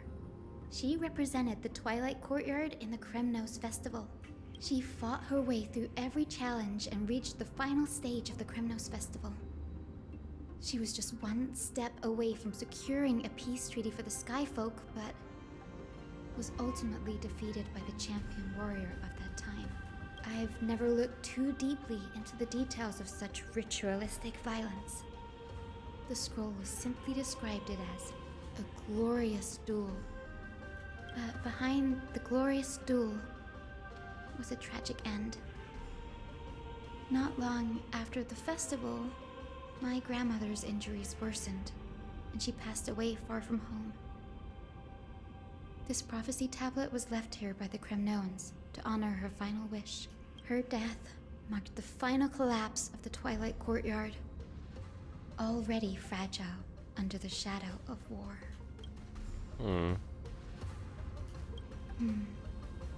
Was Lord Gradaros.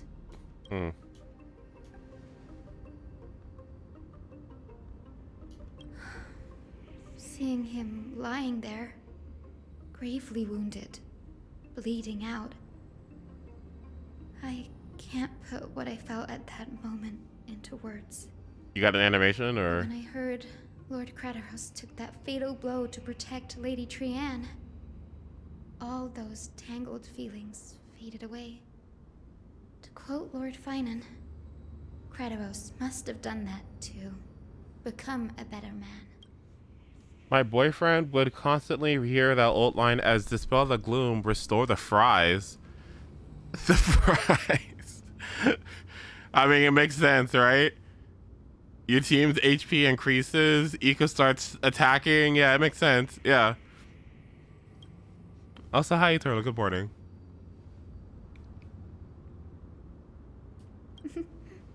You're getting better at this, Danny. In her final diary entry, my grandmother wrote that when the moment of destiny comes, a descendant of the Sky People would deliver the message of their departure to her spirit. I wonder what she'd think when the one awaking her turns out to be her beloved granddaughter. I will join the heroes of the prophecy to return to the sky and retrieve the core flame. Ancestor, please bestow upon me your generous blessing.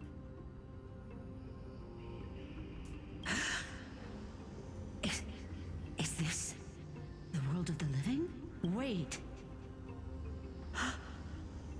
You. Could you be? Budget is $3. Grandmother? Budget! It's budget! Budget! You're Hyacinthia. Hyacinthia, my little hummingbird. Why? How? Why is it you who awakened me?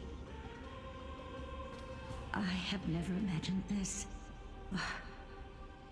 would feel happy for all my ancestors when this day came, but now I can't even experience the joy of seeing you again. Where's it at? Where's it at?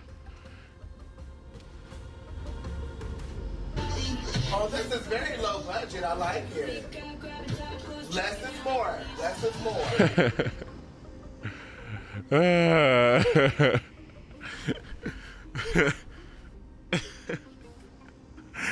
Party Triforce.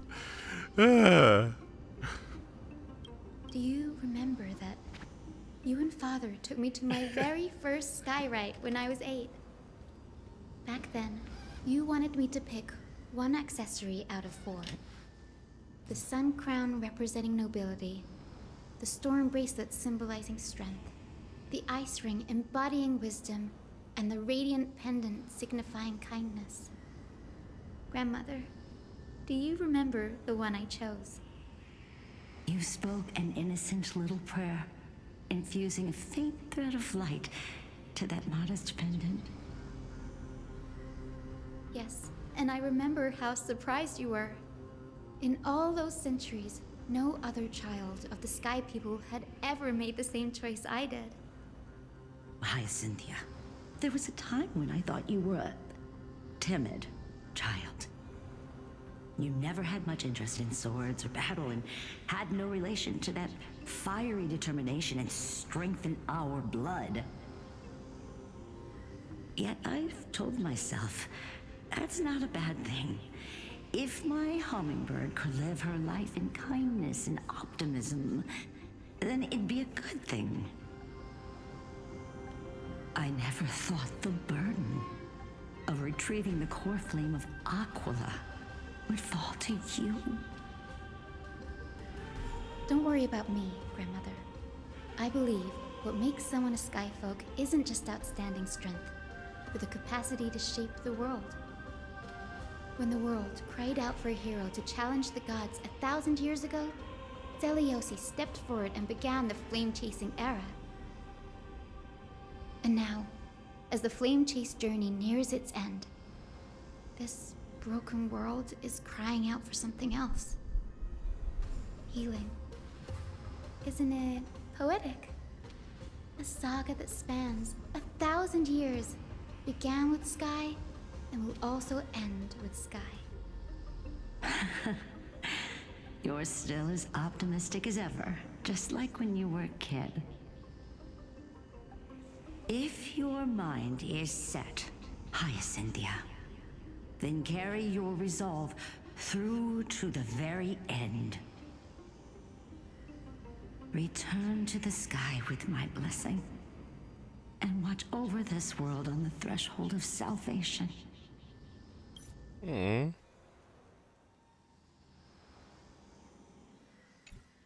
Grandmother, thank you. But I have one last request. Speak, Hyacinthia. We should still have some time. Before you go, could you tell me the tale of the Sky Hero once more? Just like you used to. Then listen closely, my dearest hummingbird. After all, this will be the last time. For millennia, the Titans waged relentless wars, leaving the world scarred and ravaged. A century of the Chrysos War plunged the nations into chaos and decay. Until a spear, fueled by mortal rage, pierced through the smoke and flames that buried the prophecy of deliverance. Aquila, the celestial shaper, the 100-eyed divine bird crowned with the blazing sun and wielding thunder. Those struck blind in 99 eyes by Nikador, they kept one eye glaring at the children of Twilight who received divine blessing, yet turned their weapons against the gods. The Chrysos heir of the sky, Seliosi, the Day Thunder Knight, ascended the forbidden lands of the Eye of Twilight at dusk, clad in wings. To her left was the lion-headed Solibus the Sunlit Wings, whose roars breathed divine flames and scorched the world. To her right was the horse-bodied Lunibus, the Moonlit Plume, whose graceful steps trampled the stars in the heavens. Wait. The one warrior and her two beasts challenged the ruler of the sky, determined to seize the divine core flame through plunder. The Titans' every roar summoned lightning bolts, and their every movement stirred cyclones. The wounded Titan's blood poured down like boiling rain upon the world and converged into scalding torrents. In the final moments of battle, the sunlit wings set the Titan's wings aflame, while the moonlit plume sealed the divine body. The battered hero of the sky, with her wings broken and her body covered in wounds, struggled to lift her spear and pierced the last monstrous eye. The Titan's divine body crashed to the ground, and with it, the sky tore apart like fabric, about to fall with its god. The fear and pleas of mortals urged the hero of the sky to rise again. Seliosi, the Day Thunder Knight, the first of the Chrysos heirs to slay a god in this world, charged into the crumbling body of Aquila with her two fearless winged companions. She merged with the Titan, holding up the sky once more, only to leave behind a powerful message for the world. My descendants will be blessed and cross the rainbow bridge back to the sky. At the end of the prophecy of Genesis, they will reclaim the core flame from my hands.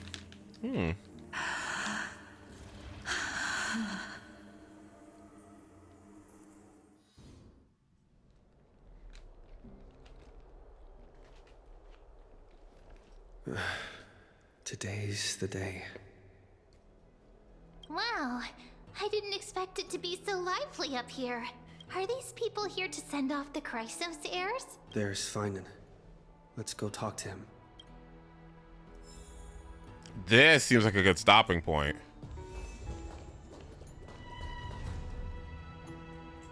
Right?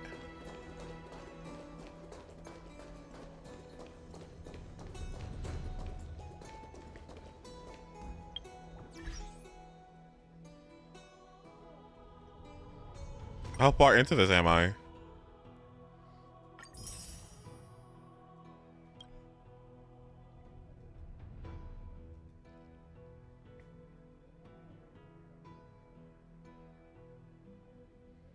%?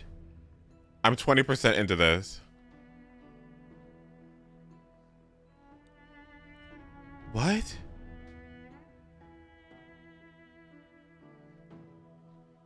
Like 40? Okay, well then I can maybe get the rest of it done next time then.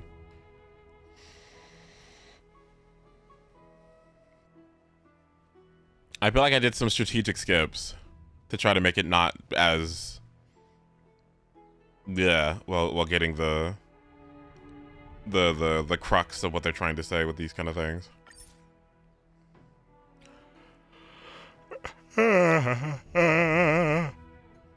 Okay.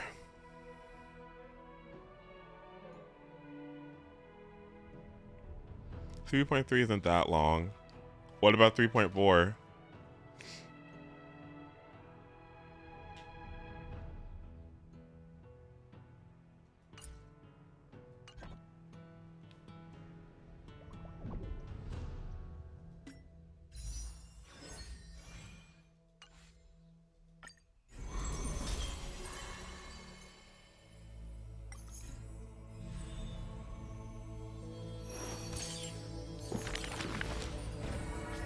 God.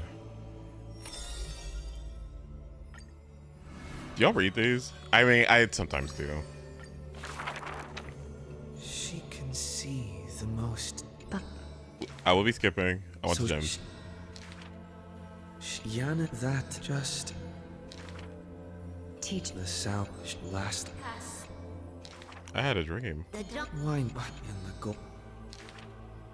The go. The There's only. Yes. She mutters as destiny slumbers in her arms. The one that wears this elegant attire in the future must bear the weight of the silk threads.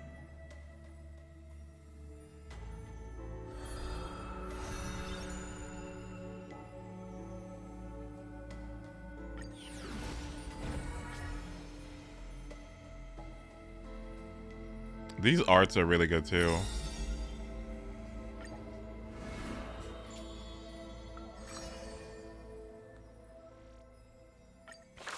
Not a slog? Okay, good.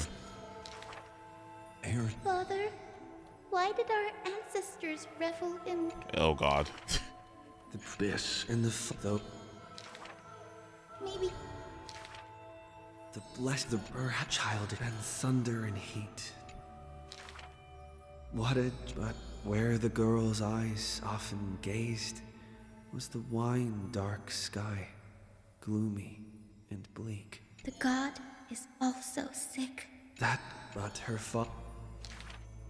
that girl therefore always accompanied the gentle master of healing and repair. And she brought glowing faint light to the night, dispelling pains and mending the world's pitchy blight. Father and daughter often rested in the silent courtyard. On that night, the healer spoke to a visitor throughout the night. He will heal the ill at a faraway place where the end of days approaches. You have learned the craft of healing and understood the blessing. But a light more radiant still is needed to heal the entire world. The departed healer never returned, and the girl never left. And that rather lonely courtyard stayed silent as it was before.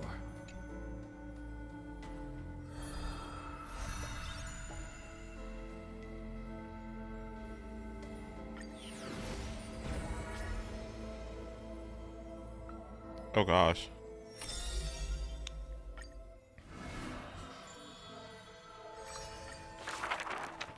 There are no swords here. Even a rake would do. Many did, for that was his first sword. And on the day that the black tide came, he broke the shackles of fate with that weapon true. Let go of my beard, you white-haired rascal! No! That was the first victory claimed by the boy, a victory often mentioned in later years, and yet he never treated it with shame. I understood something thanks to his beard. The victor must stay focused, and success will come when you work on nothing else.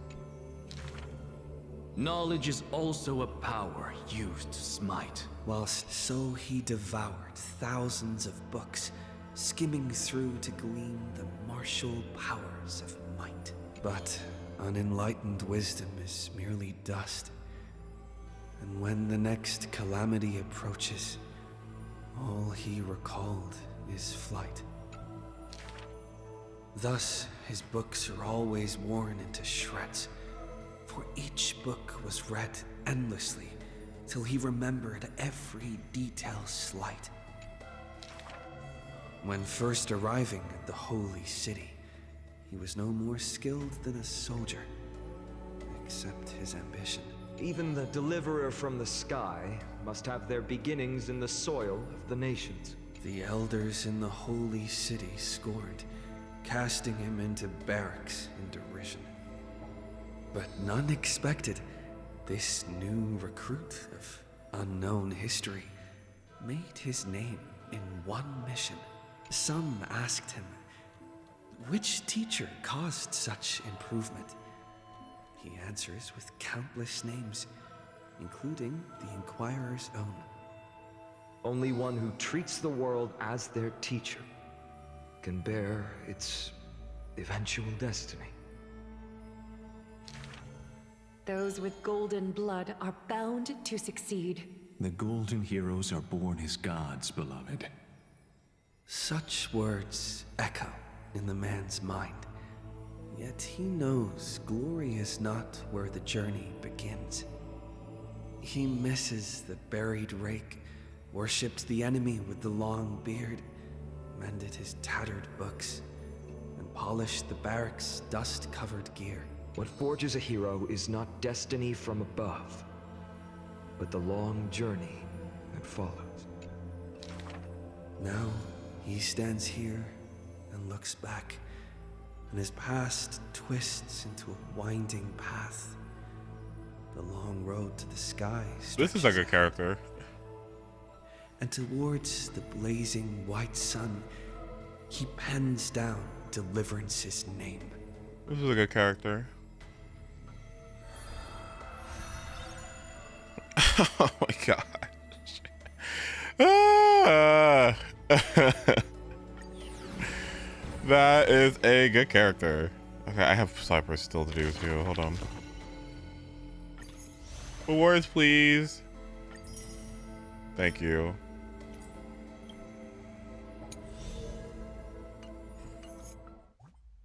Okay, what do we got?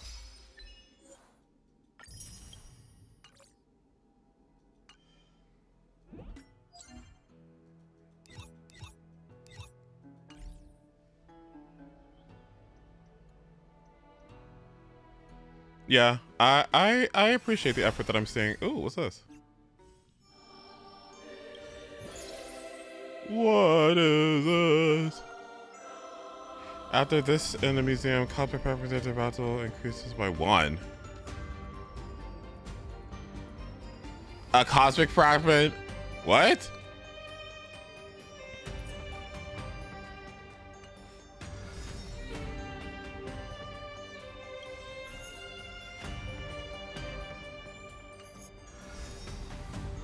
Okay.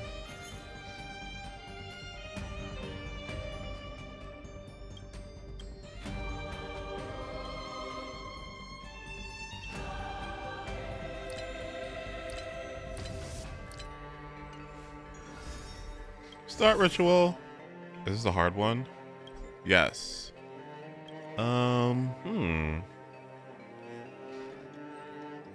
Who's the little backstabber?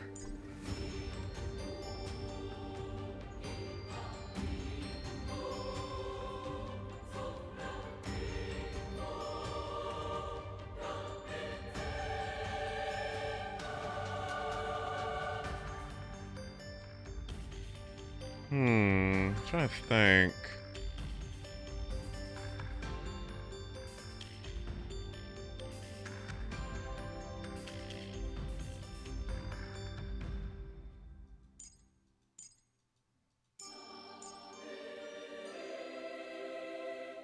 Let's try Super Break. I mean, why not, right?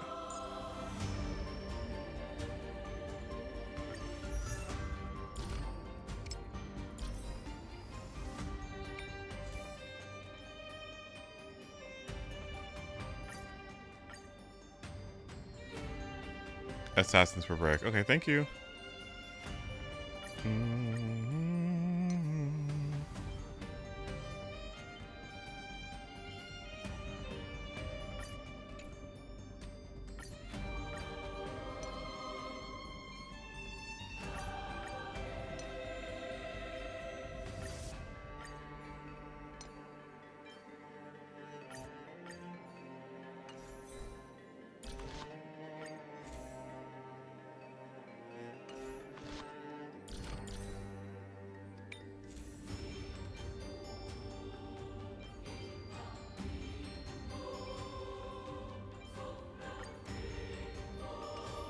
Alright, let's try it. Ooh, assassin, yes. Thanks.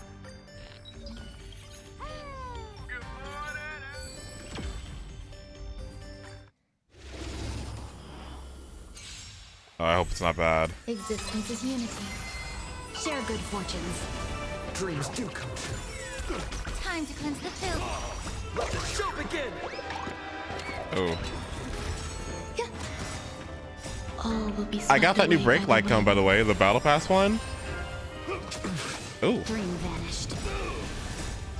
Still feel like I kind of got scanned, but whatever. Let's improvise. A little bit. Let the show begin! Yeah. Everything in this world is bleeding. Oh. Clouds scattered. Dreams do come true.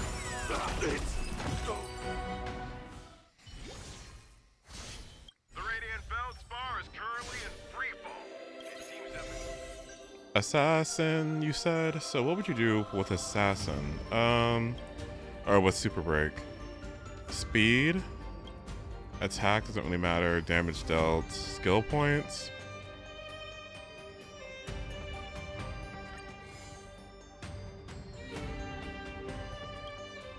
Skill points, ultimate damage. I guess I'll do this one. Consumes HP.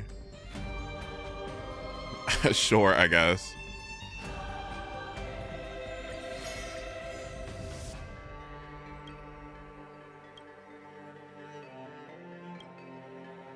So there's no damage. Oh my gosh, none of these are helpful. Oh wow.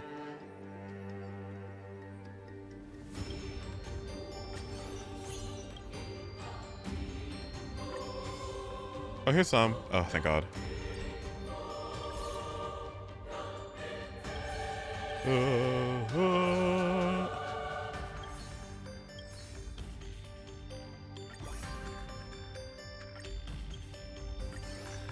Huge.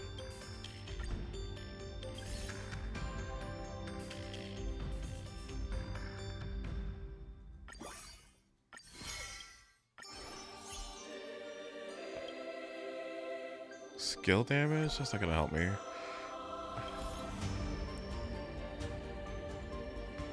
Okay, neat.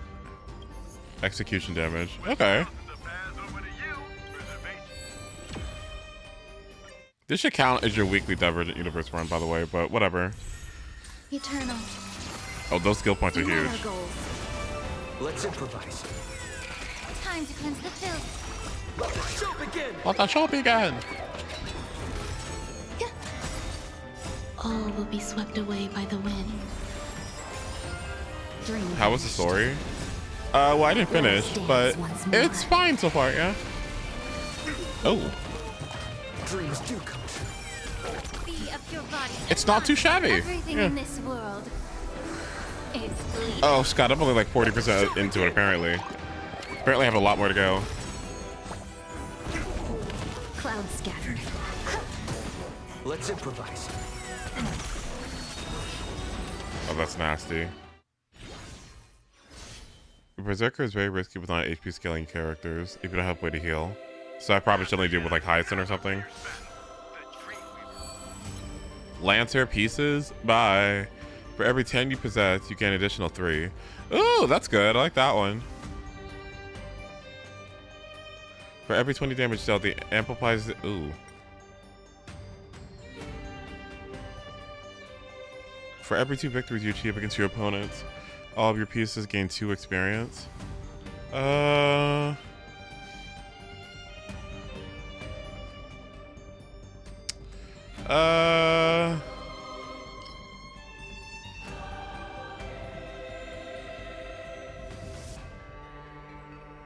So this one scales and this one also scales.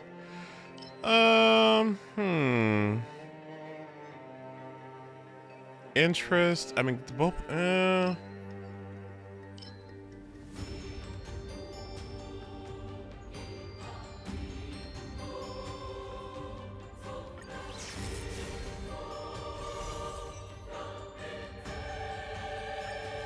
I should have done money.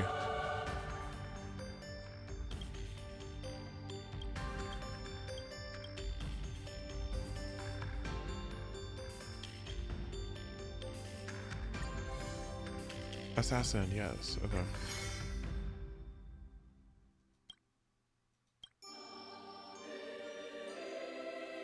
One more refresh. Archer? I don't need to do more than that. I think that's fine. Okay, we're good.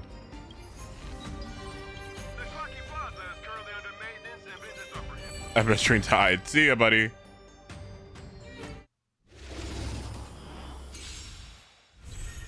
Eternal. Unite our goals. Dreams do come true. Time to cleanse the filth. Let the show begin! All will be swept away by the wind. Wait, Scott is really early into, oh goodness. Let us dance once more. Clouds scattered. Let's improvise. Be of your body and mind. Let the show begin!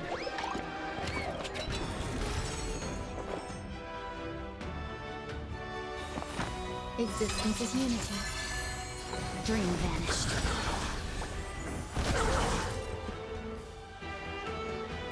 Everything in this world is bleeding. Let us dance once more. Dreams do come true.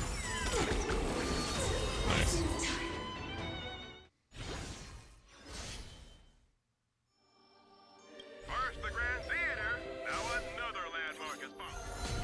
Okay, Saber, I don't resonate.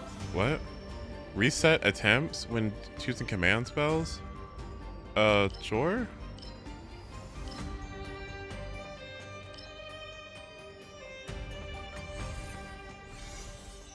Hi, Barry. It's good to see you. Berserker Caster.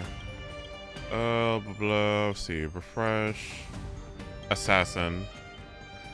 After an ally target attacks by using ultimate, implants one weakness. Oh, hell yeah.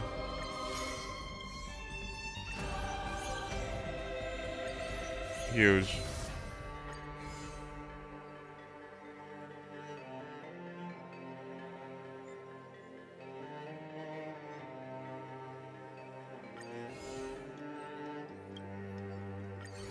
Yep, I am big chillin'. Tomorrow, let's see, Zenless does its thing, and I think Thursday is when Doggett comes out? Yeah. Archer, skill points? I can wait. These are the qualified matches for the world's greatest martial. Pay to work. Let's see. I guess it doesn't matter at this point, yeah. And also, I think the weakness implant, I think, also does the res down too, so this should be fine. Eternal. Unite our goals. Let's improvise. Huge. Let the show begin! Time to cleanse the filth.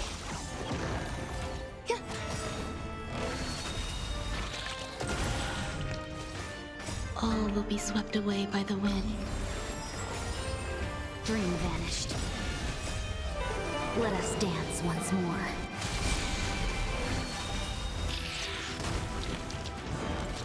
Let the show begin! Do you want to be able to use the whole pulls? Of course! Of course! After Vin's pulls, I'm deeply impressed with how those went. Everything in Like, this I kind of want to, like... I've gotten 2 doubles in the past few weeks. I've gotten Vin everything he wanted. Clouds scattered. We're kind of up on an upswing, honestly. Let's improvise. Nice execution. Ooh, nice execution. Let the show begin! Dreams do come true. Oh yes, that was all part of the plan. You're correct. Yeah. My bad. Link shot? Are you stupid? Against the AoE enemy? You what? Let us dance once more.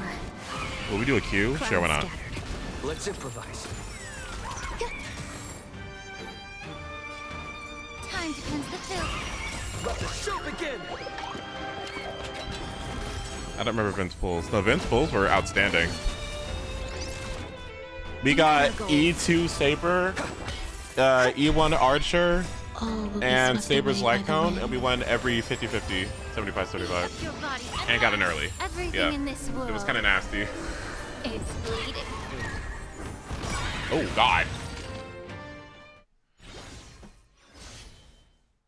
Oh, it's fine on life count. Yeah.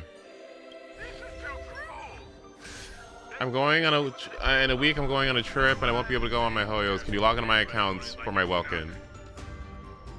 Sure, whatever. That's fine. You had to remind me though. I might forget.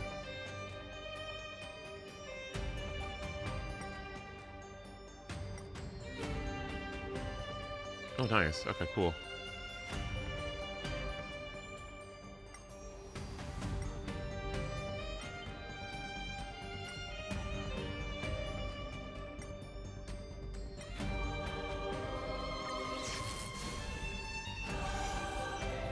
Oh, assassin, nice.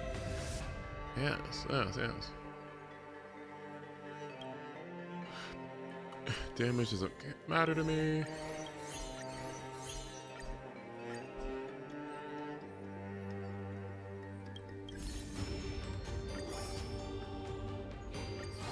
Huge. Nice.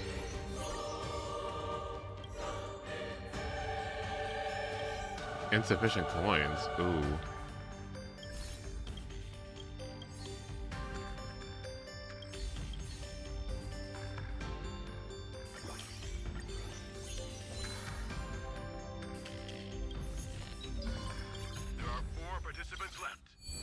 I have enough for soft pity. Okay.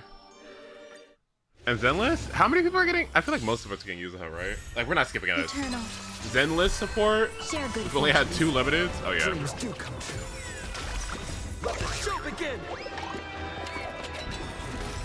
Time to cleanse the filth. Oh, yeah, the end of the... I mean, even if you don't get the YUZUHA, you should be able to get it by the end of the banner. Yeah, you're right, actually. As long as you're going into it with at least... Let us dance once more. 70 pulls, you should be good.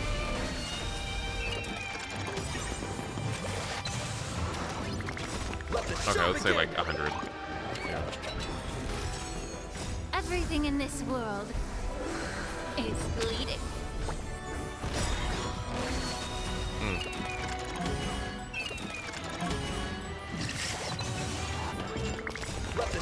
If you saw what YUZUHA did and decided to skip Astra, or YUZUHA. Wait, if you saw what Astra did and decided to YUZUHA, you might not be very right. Dream vanished.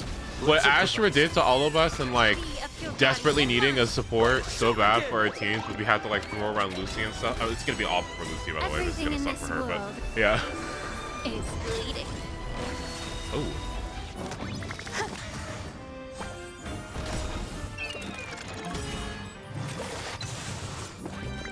Let the show begin! Okay, Super Rick is kind of a win here. All will be swept away by the wind. Let us dance once more. Unite our goals. Dreams do come true. Ooh. Eternal. Cloud scattered. Let's improvise it. Oh no. Let the show begin! Yeah. Everything in this world is bleeding. Oh, this isn't good. Oh. Let us dance once more.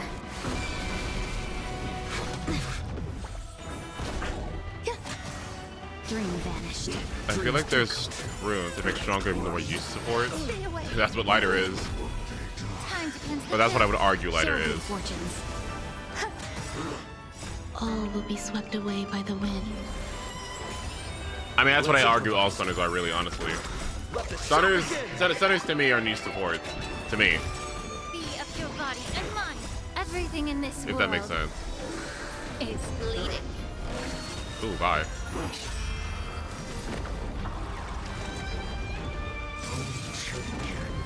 Cloud scattered. Let us dance once more. Existence is unity. Let the show begin!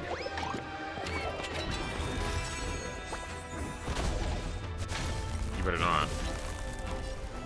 Time to cleanse the filth. Have we met? Dream vanished. All will be swept away by the wind. It's kind of fun. Wait. Be of your body and mind. That's fun.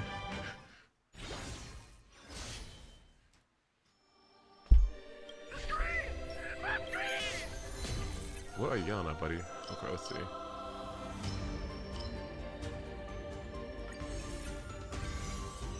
Assassin, nice. Oh my god, I did it again! Fuck me! God, that's so annoying. Ugh! Eternal. Like, please. Unite our goals. Fuck, that's so annoying. I hate it, it's so bad. Let the show begin. No. Fine. Everything in this world is bleeding. Let us dance once more. Ugh, it's fine. All will be swept away by the wind. No, like, I'm not the only one, right? It's not just Udon and me, right? Let's improvise. Let the show begin. Let the show begin. Allow me to purge the root of the problem. Be of your body and mind. Dream vanished. Dreams do come true. But also, if I get Miyabi, Ace will never do my DA. Because he's gonna ask how I'm not clear when I got Miyabi. No, it's okay. They'll be doing some we're gonna be getting some ice resist fairly soon. I can already feel it. Good fortunes.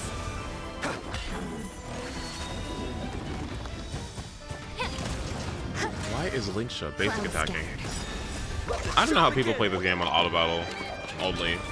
Like the AI, they're idiots. Like they don't do anything correctly ever. Be of your body and mind. Dream vanished. All will be swept away by the wind.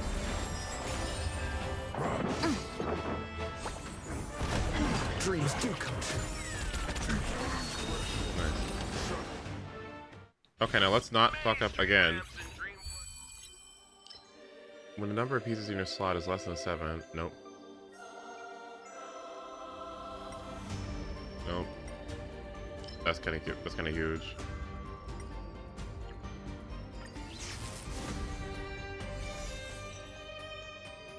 All right.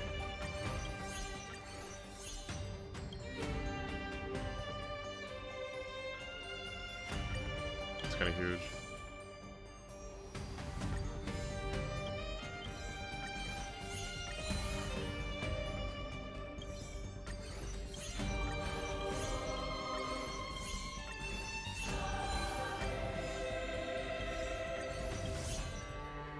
Dang.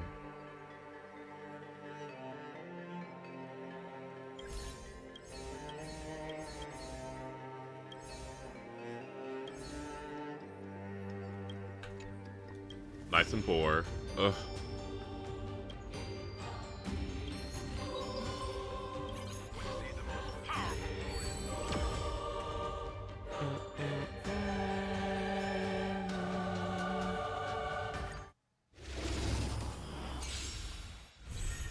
Eternal. Ooh. Unite our goals. Gardens. Enjoying yourself? Let's improvise. Let the show begin. Time to cleanse the filth. All will be swept away by the wind. Me when I get hit. Well, that's my hit quote. Oof. Let us dance once more. Nice. Stay in step. The mood is set. Let the show begin. Everything in this world is bleeding. Let us dance once more.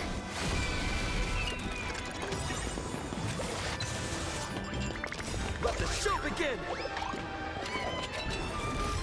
Dreams do come true. Nice. Dream vanished. Be of your body and mind. everything in this world is bleeding. Leah. Leah. Let us dance once more. I just remember the black guy randomly in Leeway. Remember that? All will be swept away by the wind. Let's improvise. Do you remember that? I was like, oh. Let's seize this fine moment. How can I say this? I need you to be more urban. Oops. Time to cleanse the filth. Dreams do come true. Some value, I suppose. Eternal. Share good fortunes. Dreams of a past. Let us dance once more. Be of your body and mind. Take your positions. Oh, that's huge. The truth burns. Everything in this world is bleeding.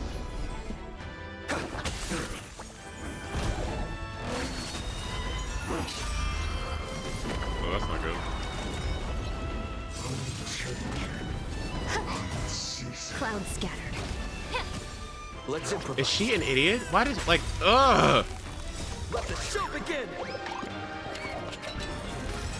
Dream vanished.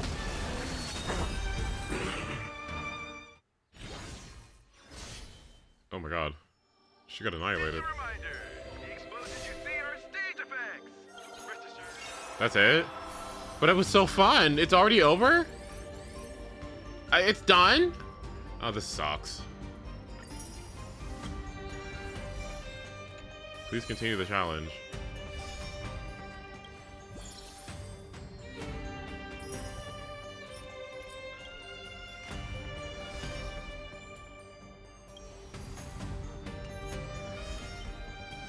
There's still one more? Okay, let me deal with that. 20 more jades. Okay. Archer and Archer.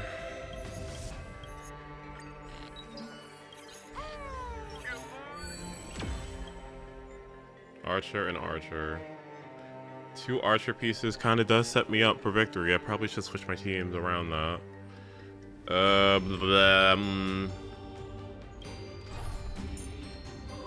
Yeah. But the AI is so bad. Then don't use it? What?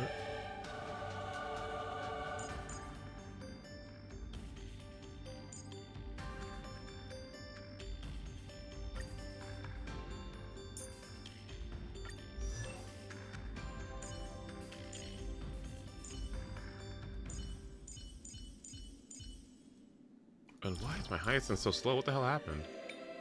Oh.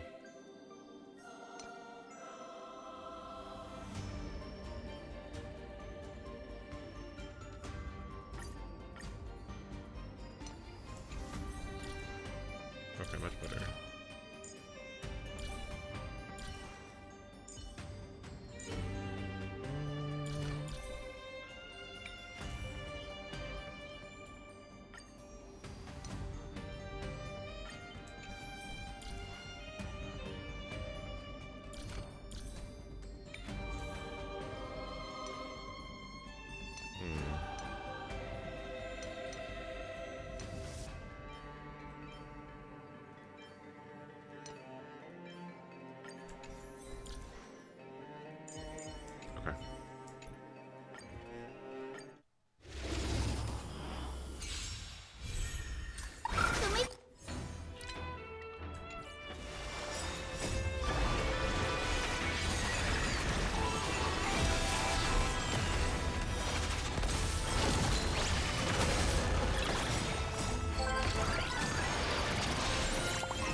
Saber, true damage.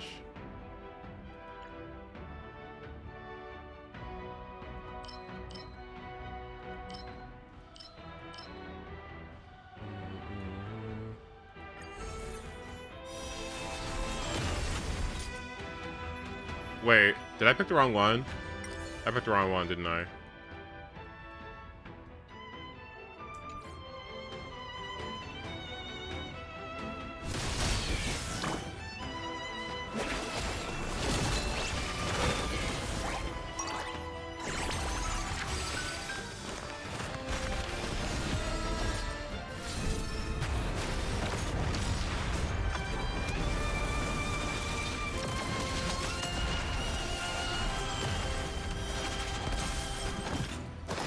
Oh my god.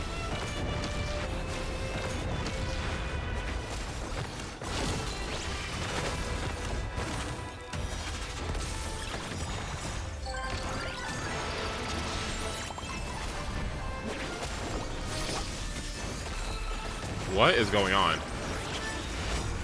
This is why I hate the AI. Like, what in the world? Why would Sunday ever basic attack? Are they stupid? What?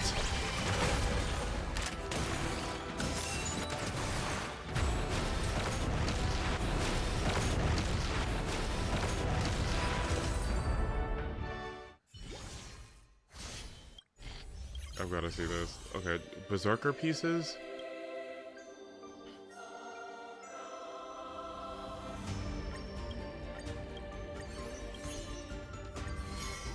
I'm good to know.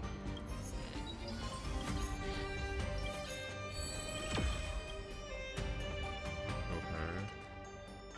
Alright, let me take control. At least initially.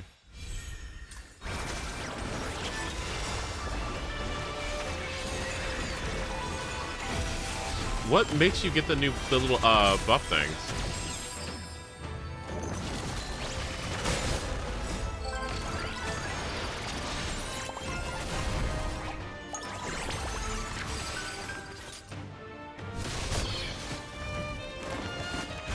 Auto battle archer is a blight, okay?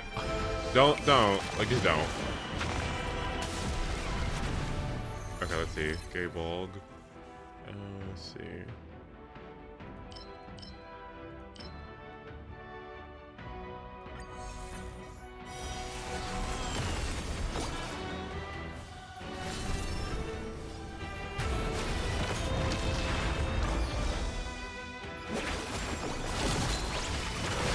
I've already thrown.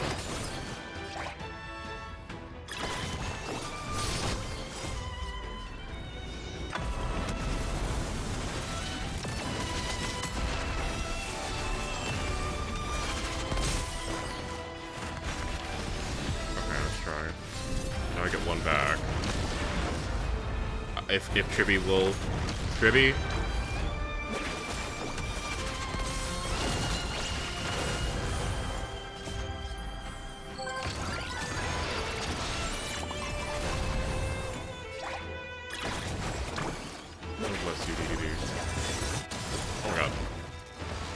I still cannot believe Sparkle does not.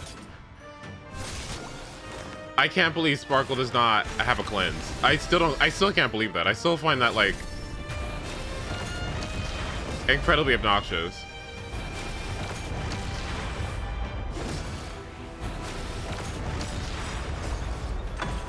What?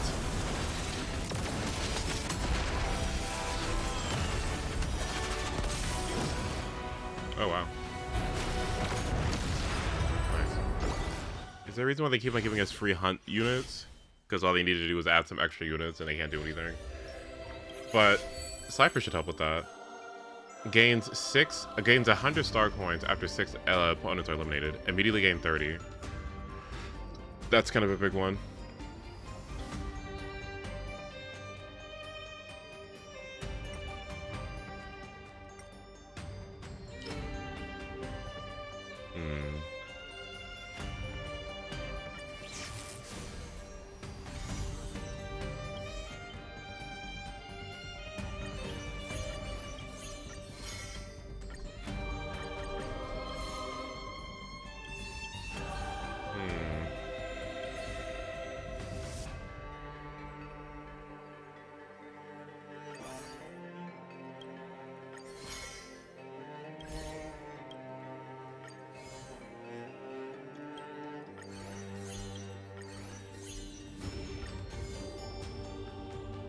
Dang it, that would have been so huge.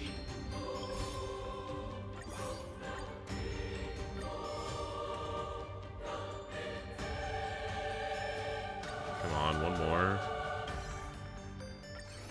One more archer, please.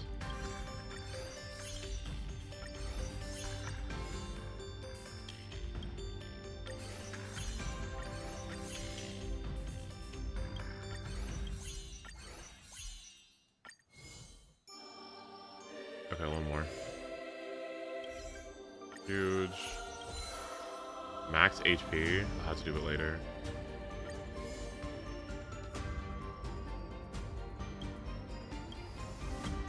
Sure, buddy.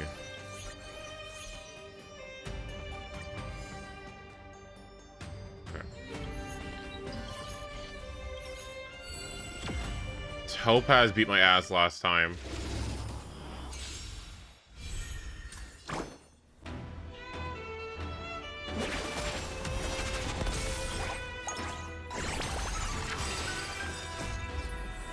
Did I miss anything crazy today?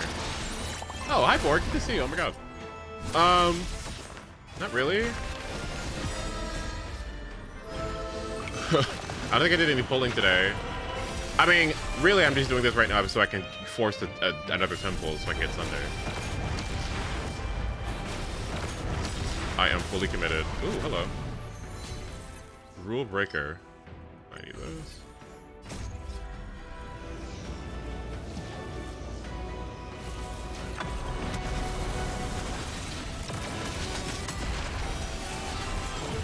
That's what I'm thinking, even on S1 Sunday. No, I'm on guarantee. It sucks because I'm sitting here like... I'm still thinking about Blade. I don't know what I'm gonna do, man. Next patch is a skip, so there's nothing I really care about. I like Kafka a lot, design-wise. And I would be able to make her thrive, but... look at this. Look at this idiocy. What? But I think...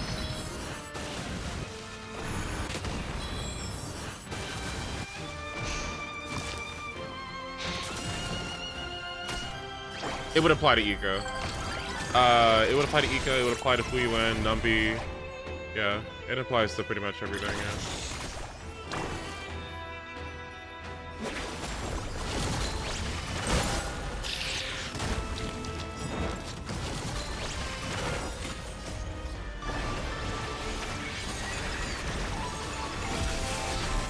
You can build 40 PD on Blade. Yeah, not a bad idea. Okay, let's try this again.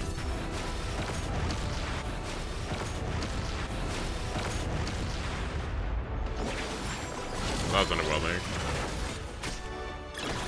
Tribby? Oh my god. What?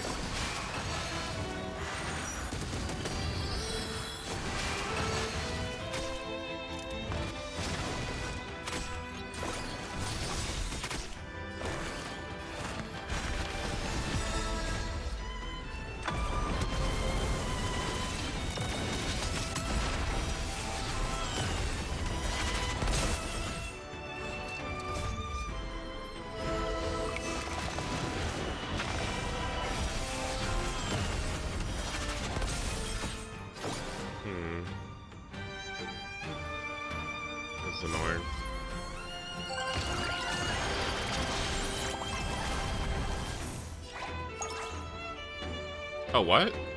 Why did she... Oh. Why did she take his turn? That's weird. What?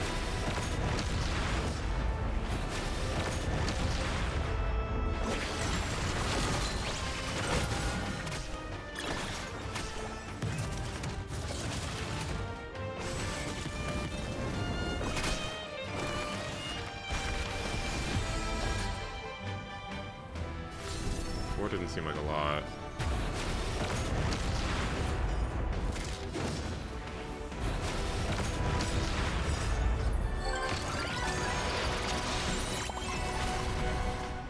This is seeming like grief. I'm kind of regretting doing this.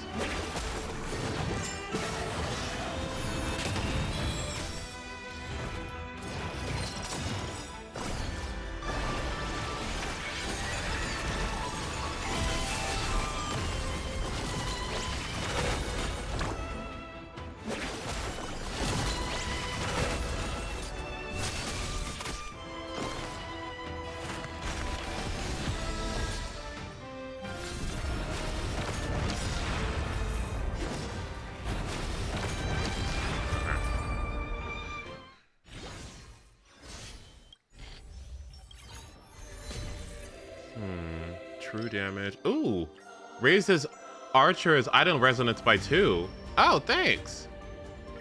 That's huge. Okay, thank you.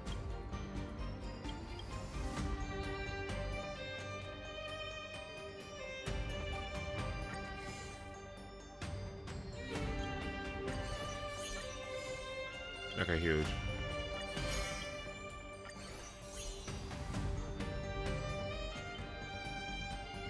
I can't do much more with this then. Alright, we're good. Cypher.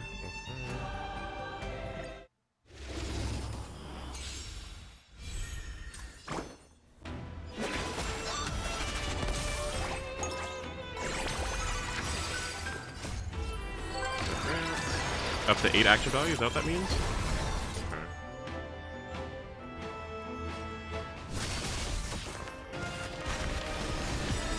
There we go. If I win Saber's light count 50-50, I'll go for E1 instead. Or I'll go for E1 Archer instead. That's another thing to consider too. Archer's E1 is how long is this banner gonna stay around?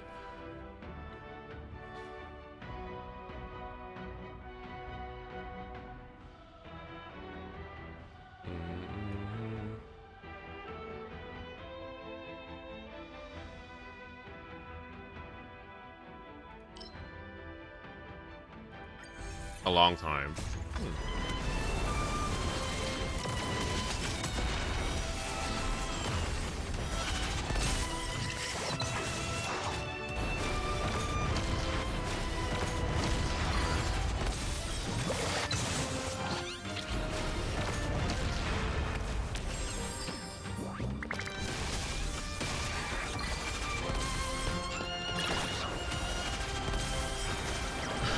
I love when it just zooms in on his face.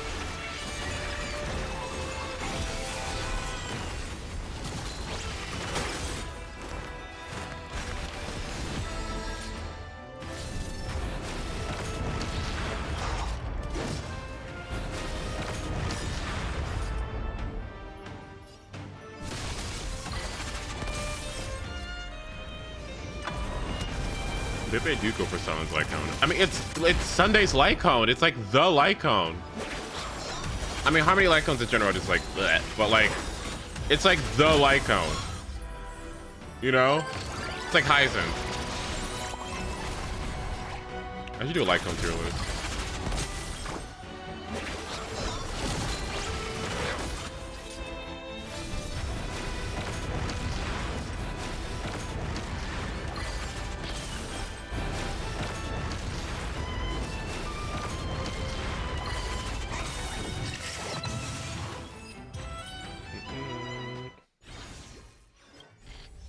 Did I kill Cypher? Oops, see ya. Okay, every time an opponent departs, you gain free. No. Archer bond enhancement? Okay, sure, whatever that means.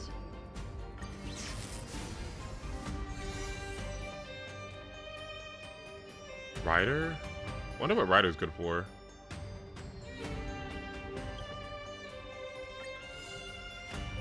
Archer. Another Archer.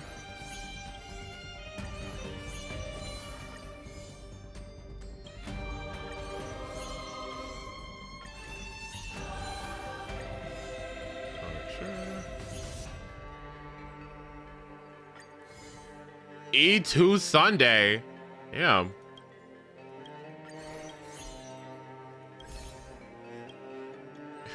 Is it serious?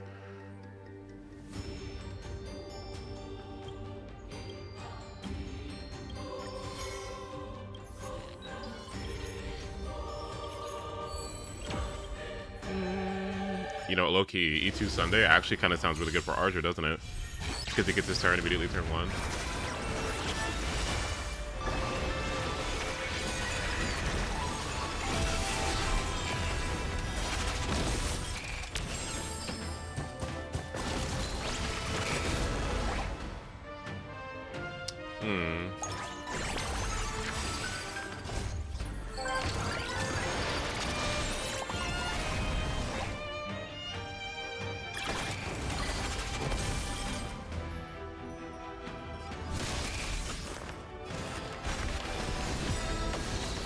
Oh, hello.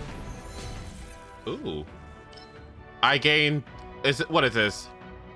That's E5 Idolin or E5 Archer? Sure, why not?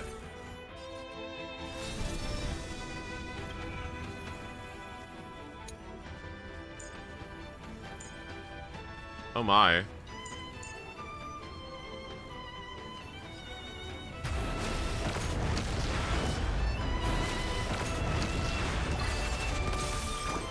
I mean, oh, I didn't. Fuck, Sunday. God damn it.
Eco.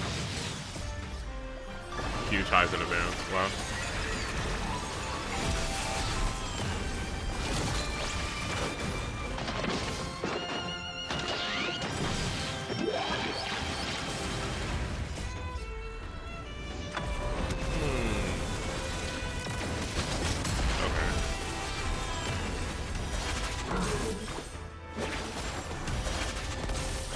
Playing basic attack only Hyacinth, I thought would feel awful. But when people talk about, okay, people are talking about, oh, you know, Hyacinth, she uses too much SP.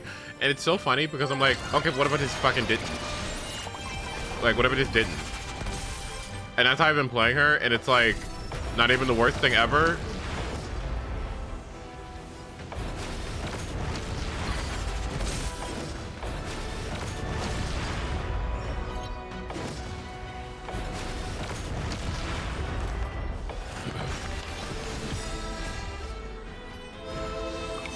Like, yeah, like, what?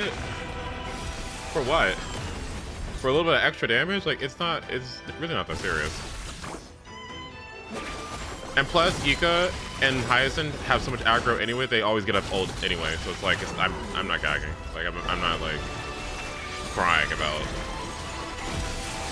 you know, not having skill up time, you know what I mean?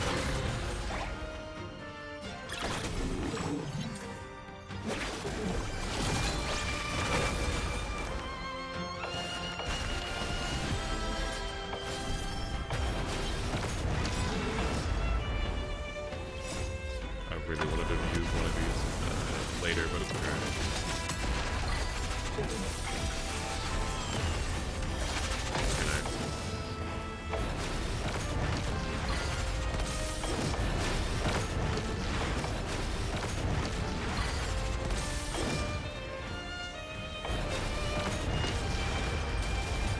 Oh my, what?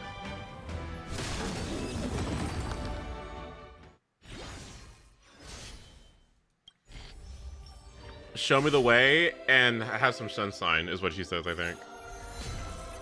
Ooh. Amplifies is the, ooh, okay. Archer. Thank you. Thank you. Thank you.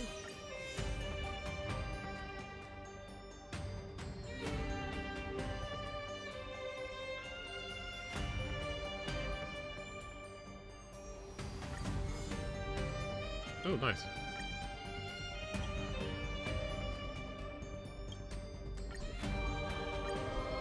Slot's full.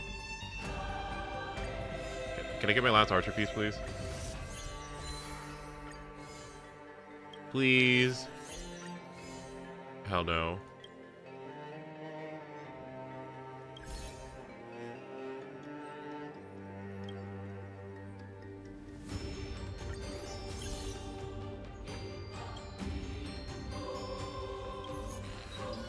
All right, 2 more at least.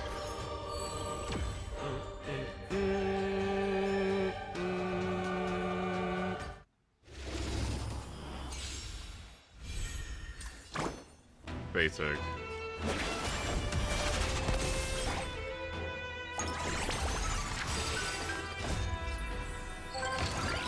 I wish you could start these things out with techniques active. You know what I mean?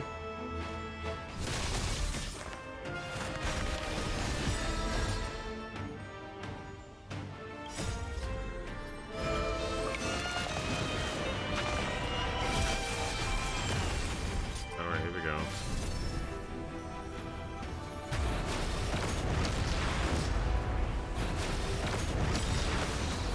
Oh, nice. More?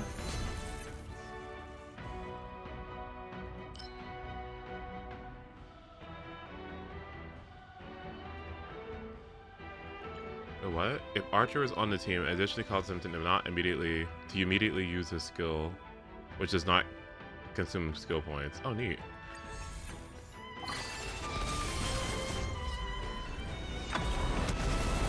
I love how much it zooms in on his face when he does his follow-up.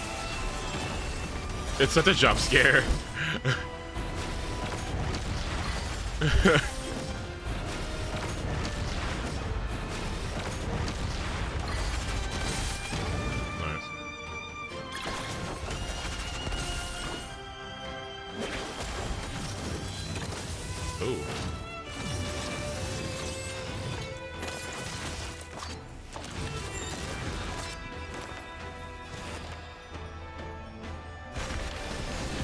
It's a little annoying, actually. Okay, it's okay.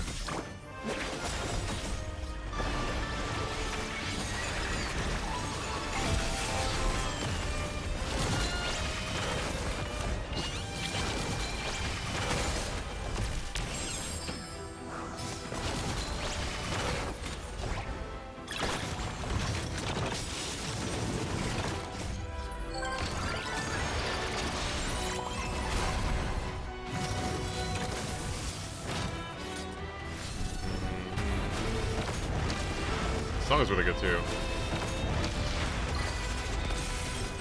Is it a Fate song?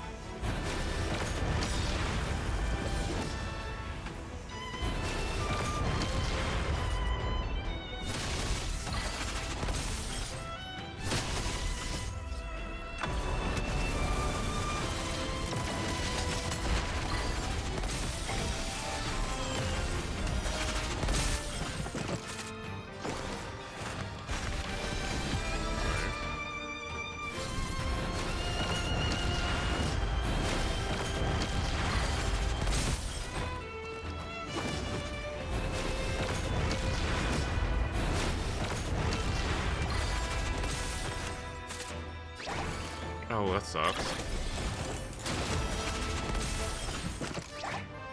Oh, that doesn't suck. Nice.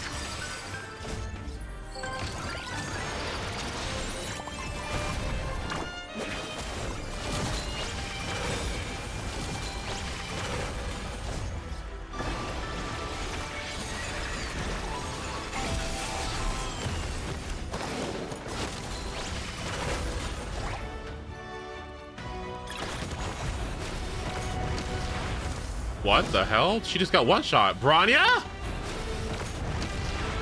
What? Oh, hello. Oh, hello. Hello.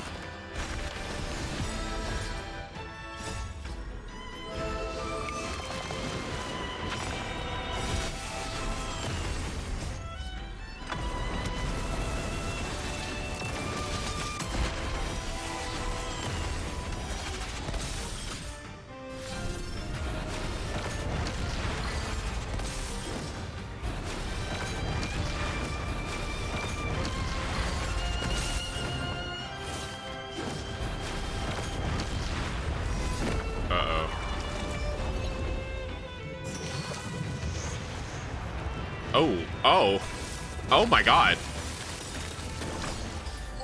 Hyacinth is the stupidest character in this game. What the fuck? She just said no.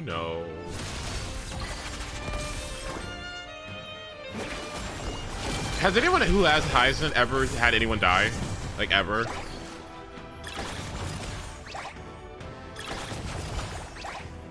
Oh.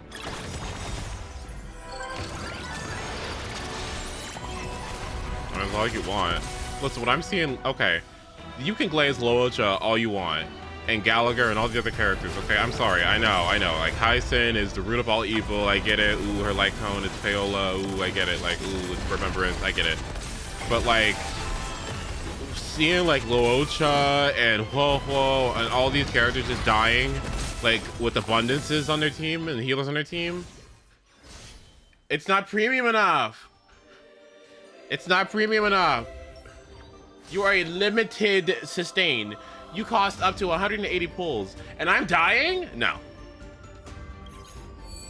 No.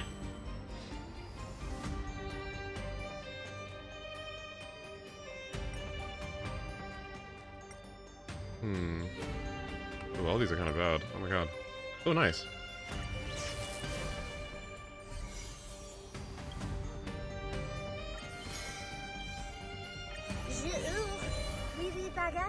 If you consider off-field damage like Furina's troop and Emily's lamp as summons, then isn't Sigurwinner basically the Sunday of Genshin here? What? If you consider off-field damage like Furina's troop and are you high? Scott, thank you so much for the 38. I appreciate it. Are you high? That made no sense. Or am I tired?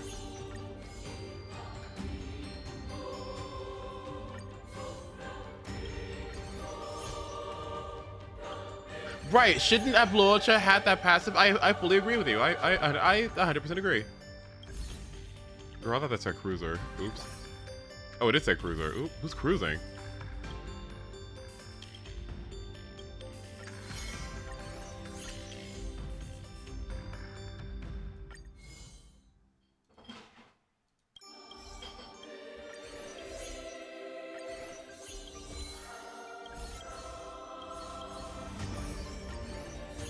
Huge.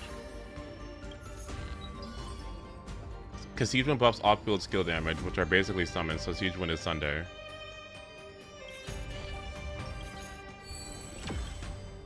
Okay, yeah. I can see it.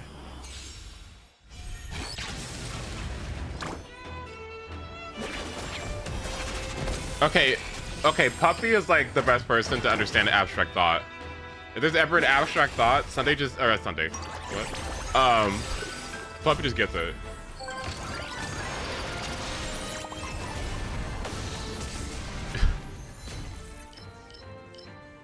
I don't smoke ever, like literally ever. But you seem like a fun person to smoke with. Random conceptualizations that you could just like.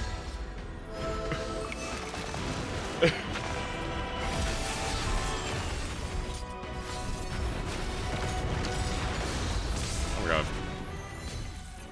Rule breaker? Oh, that's good.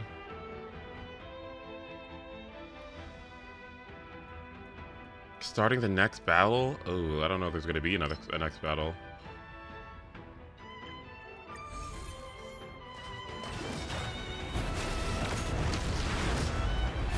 Are these blade works unlimited? Oh my god, they are.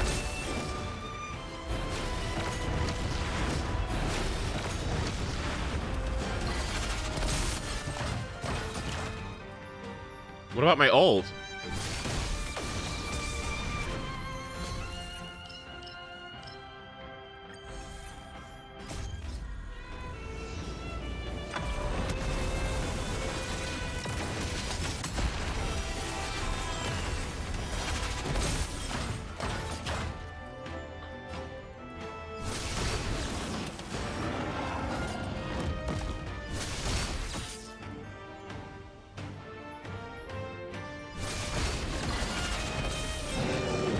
Oh my.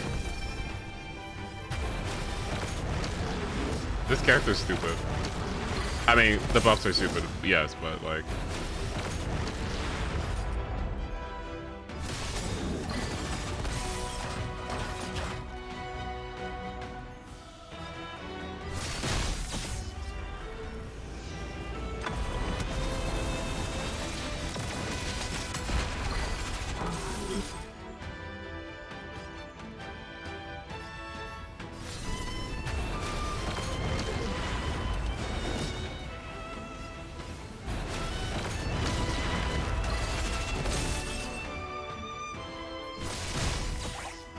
Oh my god.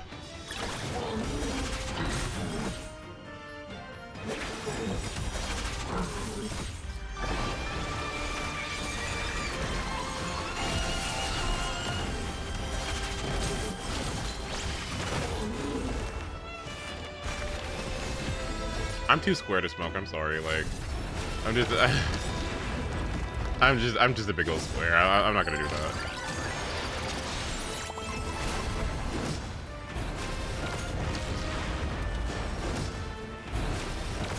Maybe an edible, sure, but I don't know. I'm too nerdy. No, let's do the homework instead. Let's do a homework assignment. Let's do that instead. Let's play video games. Let's play Mario Kart 64. I don't know. Like I don't know. I don't like. Maybe our parents would have liked this. I don't know. No. Let's artifact manipulate instead. Yeah. Is that a support beam to the house? Okay, so what? Is the mode done now?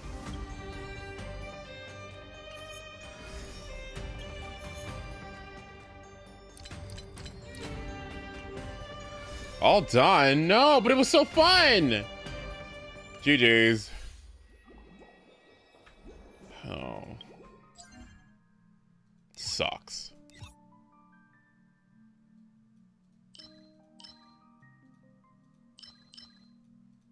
Yeah, it was too short. It was too good. I'm not gonna do a stupid fate event. I don't care about fucking story. I'm gonna skip it all.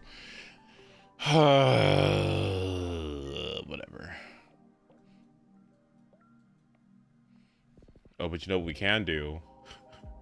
Origami. Origami birds. Which was fun at first. It was fun. I agree. I had a great time with it. But then you ruined it. Ruined. Do I have a temple?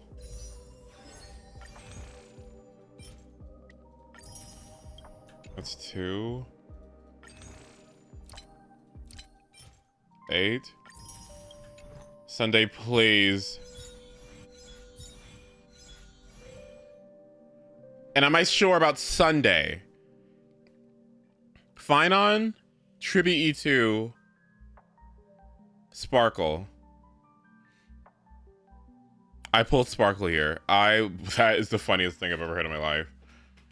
If I pulled Sparkle, that would mean a Shui buff and an Archer buff.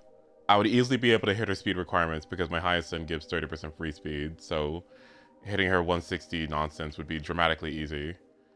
I guess I wouldn't have to worry about a cleanse at that point. But what else does she do?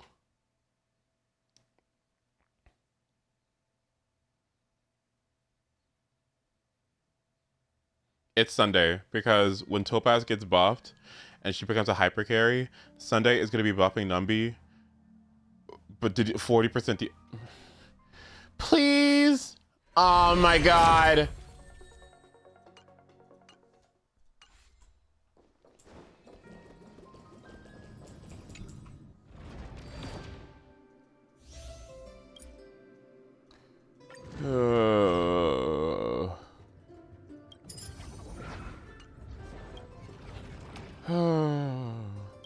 How much longer to Blade Bender? A week. What's this one? Jellyfish? What's going on with this one? Sky Priest. Destruction Erudition? Destruction Erudition. Okay.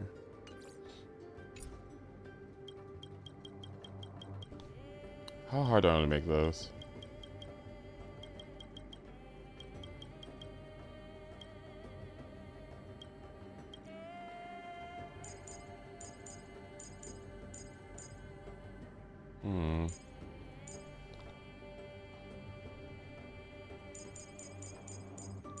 Destruction. Well, it's definitely these two.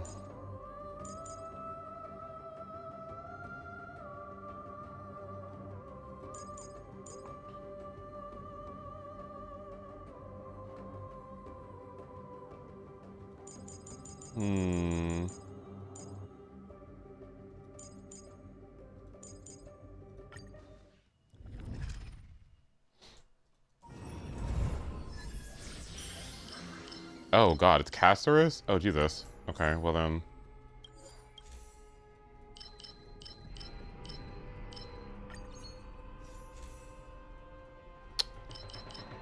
It's always this, yeah.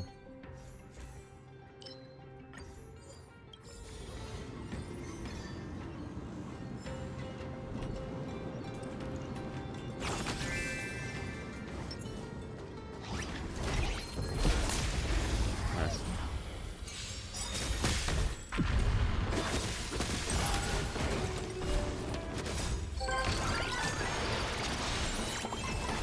What do you, did you think that one thing was actually one? Do you actually think that one blessing was correct? I kind of want to go at it before we do this. Yeah, let's go do that actually.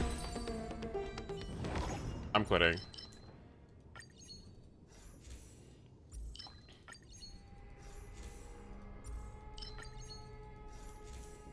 Please, sweetie. Oh, it's got weakness break in here too? Oh, Jesus. Okay.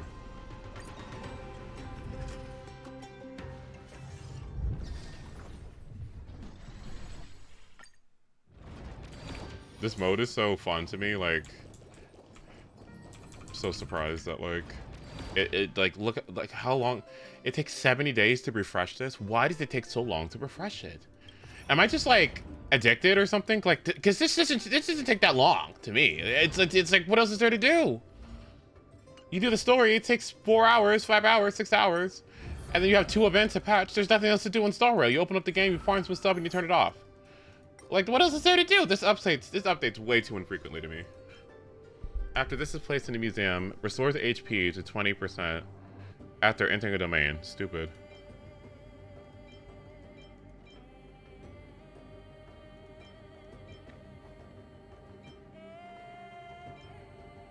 Attack, curios, workbench, follow-up attacks. It's probably not necessary. I can do this one instead then. Dot, ultimate damage, defense, max HP, damage. Something like those. What does this mean? Look at this. Cost per practice after a battle increased by 1. I mean, okay.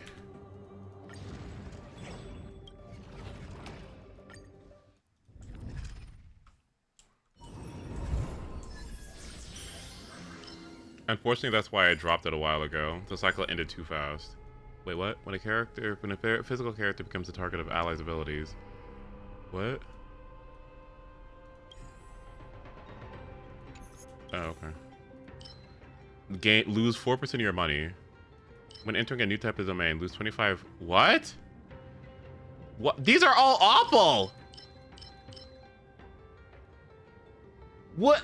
This is unplayable. What? Upon entering a room, lose 4% of your money. When entering a new domain, lose money and a random curio.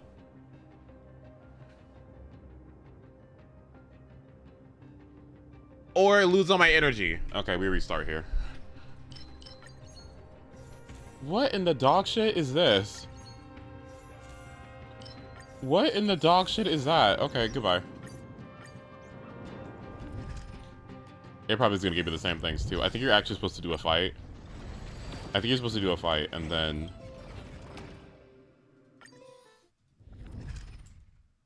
Yeah, I think I agreed to myself. Oh, no, never mind, okay. Adventure domains. Well, I never do these anyway.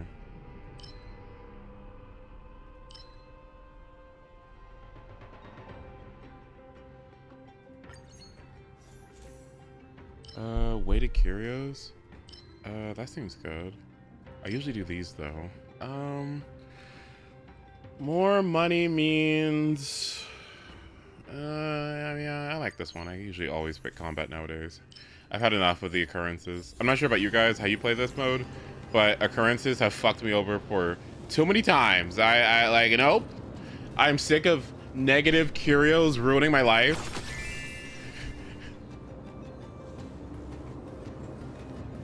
Nastiness, just nastiness. Don't let me forget about this.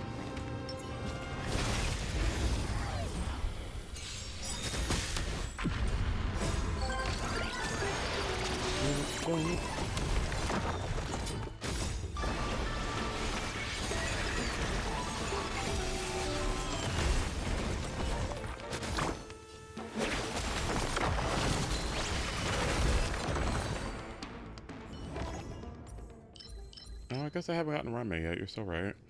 Their max HP increases. Yeah, that's a big one. Break damage increases. Damage to when using. Destruction. Nope.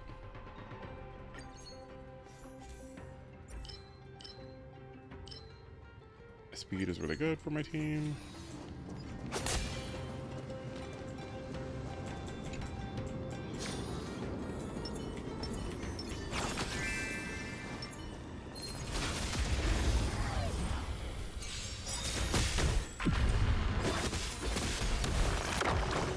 How many people are actually behind in Star Rail? Is the average person like as behind as I am?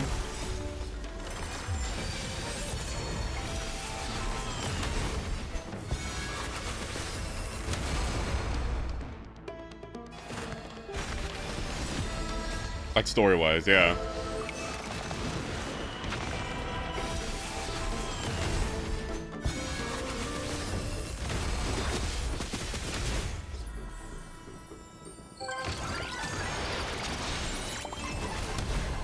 Only recently I caught up. I feel like, do we all take breaks? I would say you're kind of ahead of Sun. That's why, the reason why I asked is because I'm worried about talking about spoilery stuff. Because I don't want to like, I know that I've been avidly avoiding spoilers, well, avidly avoiding spoilers, but I haven't really had spoilers come my way too often, and maybe it's just because people just aren't talking about it as vocally, so I'm trying to think, like, if I should just shut the fuck up and, you know, keep my thoughts to myself until the context kind of allows it to be a conversation that feels safer to have. The skip button does literally change everything. It's so funny.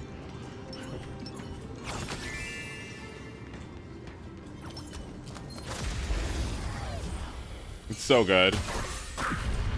And what I'm wondering is like, is the skip button that detrimental? Because that's what people were saying. Like, people are gonna get the fucking plot. Like, you're gonna get a skip button, and it's gonna feel like people aren't gonna get it. Reading comprehension. It's just like, shh. Shush.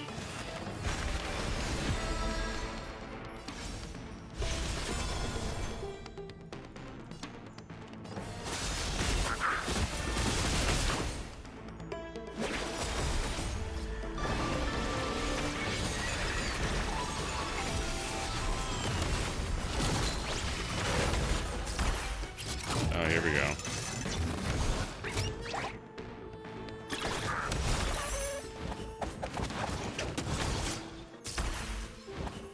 Oh, did you see that thing about how like some of the French version of Star Rail or whatever, like the French script or whatever, and like in the Fate event was like translated by AI or something?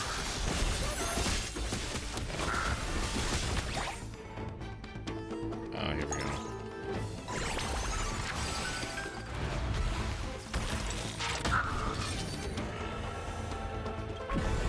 I'm like, let's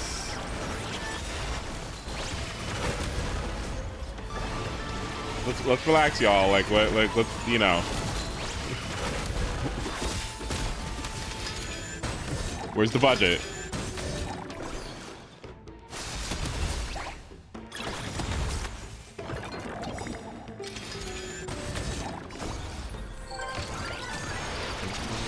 It's not that I can't read, it's just I cannot care enough for amount of fluff Star Rail adds to the writing. Yeah, I think I told you about this, like fluff in general. Like padding, I guess, right?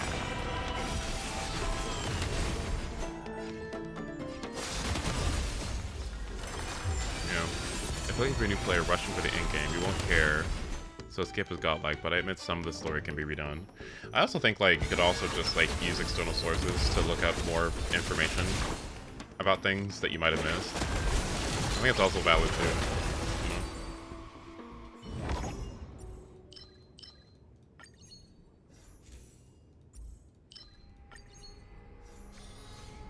I almost want to get RMC over Sunday, but we'll see.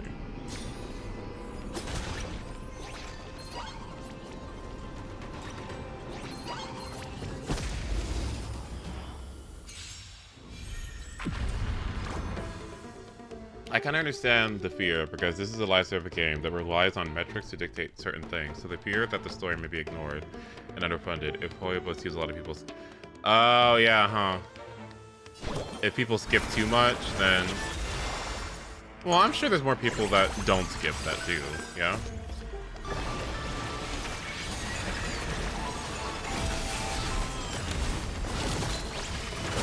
Or is that me being wishful?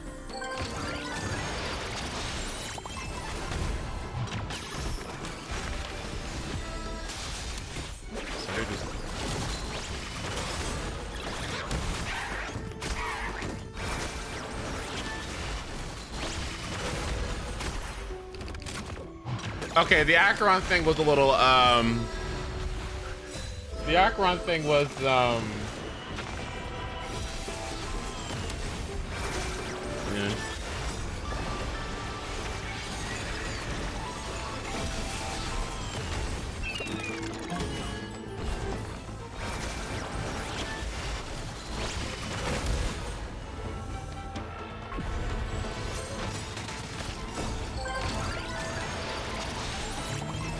I mostly left Nikoni, but things took way too long. Yeah. What? Oh my god.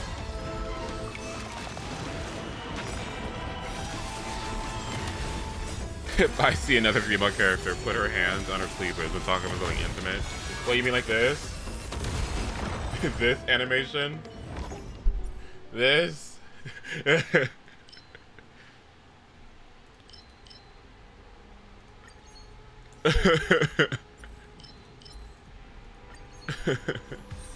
When do we meet some of the writing these games?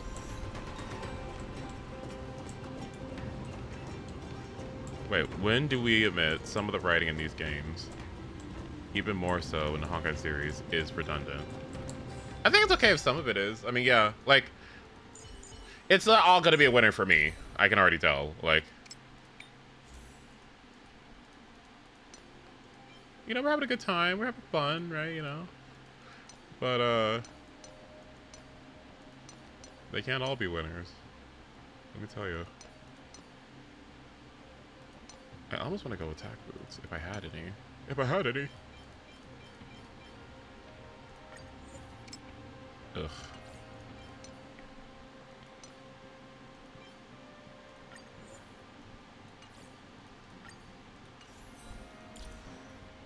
Okay, good enough.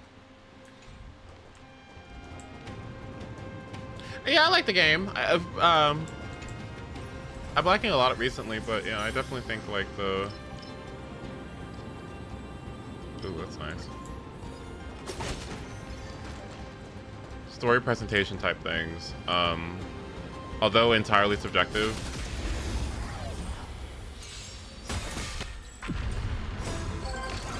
I think Star Rail could do a dramatically better job with the way that it presents. And it makes me wonder where the money in this game goes. I'm really curious as to where it goes.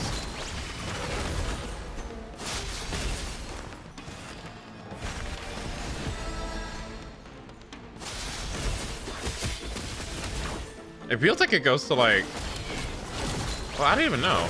Animations? I don't know. I don't know where it goes, actually. The majority of where you see the budget in this game. I don't know.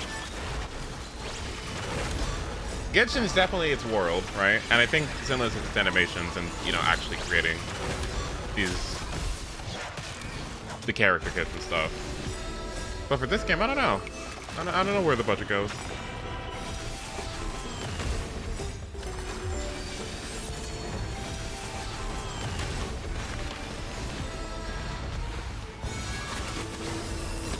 they could just pay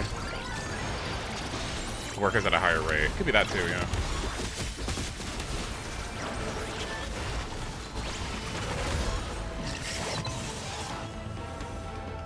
Oh, you know what would be fun? Looking into the music production of this game. That'd be nice.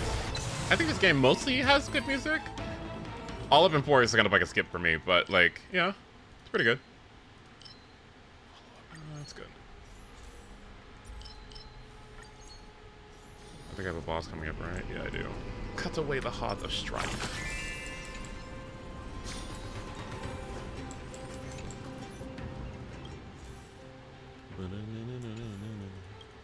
Oh, Jesus. Well, I don't need this, so... That's huge. Ultimate damage? I guess I'll do this one.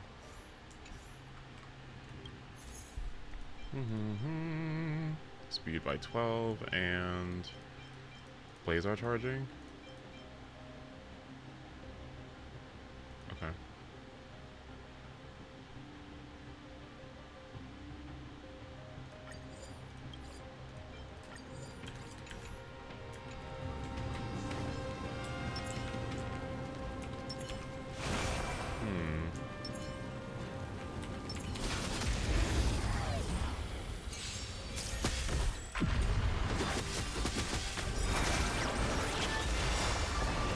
There was a post on the Get Yourself a week ago that showed the amount of employees that each HOYO subsidiary has, and it's really interesting. Oh, interesting. Wait, could you link that? That'd be good to know.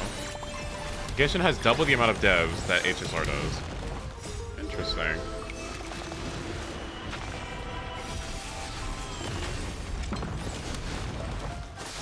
Then I wonder how much ZZZ has, because I remember they said something about like Overtime Boo was made because like it's supposed to like. It's supposed to be like a fun nod to the devs or whatever and how hard they work.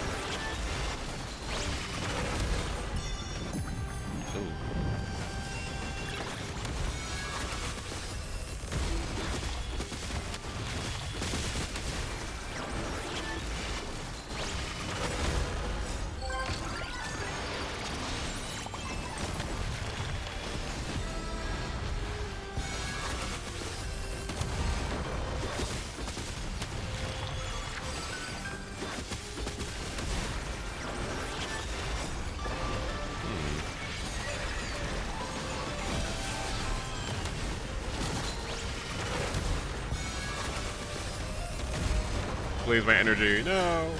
Oh, wow.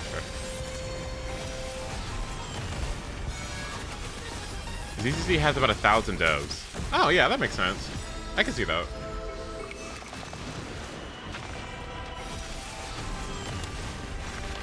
I can actually see that. Yeah. Yeah, I can see that. Yeah. Nobody really talks about it that much, but I feel like ZZZ's environments are pretty good. They don't look too shabby. Physical, fire. I don't have any of these. Physical, fire, nihility, destruction, abundance. I don't literally have any of these. What? Harmony, lightning characters that use basic attacks. Ignore weakness. I win. I won. I won!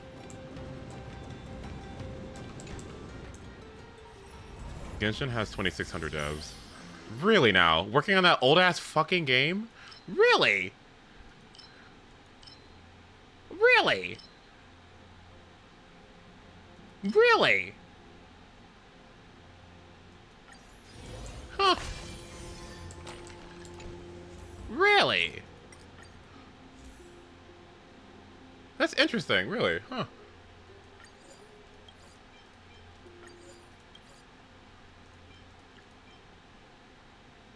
Really?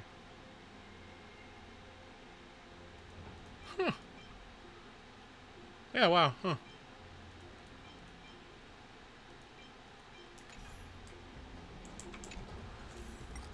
Then why are they so slow on optimizing? Maybe because they're just making so many new things?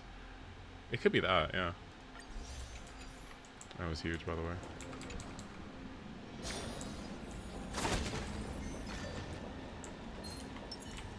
You better leave me the hell alone. Ugh.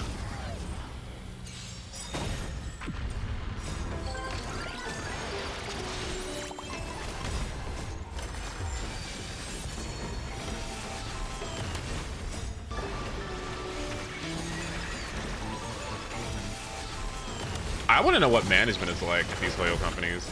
I want to know if these people have good quality of life. I think the studios generally look really good, right? I mean, we need to watch that Zenless dev. Actually, you know what? We should watch it now. I'm actually kind of curious. Can somebody link it? Or I could find it and not be lazy. Let me see. ZZZ dev.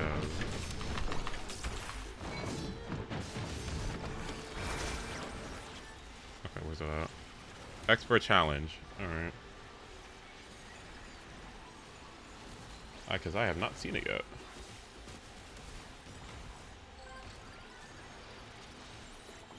Okay.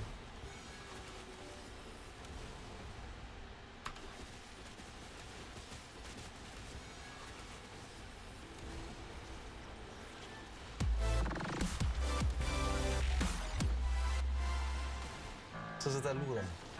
这问题一个比一个刁。有音乐设计。这个不会录吧？会啊，会录啊。那我重新说一遍。我会让它看起来更加古灵精怪。设计爱丽丝老师做的已经非常好了。开玩笑。Oh. Well, it looks like they have fun. I better not see one specific person here. What core factors were considered when designing her core gameplay and mechanics? YUZUHA? Oh, I mean, sure. Okay. 作为指驱灵的第2位限定支援角色，我们希望右叶是能够 Distinctly different from Astra. 的，它能够给予玩家不同的游戏体验和配对策略。同时，我们也不希望它太专， Too specialized. 很多代理人一起战斗。所以最后我们决定把右叶定位为整个异常体系的通用辅助。Come on, let's show them what we've got. 在正式开始制作之前，我们会思考什么样的辅助角色是玩家所需要的。首先，辅助角色肯定能够对于其所归属的体系带来显著的提升。那么，对于异常特性的代理人来说，攻击力、增伤这些 buff， 其他的支援代理人都是可以提供的。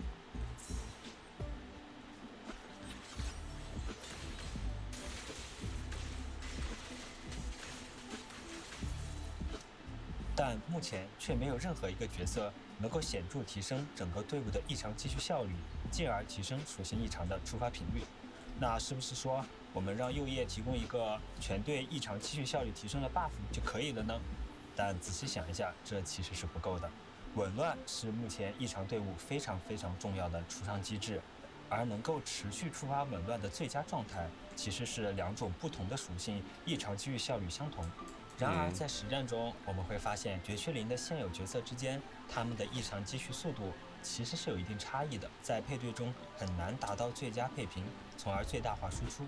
顺着这个思路，我们确认了右叶的核心特性应该是定向提升代理人的异常继续效率。They should do this more often. 同时，我们一定要把这个机制做得有趣，做得不生硬，能够拓展玩家的策略维度。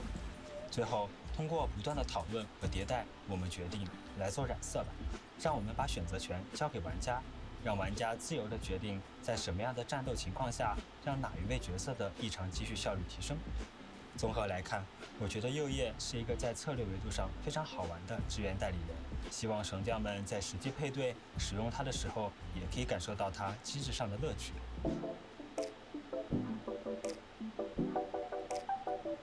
我心中最大的挑战其实是怎么把右叶的机制用一种高光的形式表现出来。所谓高光画面，它应该是我看到这个角色的一瞬间，脑海中闪过的它最好看、最吸引人的一个剪影或者 pose。当时我看到右叶的伞上有很多的利刃，于是我就想到把这些利刃能不能穿插到敌人身上，然后通过一个帅气的招式拔出这些刀刃来给敌人留下伤痕，以此来形成强烈的辅助效果。那么我们团队内部给这个机制呈现起名代号为 Scar， 即伤痕。团队其实一直在按照这个制作方向往前推进，但是在测试阶段我们还是遇到了一些困难。基于右叶的设定，我们制作了它从伞中发射出的短刀。Dagger shoot out of the umbrella. 利爪或者说是 Oh my gosh. 苦无这种感觉，不是很长很大的那种尖刺，这就会导致刀刃插在一些非常大体型的敌人身上 Oh my 效 gosh 果并不明显。另外，收回短刀的动作表现 Blades 也没有达到我们最初。Oh, I don't know if I would have liked that one. 我觉得，如果角色的战斗呈现连制作者本身都不够满意的话，那一定是没有办法打动玩家。Yeah. 于是我们就调转船头，去想新的设计思路啦。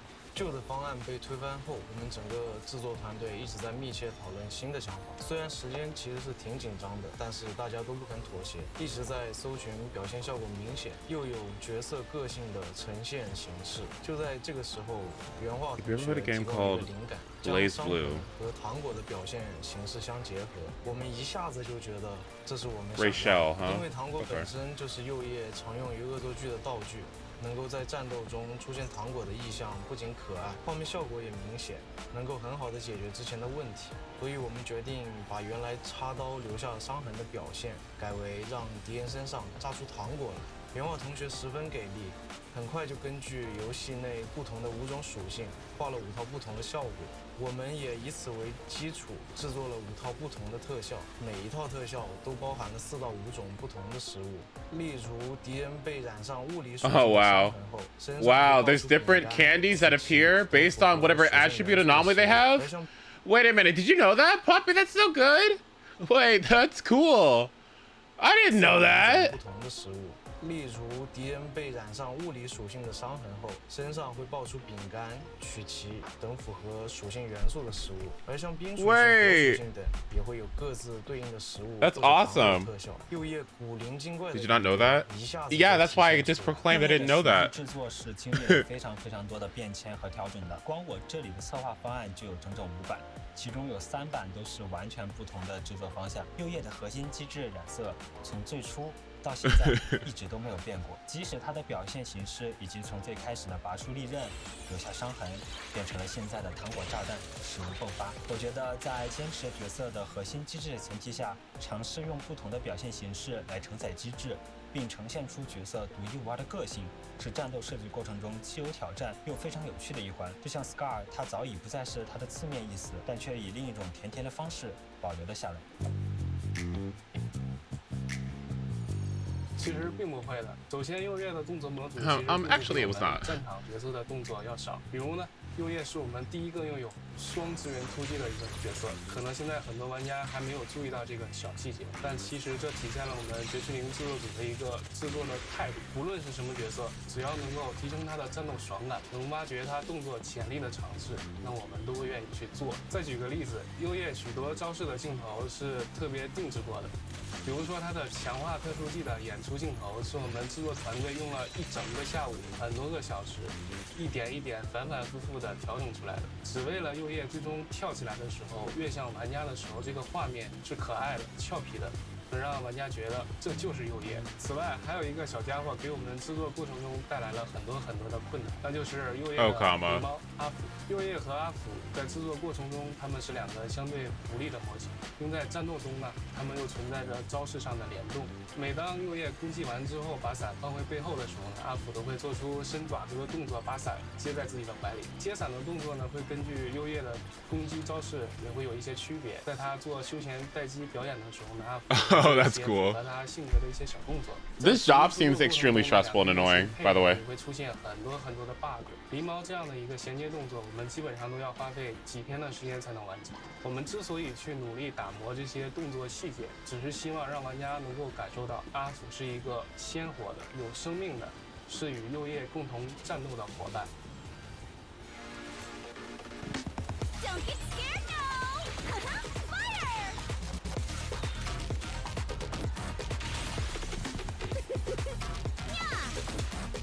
Yeah! Salute and finish the enemy. For the time field name, I will never lose!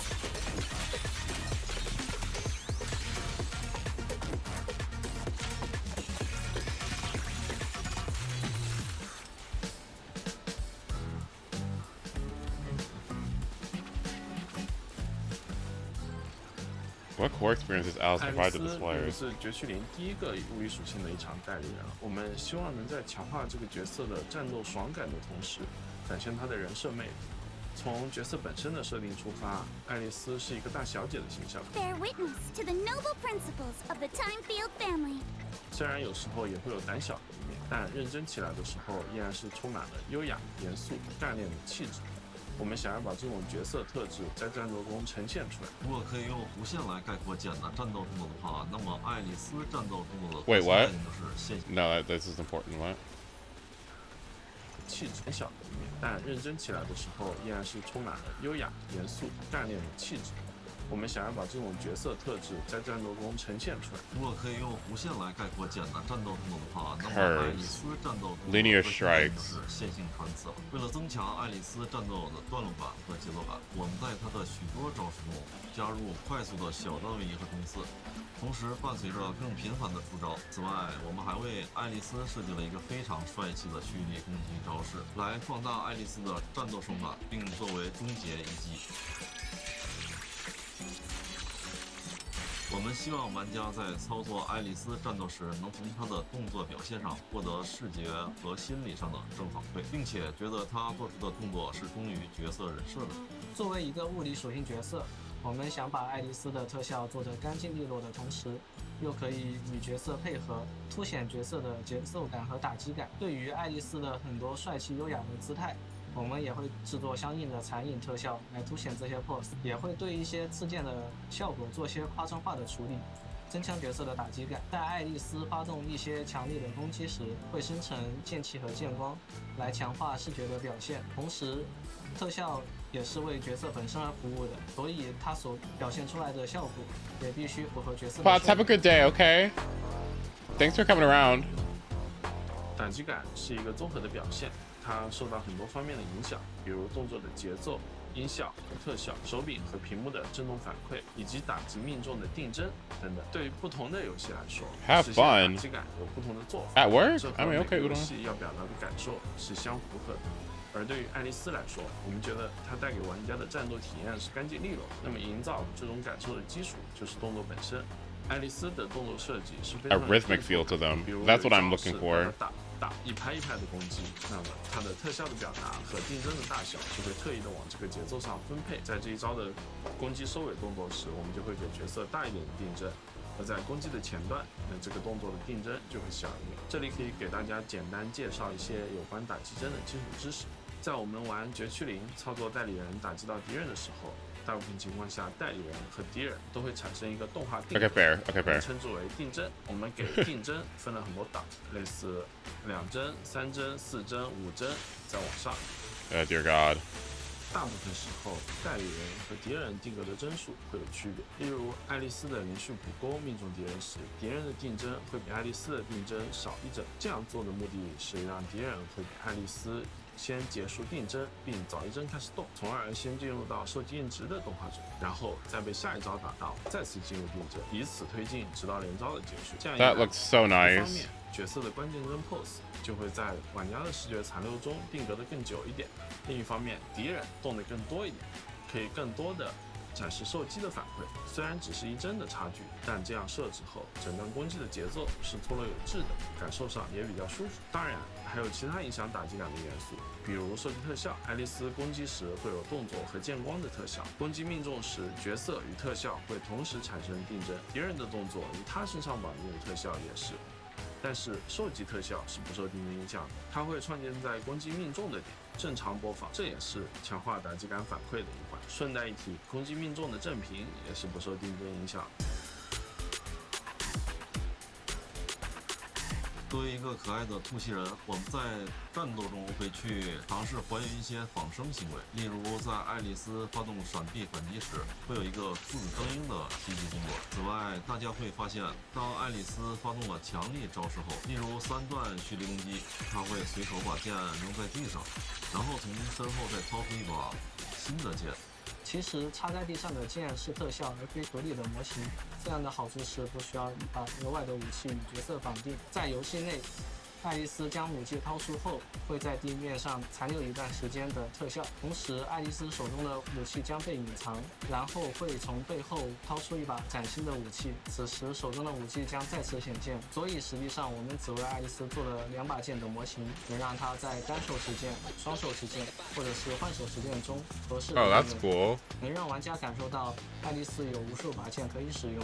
另一个有趣的点，在性格上，爱丽丝是一个对称狂魔，甚至已经到了对称强迫症的程度。所以我们在爱丽丝的很多技能动作和特效表现上做出了对称的元素设计。比如爱丽丝在释放连续技时，所有的剑光都是2道对称出现的。再比如爱丽丝的终结技也有对称的设计元素。绝区0所有角色终结技动画结束的第1帧都会存在镜头角度偏移的，这个是由设计同学手动配置完成，以提供更好的一个视觉表现。但唯有爱丽丝的终结技结束后的第1帧镜头是不偏不倚、完全居中对称的，并且拉高了镜头，让玩家看到地上对称的五芒星。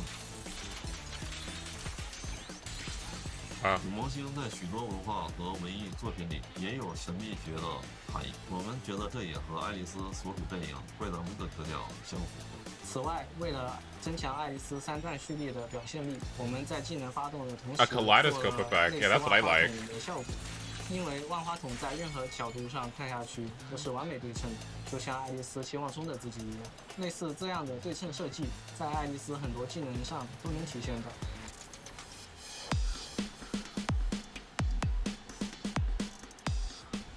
和爱丽丝一样，这位代理人也是使用剑作为自己的武器，但他们的剑有很大的区别，使用起来的战斗风格也大相径庭。可以说，下一位代理人使用的是一把很大的剑，有使用者身高的3倍那么长。因为某种原因，这把剑不能解放真正的实力，一旦解放了，它就会变成一件终极大杀器。最终的效果，大家拭目以待吧。天哪，这是我现在可以说的吗？其实下一位角色会是一个非常强力的战场输出的代理人，然后他的拳脚功夫十分了得，而且他虽然平时慈眉善目的，但当他生气起来的时候，就完完全全是另一副面孔啦。而且我们也预期说尝试一些比较新的动作上的机制，希望能够点燃玩家们的动作之魂。不过我觉得我对于这个角色要写的策划案应该不会比右叶少，那么大家敬请期待吧。未来的代理人还有些遥远，但是福波右叶和爱丽丝2位代理人很快就要于绝区0 2.1 版本与各位神将们见面了，由衷希望大家可以体验到这2个角色的战斗魅力，也能够玩得开心。我们7月16日新版本见。更喜欢爱丽丝还是右叶？爱丽丝肯定右叶呀。为什么？因为我做的呀。我喜欢右叶。我更喜欢爱丽丝。都喜欢。这问题一个比一个刁。那爱丽丝不好看吗？没有啊，右叶是我做的，我当然喜欢。Oh my god! Why? Oh my god! What in the thighs? Oh my god! Oh jeez! Wow! Oh my god, that's really impressive. Jeez. This guy works out. Like, Jesus. Oh wow. 这是在录了吗？你再问一遍。你觉得爱丽丝特效和右叶特效哪个好？我觉得各有千秋。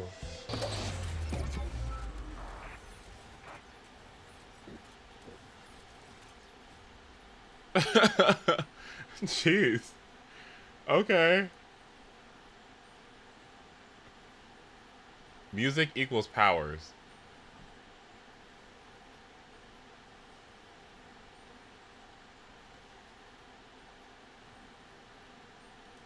Zenless has one of the coolest power systems I've seen in a while, and it has sunk its claws into the single wrinkle of my brain. I've spent way too much time thinking about it. There's a lot that goes into it, and the devs make it a point to tie it back to some kind of science. Ether is weird. There's not much info into how the specifics of ether works, but there's a lot of info we can get via context clues and obsessively reading minor documents in the game. I'm already super deep into this rabbit hole, but some things started to click a little bit more, so I wanted to share my thoughts on the different kinds of ether use that we see in Zenless. So to make this simple, we're gonna break it down into 3 major categories: assisted, biological, and projected.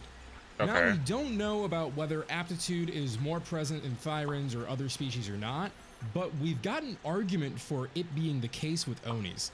More on that later. So we're gonna start off easy.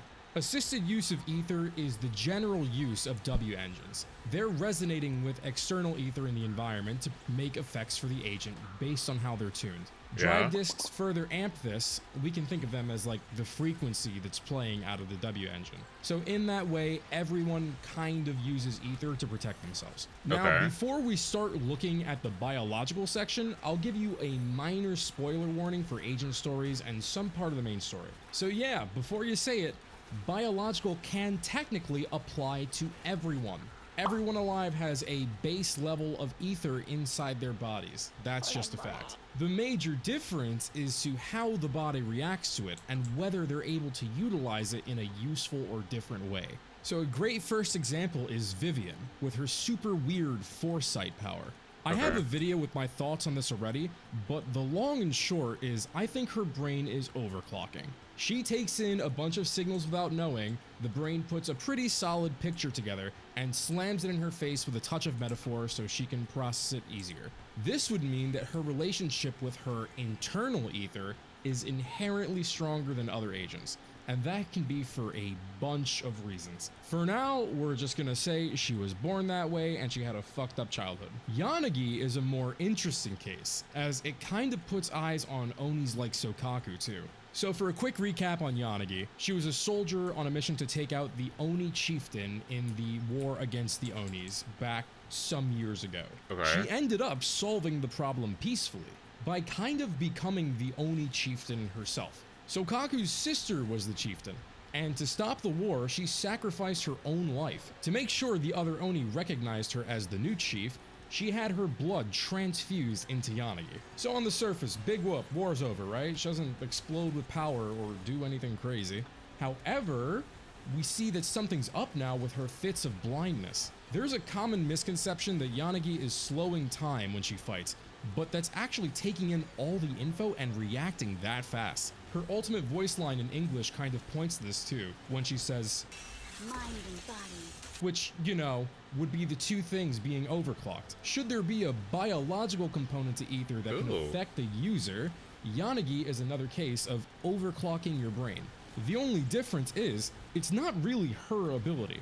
She gets blowback from fighting too hard in that way, and the fits of blindness and headaches are likely a result of the mismatch. So then the next question to ask in this situation is it just because Sokaku's sister was someone with a strong ether match? Or do all Oni just have awesome internal ether?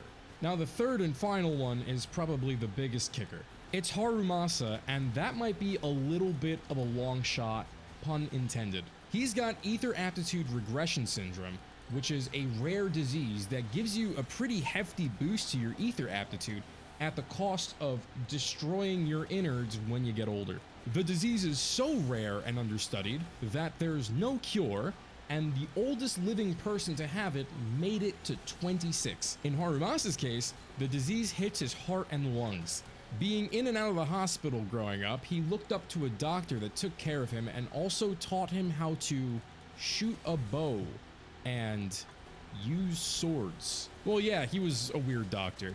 The helpful medicine Harumasa was getting were actually cerebral spinal fluid extractions. Say that 3 times fast. They were taking the fluid to study and develop a drug that would boost ether aptitude, even if temporarily. Harumasa's doctor eventually got sick of it and wanted out, but they made him disappear real quick. Getting to the point, they make sure to inform us that it's Harumasa's heart and lungs that are affected by this ether-based condition. In both of his big action shots, it seems like he's able to focus perfectly. Time slows down, he catches his breath, and he hits the most ridiculous arrow shot known to man. Olympic gold medalist does not even begin to cut it. But check this though, he's steadying his aim and catching his breath. If an archer is able to slow their heart rate and breathing, there's less interruption when aiming and the ability to hyper-focus on the target. Ether aptitude regression syndrome might just be the bad coin flip of being more in tune with your bodily ether. Either that, or the condition makes it so there's a resonance mismatch internally, with some of it being closer to what you'd feel in a hollow. It would then make sense why the aptitude crumbles over time, and if they're exposed to a hollow when that happens, they'd corrupt almost immediately. So, there was a chunk of lore that dropped after I had already written this video. Firstly, a W engine is probably anything that can make a proper sound wave of a certain frequency. Secondly, there are ether matches. It seems that Thyren of a particular species are more likely to share one, or at least a particular frequency. The Tiger Bell from Jufufu's story is a W engine that lets Tiger Thyrens consume other Tiger Thyrens to get a power-up, and that's only because they are similar in resonance. Incredibly shady, but more evidence to prove there is some kind of shared internal ether among species like Oni and Thyren. Now, projection is the newest one, and where a lot of darts are going to be thrown at the wall, so you're just going to have to walk with me. We don't know how ether manipulation works exactly, but we do know that it's something that can be taught. If everyone has internal ether, and there's a way to teach this bonus awareness, then there is going to be some kind of through line when it comes to use. Ashikai has an incredible video out going way deeper into the science and offering some different perspectives about how Zenless can really be compared to a CRT TV. I very highly recommend you watch that. Way smarter than anything I'm going to do here. There was one point they made that really stuck out to me, and it was the golden glow that both Ishwan and Astra have when they use their powers. Now, could it be a bit of a long shot? Maybe. But if the golden glow is the indicator of someone using ether manipulation, then we have two pretty solid cases for it. Now, when it comes to projection, it's weird. If we think of it as a taught practice, then Ishwan's way of doing it is subconsciously memorizing the way the talismans are written. There is then the case to think that the other high preceptors of Yankuei Summit have used talismans in the same or similar ways, but I think that might just be the easy mode version of ether manipulation. Astra is the more interesting case because it seems like she just stumbled upon it. She knows music and she's able to imitate a W engine by herself. She knows what different songs she'll sing to resonate with the surrounding ether, and we have visuals of the sheet music. So in both cases, what is going on here? Both cases are weird, but in both cases, the user is externalizing their ether and syncing the outside ether to it. In that way, it's easier to mimic the effects of a W engine, or to find disturbances and enemies, like the issue of the giant gold box. Now this one is a bit of a doozy. What did she do here? She handed talismans to everyone and had them make a big square and hit everybody with the OG stupid Mass shit. Resurrection. Is there a way we can interpret this? Yes! I think. If we think of the golden talismans as extensions of Ishwan's ether, being projections of her frequency, the box would almost be like the inverse of a hollow. If it's an area saturated by one ether frequency, which happens to be hers, she'd be able to resonate with the ether tied to it, which is then the whole box. Then she'd be able to find the goop inside of the box and exercise it. This is all guesses though. It absolutely looked like magic. The point is, both of them are projecting their frequency outward in some way and influencing the surrounding ether in a small or large way. Now, could this get better or worse depending on someone's ether aptitude? Absolutely. Is every agent likely going to be capable of this? No. Absolutely not. There is also the case for intelligent constructs and whether or not they're going to be able to do anything close to this. But if we break it down in this way, we do learn quite a bit. If there is a biological component to ether that some of the agents are using already, there's potential for other agents in the future to have similar minor ether powers. And for the projection, there's a chance that not only will the proxy learn how to do something similar, but that we'll have other agents who understand how to project their ether and use it on a grand scale. All in all, I think it's incredibly exciting when we break it down in this way. There's still a defined purpose for everything, and it all ties back to the way ether interacts with the body. But the question for another time is, what about miasma? I'm gonna pose that question to you guys, and I also want to ask, what do you think about this breakdown, and what kind of You did a good powers job. do you think we'll see next? You If did a good enjoyed job. This video and like this is just something that I feel like it's not in the forefront yet, so nobody like thinks about it, right? But it's there. It's there, and I feel like the devs like just don't talk about it enough, which makes me wonder if it's gonna be something that's gonna be like a big deal later on, right? Like we look back on these instances, of Yanagi, Astra, etc. doing these things and like maybe like get more focused on them, or like that'd be neat. Okay.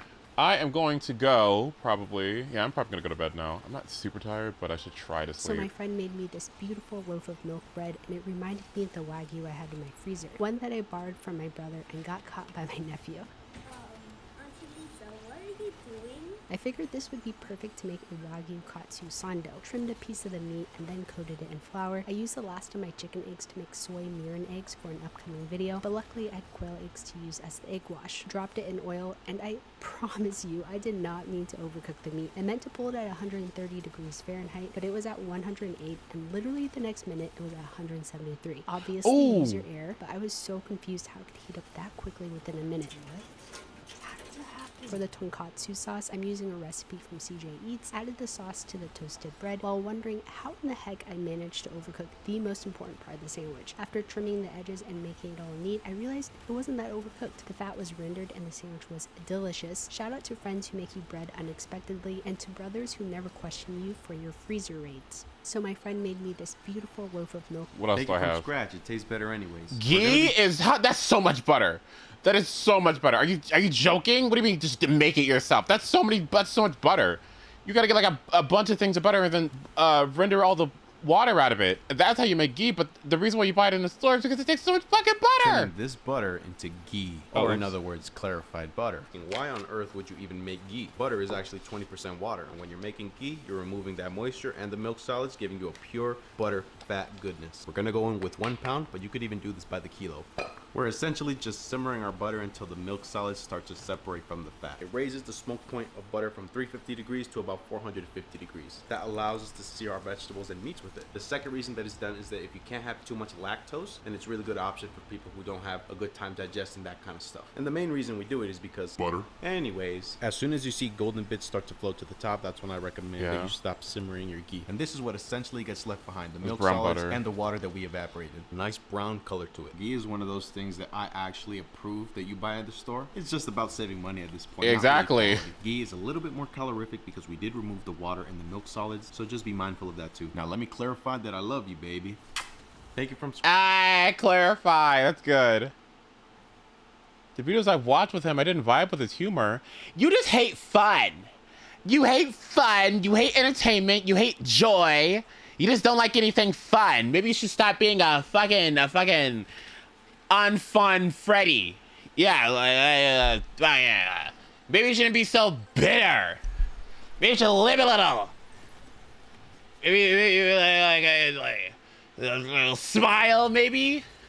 If aliens exist, they. Nope. I'm not quite. Nope. People have been Nope. Hi, I'm just getting this one lipstick, thank you.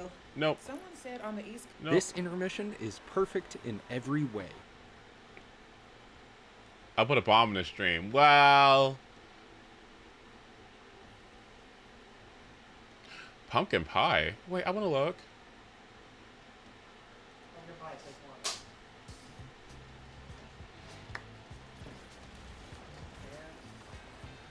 Action. All right.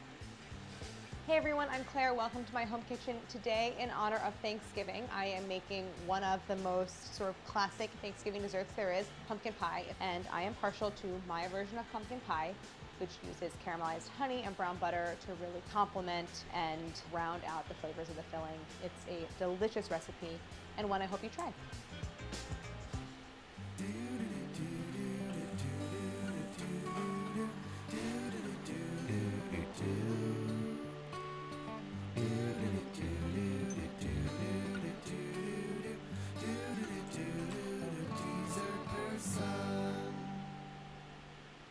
pie is a style of pie that's a custard pie. So the filling is a mixture of eggs and pumpkin and sugar and usually spices and that kind of thing.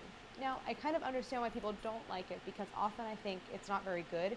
The reason is mostly because there's too much pumpkin and not enough of the other ingredients. I also don't like when pumpkin pie has too few eggs, and to me it feels like you're eating sweetened pumpkin puree rather than eating a filling that has this lovely set from eggs and dairy, like your custard. So my version of pumpkin pie uses honey, it uses brown sugar, it uses a really nice blend of warm spices, and a high proportion of eggs. It sets really beautifully, it tends not to crack, you get like that beautiful finish, and it's just, it is your classic pumpkin pie, just made like a little special by some particular steps and ingredients.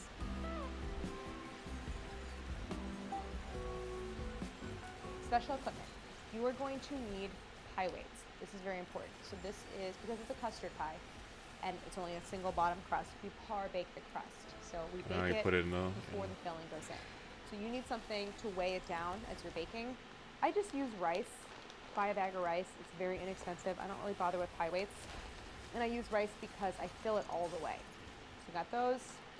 You'll need a saucepan. Of course, you'll need a pie plate. I make mine in a very standard 9-inch glass pie plate. A rolling pin, and then other than that, just a whisk and a couple bowls and a spatula. It uses a whole can of pumpkin, which I think is really important so you have no leftovers. 1 can of pumpkin, dark brown sugar, 1/4 cup of honey, 3/4 of a cup heavy cream. The recipe calls for 4 large eggs. This is a very, very important point. I accidentally bought jumbo eggs, so I'm not using 3. But do as the recipe says, use 4 large eggs, unsalted butter, a recipe of flaky all butter pie dough from Dessert Person, then my warm spices. Allspice, ground clove, cinnamon, ginger, and nutmeg. I have my pie crust here. This is enough for a single crust. I'm unwrapping it. See how it's a little bit gray in color? That is something that happens as it sits in the fridge. It'll kind of oxidize. That's fine. It's normal. But when you see that happening, it's a good time to then think about putting it in the freezer if you're going to keep it for a little while. So I'm going to roll this out into about a 13-inch round. I'll do my normal kind of thwacking.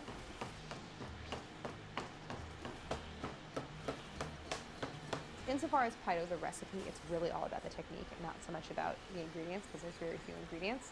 So, you know, I do kind of switch up my method sometimes, always trying to find my one ideal method. You're going to have to wait until the next book to find out what this one is. But The Wrath of Felix. Nailing it.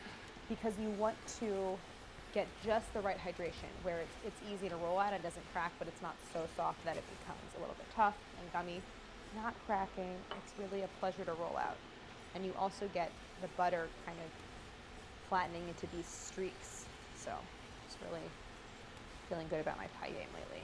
So I have this nice evenly rolled out dough. I would say it's about 13 inches across. And I'm gonna wipe off any excess flour. I have my pie plate. I used to do the like rolling onto the rolling pin and then unrolling onto the pie plate, but ain't nobody doing all that. Unroll it, and it's not. Nobody's doing that. Okay. So I really just kind of like slide it on. So I've laid it in my pie plate, and what you want to do is rather than stretching it into that area where the bottom meets the side, you want to let it slump down and settle into that space. It's just very important that there's contact between the crust and the plate everywhere. It's that contact where there's going to then be heat transfer in the oven as it bakes, and that will contribute to browning. So I'm using my fingers to press it. I pressed it into the bottom, and now I'm just pressing all around the sides. Now I'm going to take a pair of kitchen shears. You can use a knife or just a clean pair of scissors. I'm going to cut around the outside rim of the plate, leaving about a 1/2 inch of pie dough hanging over. And the next step I'm going to show you is how to make a reinforced crimped edge. And it's decorative, of course, but it actually serves an important purpose. The crimped edge helps to anchor the pie crust to the plate and keep it like sort of standing tall so that you can fill the pie plate and to help it to not slump as it bakes, which I sort of always get a little bit of slumping. I think that that's normal. I have some scraps which I'm just going to set aside. Sometimes I go back and just make sure. It's really hot in here. If your pie crust, I still have some work time, like it's cool, if not cold. Your pie crust is getting really soft and hot. Stick it in the edge. And all right. I'm going to Thank you. The edge that's hanging over. I'm going to tuck it underneath itself, just inside the rim of the pie plate. So I'm making this kind of lip right here, where I have a double thickness. So I'm reinforcing this little area. So once you've done that, I recommend going once around again, and I'm pressing, now I have this nice finished edge, and I'm gonna press it back to the very edge of the pie plate. This is just like really helping the dough to adhere to itself. It's giving me a little more surface area to work with. Okay, so you see it looks really lovely. This is great. Now the final step is to do a crimp. You could take the tines of a fork like I showed you in the cherry pie episode and just press down. The basic idea here is that you're anchoring it to the very edge of the pie plate and you are thinning it out because you want to increase the surface area, because this area where you have a double thickness of pie crust, it's going to take a long time to cook through. So that's one of the purposes of the crimp, is to increase the surface area. So you can take, or you can do it with your thumb or your forefinger on one hand and your two fingers on the other hand, and you make this wave pattern. So I'm going to go all the way around. I'm using floured fingers, and that's going to help prevent any sticking. It's particularly important when you're blind baking a crust that you have this strong outside ring of dough to help maintain the structure of your pie crust. But I like to go in with my thumb around each sort of little divot and make sure it's pressed all the way to the edge of the pie plate.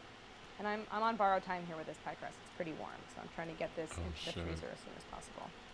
This is gonna go into the freezer. I really want it to be cold before it goes in the oven. So, you know, a 10-minute deep freeze is really helpful. That's Oh, that crimping is so gorgeous. What? Beautiful. Oh, what the fuck?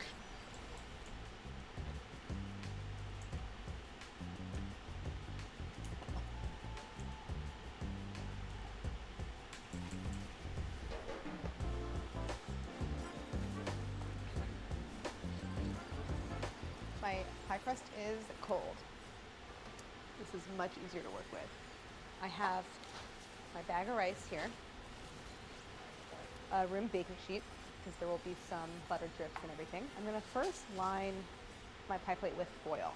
And I use 2 sheets because you need like a sturdy layer to be able to support the pie weights when you lift them out. And if you have like one flimsy sheet of foil, it's a horrible feeling to like be worried that you're gonna break the foil and have all the pie weights spill into your crust. One thing I do is I kind of start to train the foil before I put it in the pie plate. So I'll like kind of mold it around the outside of the plate.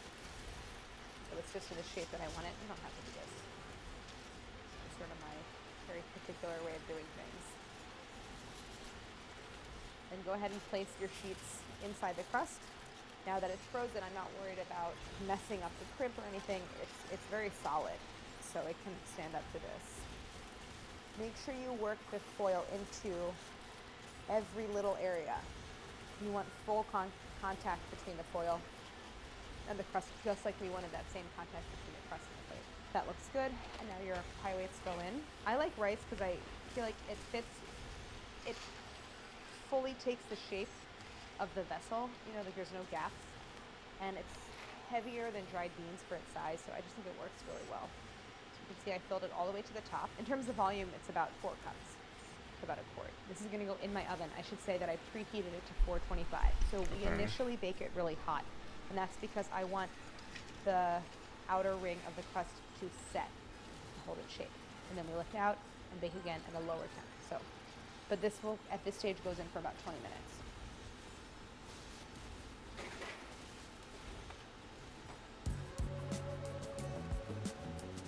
Often with a pumpkin pie recipe, or any kind of custard pie, there's a step where you're warming the dairy, and that serves a couple of purposes. Generally, it just helps you to bring up the temperature of the custard so that it bakes faster. You start with cold custard, it takes it longer for it to reach the temperature at which the eggs will set. So it's useful, but I think like if you're already gonna go through the trouble of cooking something, you might as well add flavor in the process. So this recipe starts with 5 tablespoons of butter that I'm gonna brown in this saucepan. It's gonna cook this butter until it browns. It doesn't take very long. So this will go kind of over medium. You wanna sit here and stir it, scraping the bottom, so I'm using a flexible spatula. The butter's browned. Let me show you what it looks like. You see it has these beautiful golden solids in it. I removed it from the heat just to add the honey because there's a lot of water in honey and it will sputter a little bit. So add the honey off the heat, the 1/4 cup, and like try to use the honey from the bear is fine, you know, the little plastic bear. But if you can, I think it's really nice to use a local honey. The quality of honey is really variable, and so I just like using a really flavorful, local if possible honey. This one is from Catskills. It's really, really intense, and that's what you want. You want a lot of flavor from it. Just, I wouldn't use like a chestnut honey or a buckwheat honey because those are like crazy bitter and kind of Ew. intense. What the fuck? No. But anything else is great. So this comes back on the heat actually. I'm going to bring this to a boil, which happens quickly because it's already hot. And I'm going to cook it for a couple of minutes, and I'm going to stop when I see the mixture has darkened a little bit and I smell a very savory, nutty aroma coming from the honey. Now I'll just take a couple minutes.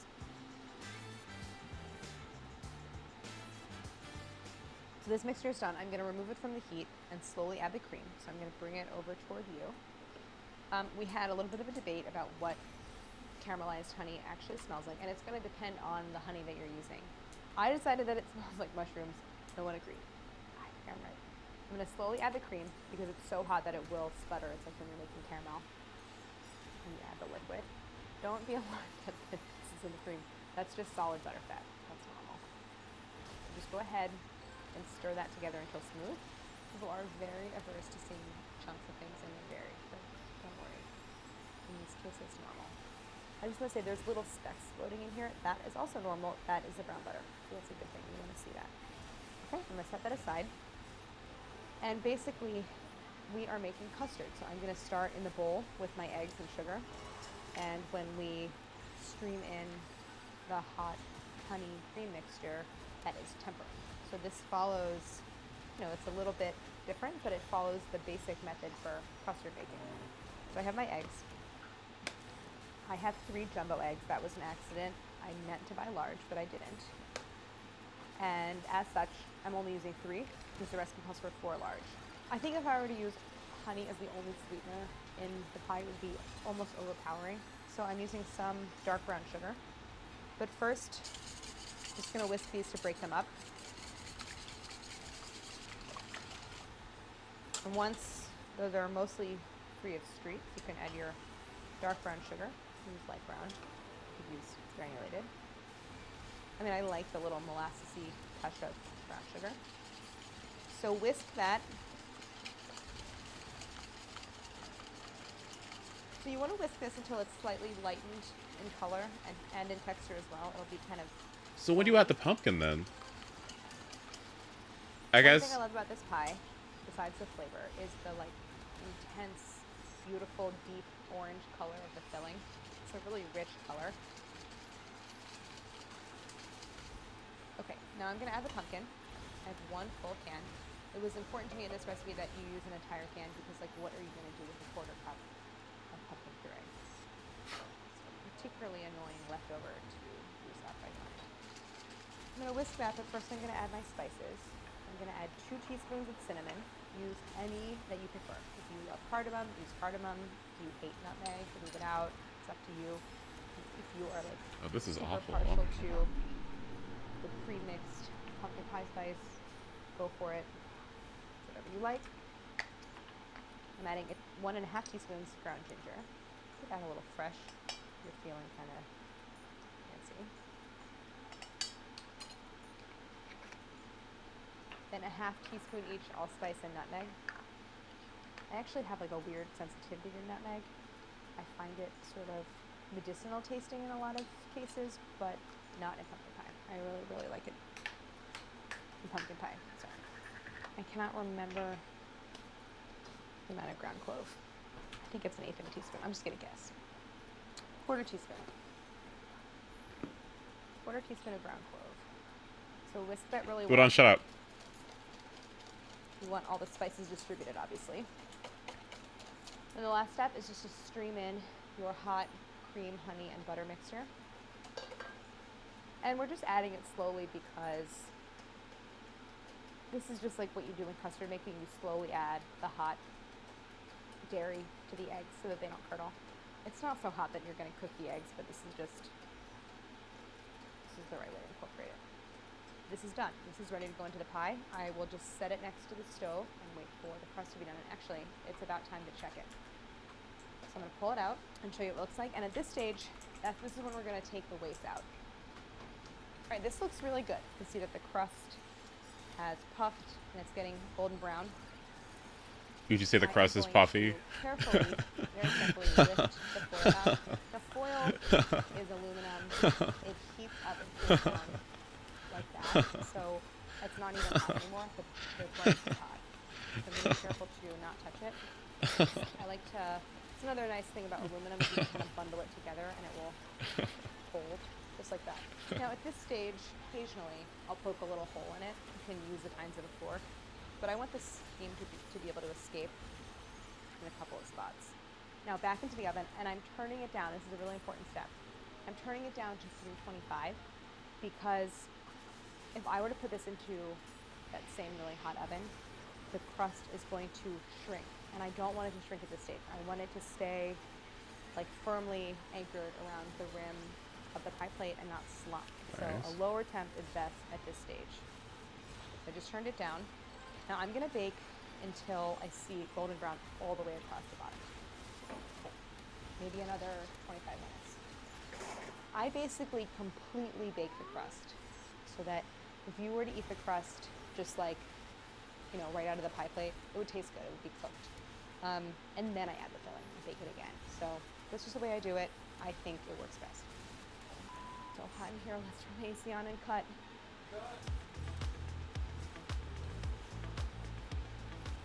So the crust is golden brown all across the bottom. It's time to pour in the filling.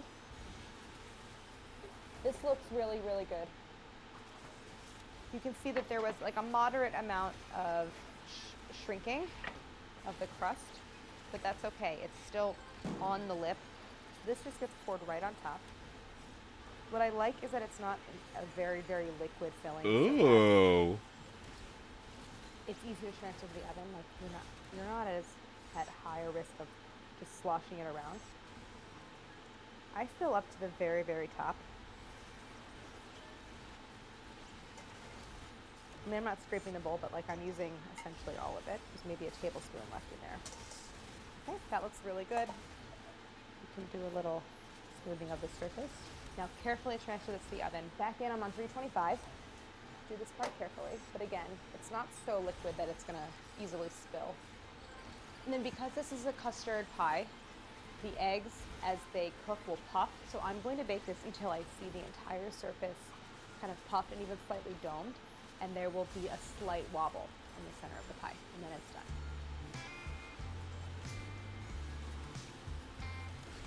Now, this is the swap that I made last night. I sort of wish that I was cutting the one that I baked today because I think it's better.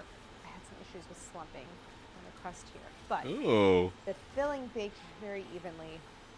Beautiful, kind of warm, like caramelly brown tone. No cracking. I mean, a little bit of cracking around the edge, but I let it cool really gently in the oven, and the set is really nice. So I'm excited to cut into a slice, show you how well baked the crust is all the way. I want to see the form. Slice. I want to see the structure of it. A little soft whipped cream and some grated nutmeg. Make sure when you slice, you're putting the knife right into the center of the pie, pressing down, and then as you pull the knife out, make sure you're really dragging along the bottom so that you cut through the bottom crust.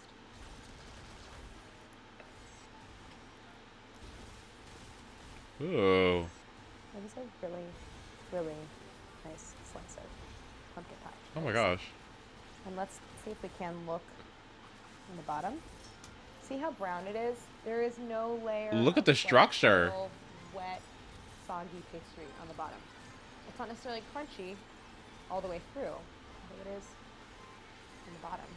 But like, again, I like pie that you can eat like pizza. I can use one slice with my hand if I wanted to.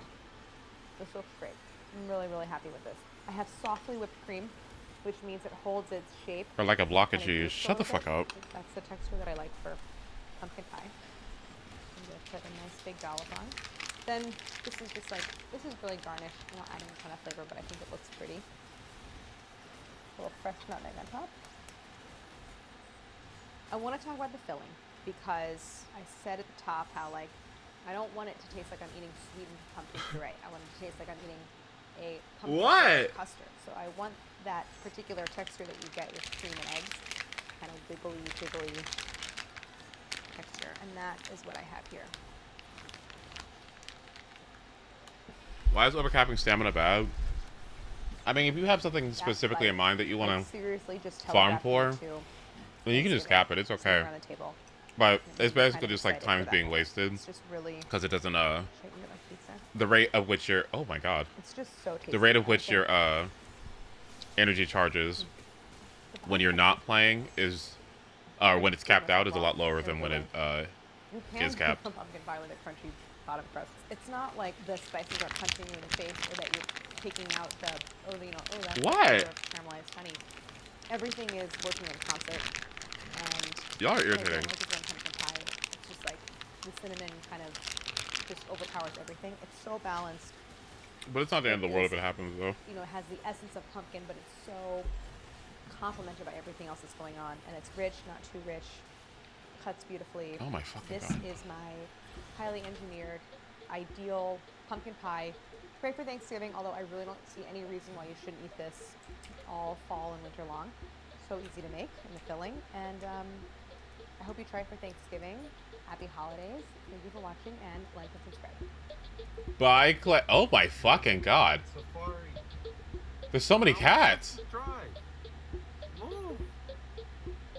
What? Oh my god.